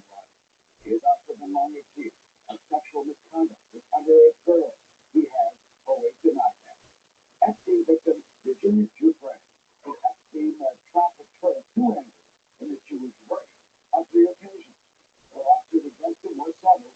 She wrote a book chronicling her saga and sadly committed suicide in 2020.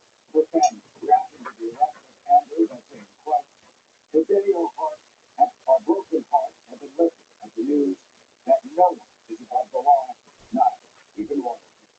At Buckingham Palace, Andrew's brother, King Charles, said that he does support the investigation, saying, quote, I have learned with the deepest concern the news about Andrew not having Windsor and suspicion of misconduct in public office, and I follow with the full, fair, and proper process in which the issue is investigated in the appropriate manner and by the appropriate authorities. The arrest happened to come on Andrew's 66th birthday. It is just the latest in the fallout from the scandal. Already several prominent politicians and business people across the globe connected to Epstein at the time. There's speculation that no names could be made public, and there could be even more arrests. Yeah. Yep, we'll see where it goes from here. Eric Sean, thank you for that live report. And joining us now by phone is Royals expert Shannon Shelton Spence. She's also a former head of politics and communications for the British Consulate General. Shannon, good morning to you. This is obviously sending shockwaves through Britain today. Give us your initial reaction to this news. Yeah, I mean, my initial reaction is I think that this was coming. I think the clock was ticking down. once that last protection files were released, it was pretty clear they were going to be able to pick him up on something related to his work at Trade Envoy, which he did about 15 years ago. And, you know, this morning when we see the news, it feels like when they pick up and get on the phone contact, it's not that we all think it's going to be the FC files, but there's something there nonetheless. And can you explain to us, because it was a different, a little bit of a different system, what entity actually arrested him? Yeah, so the police arrested him, right? But this is in full cooperation with the fact that he has been stripped and removed of all of his titles and statuses as a member of the monarchy. So several weeks ago, the king came out with a statement that said, you know, he would support any process that there would need to be going forward related to information that was released. And we are now seeing the tail end of that with an actual arrest at the time. Shannon, there's obviously been a big search for accountability for anybody who had any kind of ties to Jeffrey Epstein. How's the British public reacting to it? Well, listen, I mean, the Brits are getting rocked with Epstein connections and what has come out in those files that the Justice Department released. But it's really important to note that what they're getting rocked with is allegations of misconduct in public office. So the former ambassador Peter Mandelson and now the former Prince Andrew, what they are being accused of is sharing confidential government and economic information with Epstein. It's not related to sexual acquisition. And so that is a really key difference here. Like I said, you know, you assume that one thing is going to be in Epstein files. So when you get in there and you uncover sort of the network and all the nefarious things that are going on, it's not absolutely what we all assumed it was going to be. So, you know, they're accused of real deal crimes. Sharing confidential government information is certainly a crime, and that is what is really rocking the British public right now. But I think that there's definitely need for accountability. You know, the government to the highest level, the prime minister is still being accused domestically over this, and so they're moving swiftly with action to make sure that this is cleaned up and that justice is served. Can an Anglophile like myself searching at my brain for the history of previous times when brothers of the royal family have either not gotten along or had disdain for each other and even have basically no relationship. Can you give us a sense of how King Charles is processing all of this? He said he would not get involved. This was a couple of weeks ago, I guess. And today, how does that work in terms of this family, what they've been through? Yeah, Dina, I mean, it's an important question, and I think I encourage people always to see this through the eyes of their own family, right? Like, they are a business. The royal family is a family business, but they're also a family, and they have disagreements, and they have personal history that we are not aware of. It is long documented. I mean, the difference, I guess, that there are biographies that are written about this. But, you know, the difference here is that we can all sort of interpret from what we hear and what we watch on the Crown of what's going on. But it is certainly long documented that Charles and Andrew have not gotten it. It is long documented that Andrew was the Queen's favorite son, and he really doted on him in a way that she was much tougher on Charles, and that has created a lot of resentment. But it also created this sort of, I'm trying to find what the right word would be, this elitism that runs very deep in the fair, which is at Andrew. And so there have been stories for many, many years of Andrew being a jerk on public visit and treating people badly, treating staff badly, just really being not necessarily a nice person. And the opposite is true of Charles. People love Charles and Camilla when they work with them. They find them to be very down to earth, very caring, very thoughtful. And, you know, that is the kind of thing that also creates tension in a family business, let alone within a family. Really good point, Shannon. Thank you so much for being with us. This news is breaking this morning since Andrew arrested on suspicion of misconduct in public office. And this all goes back to his relationship with Jeffrey Epstein, and then that release of all that information, those files, has now led to this moment. We'll have much more on this as the day goes along. Thank you, Shannon. And let's tell you this, happening also this morning, President Trump is hosting the first Board of Peace meeting. He will be speaking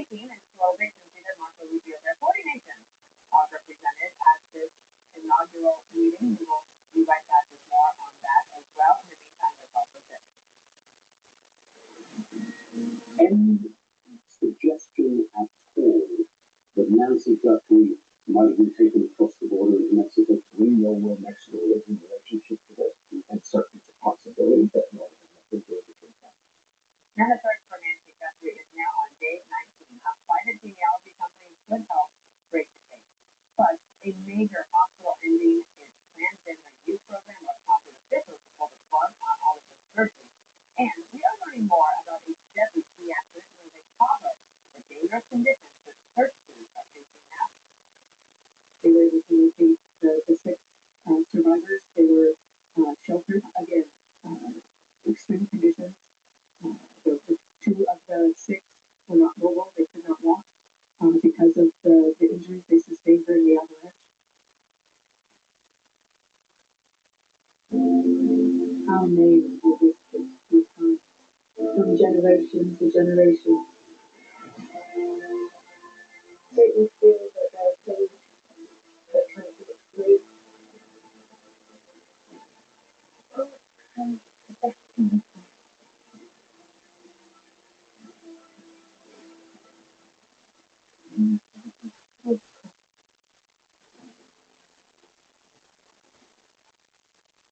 When I found out I had diabetes, it felt like a door slowly shutting up. I wish I could tell myself what I know now. That with help from Rick, I'm just letting I'd take control of my diabetes. And do more than I ever dared. So I'm sensing a bit of tension between you two. Well, our heart attack was a wake-up call, but I still feel like we could do more before the mother was.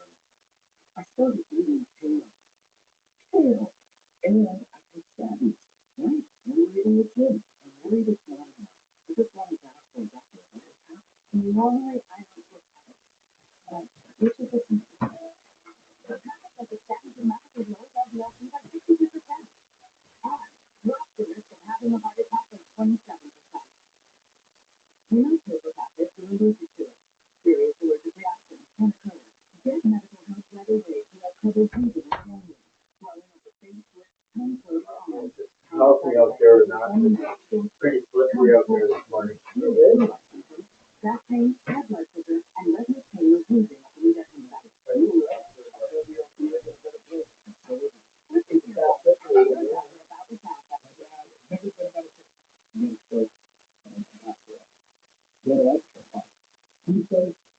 In 10 minutes, you can be covered. Remind you. Check the price today at ethos.com. If you're over 50, Consumer Cellular has special deals for you. Need unlimited talk, text, and high-speed data? That'll be $35 per month, or way more with Big Wireless. And if you look at two lines, Consumer Cellular is over half the price. But plus, extra lines are just $20 each per month. Why haven't you switched? Got questions? Just call us. See how we can cut your bill. If you're over 50, get two unlimited lines for $30 each. Call Consumer Cellular. I used to hide my ugly undertone toenails, but then I found a new Optima package. Optima package work with sleep, molecular, beauty, and moisturizer. A clear, healthier looking toenails. Then Optima package. And show off your toes again. Your first moving furniture business. ZipRecruiter helps to hire qualified candidates to $2. We needed a project manager yesterday. We opened the job with ZipRecruiter, had our guy on site for 5 days. He was qualified and everything. ZipRecruiter finds the best candidates for all our jobs. They help us build that dream in different ways. Is that too bad? 4 out of 5 employers give quality candidates within the first day.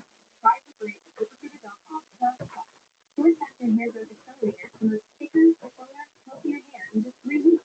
Hair Growth Accelerator contains a clinically studied key ingredient that quickly accelerates hair growth and reduces fine lines and wrinkles. Search Amazon now for Source Factor Hair Growth Accelerator. I'm going to show up and talk to anyone that invites me to be here. But Pennsylvania Senator sits down with Jesse.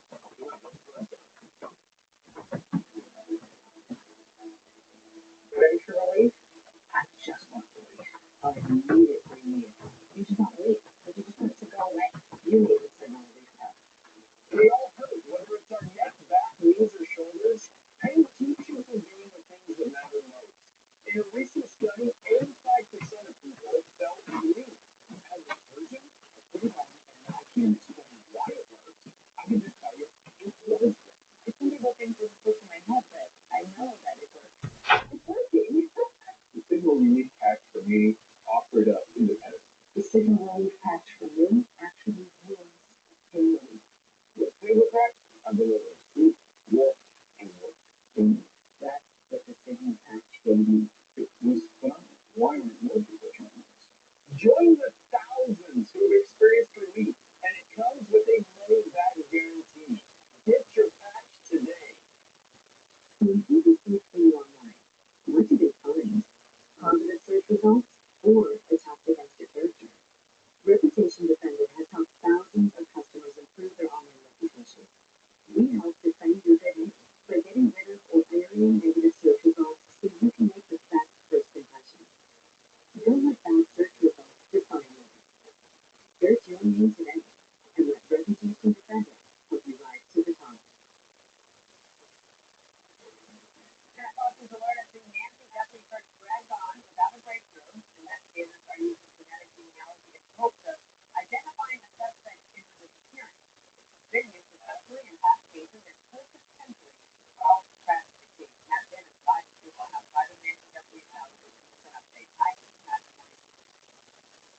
Good morning, Dana. The sheriff says DNA that is not a part of the family was found in Nancy's home behind you. The sheriff's department said it's going to try to identify that DNA not just through law enforcement databases, but also through the forensic genealogy testing. Now, Fox News spoke with the CEO of Optum, it's a private company that's credited with helping identify Brian Cooper. Optum says it can ID someone pretty quickly. We can build profiles in days, and that's what we did in the Rachel Marin case and the people homicide in Idaho. It takes days, not just to get these profiles, but even to get the results from a genetic genealogy database. It's a very fast process. There's also been reports and theories of abductions in Mexico, but so far nothing has been validated. Sheriff Nano said he's not aware of any direct links to Mexico, and Fox is told it's standard for the FBI to be in touch with its Mexican counterparts in cases like this that is so close to the border. Now, the Sheriff's Department also said the reward for Nancy Guthrie has increased to more than $200,000 after what it calls an anonymous $100,000 donation, in addition to the FBI's $100,000 reward. And on Tuesday, Sheriff Nano released a statement clearing the Guthrie family. He was not certain if the FBI had cleared the family as well. And we are told that this remains a state investigation. The FBI is assisting. So if the sheriff clears the family, then that is the official word from this investigation. Dana. Martin, thank you so much. Bill? Dana, for more on this, we're bringing former FBI investigator Bill Daly. Bill, good morning to you. Could be with the bill. So here we are, 19 days into this search, and unfortunately, all these leads have pretty much been dead ends, including traffic stops, no arrests. At what point do we start potentially getting into cold case territory here? Well, there's certainly not there yet. There's certainly a plethora of leads that are following up on. We've heard not just the issue of the DNA and the genealogy of DNA, but also we're talking about checking out the backpack, checking out the face mask, we're talking about looking at the holster and other items that were purchased. So there's a whole other line of investigation going on, including the leads that have come in.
identity, the race, the gender, and some other aspects of the individual. But also, Bill, it's very important because it has tied into, we mentioned in the case before, both in the Kohlberg investigation and also in the Gilgo Beach murder investigation that they used a similar technique. They were able to then kind of look at publicly available databases. They had to go out where people have gone on to these 23andMe, et cetera, those types of databases where people want to know more about their ancestry. And they also allow that data to be searched. So sometimes you'll actually find a relative that may have actually submitted a DNA sample, and then they tie you closely to who that relative is. That was actually going to be my next question, is with those private ancestry companies like the 23andMe, how do they get that information? Aren't there extreme privacy concerns with that? Would they have to get a search warrant, or would it have to be court mandated? Well, certainly they need to go through all the legal appropriate steps, and we've seen in certain cases it's already been challenged in a number of courts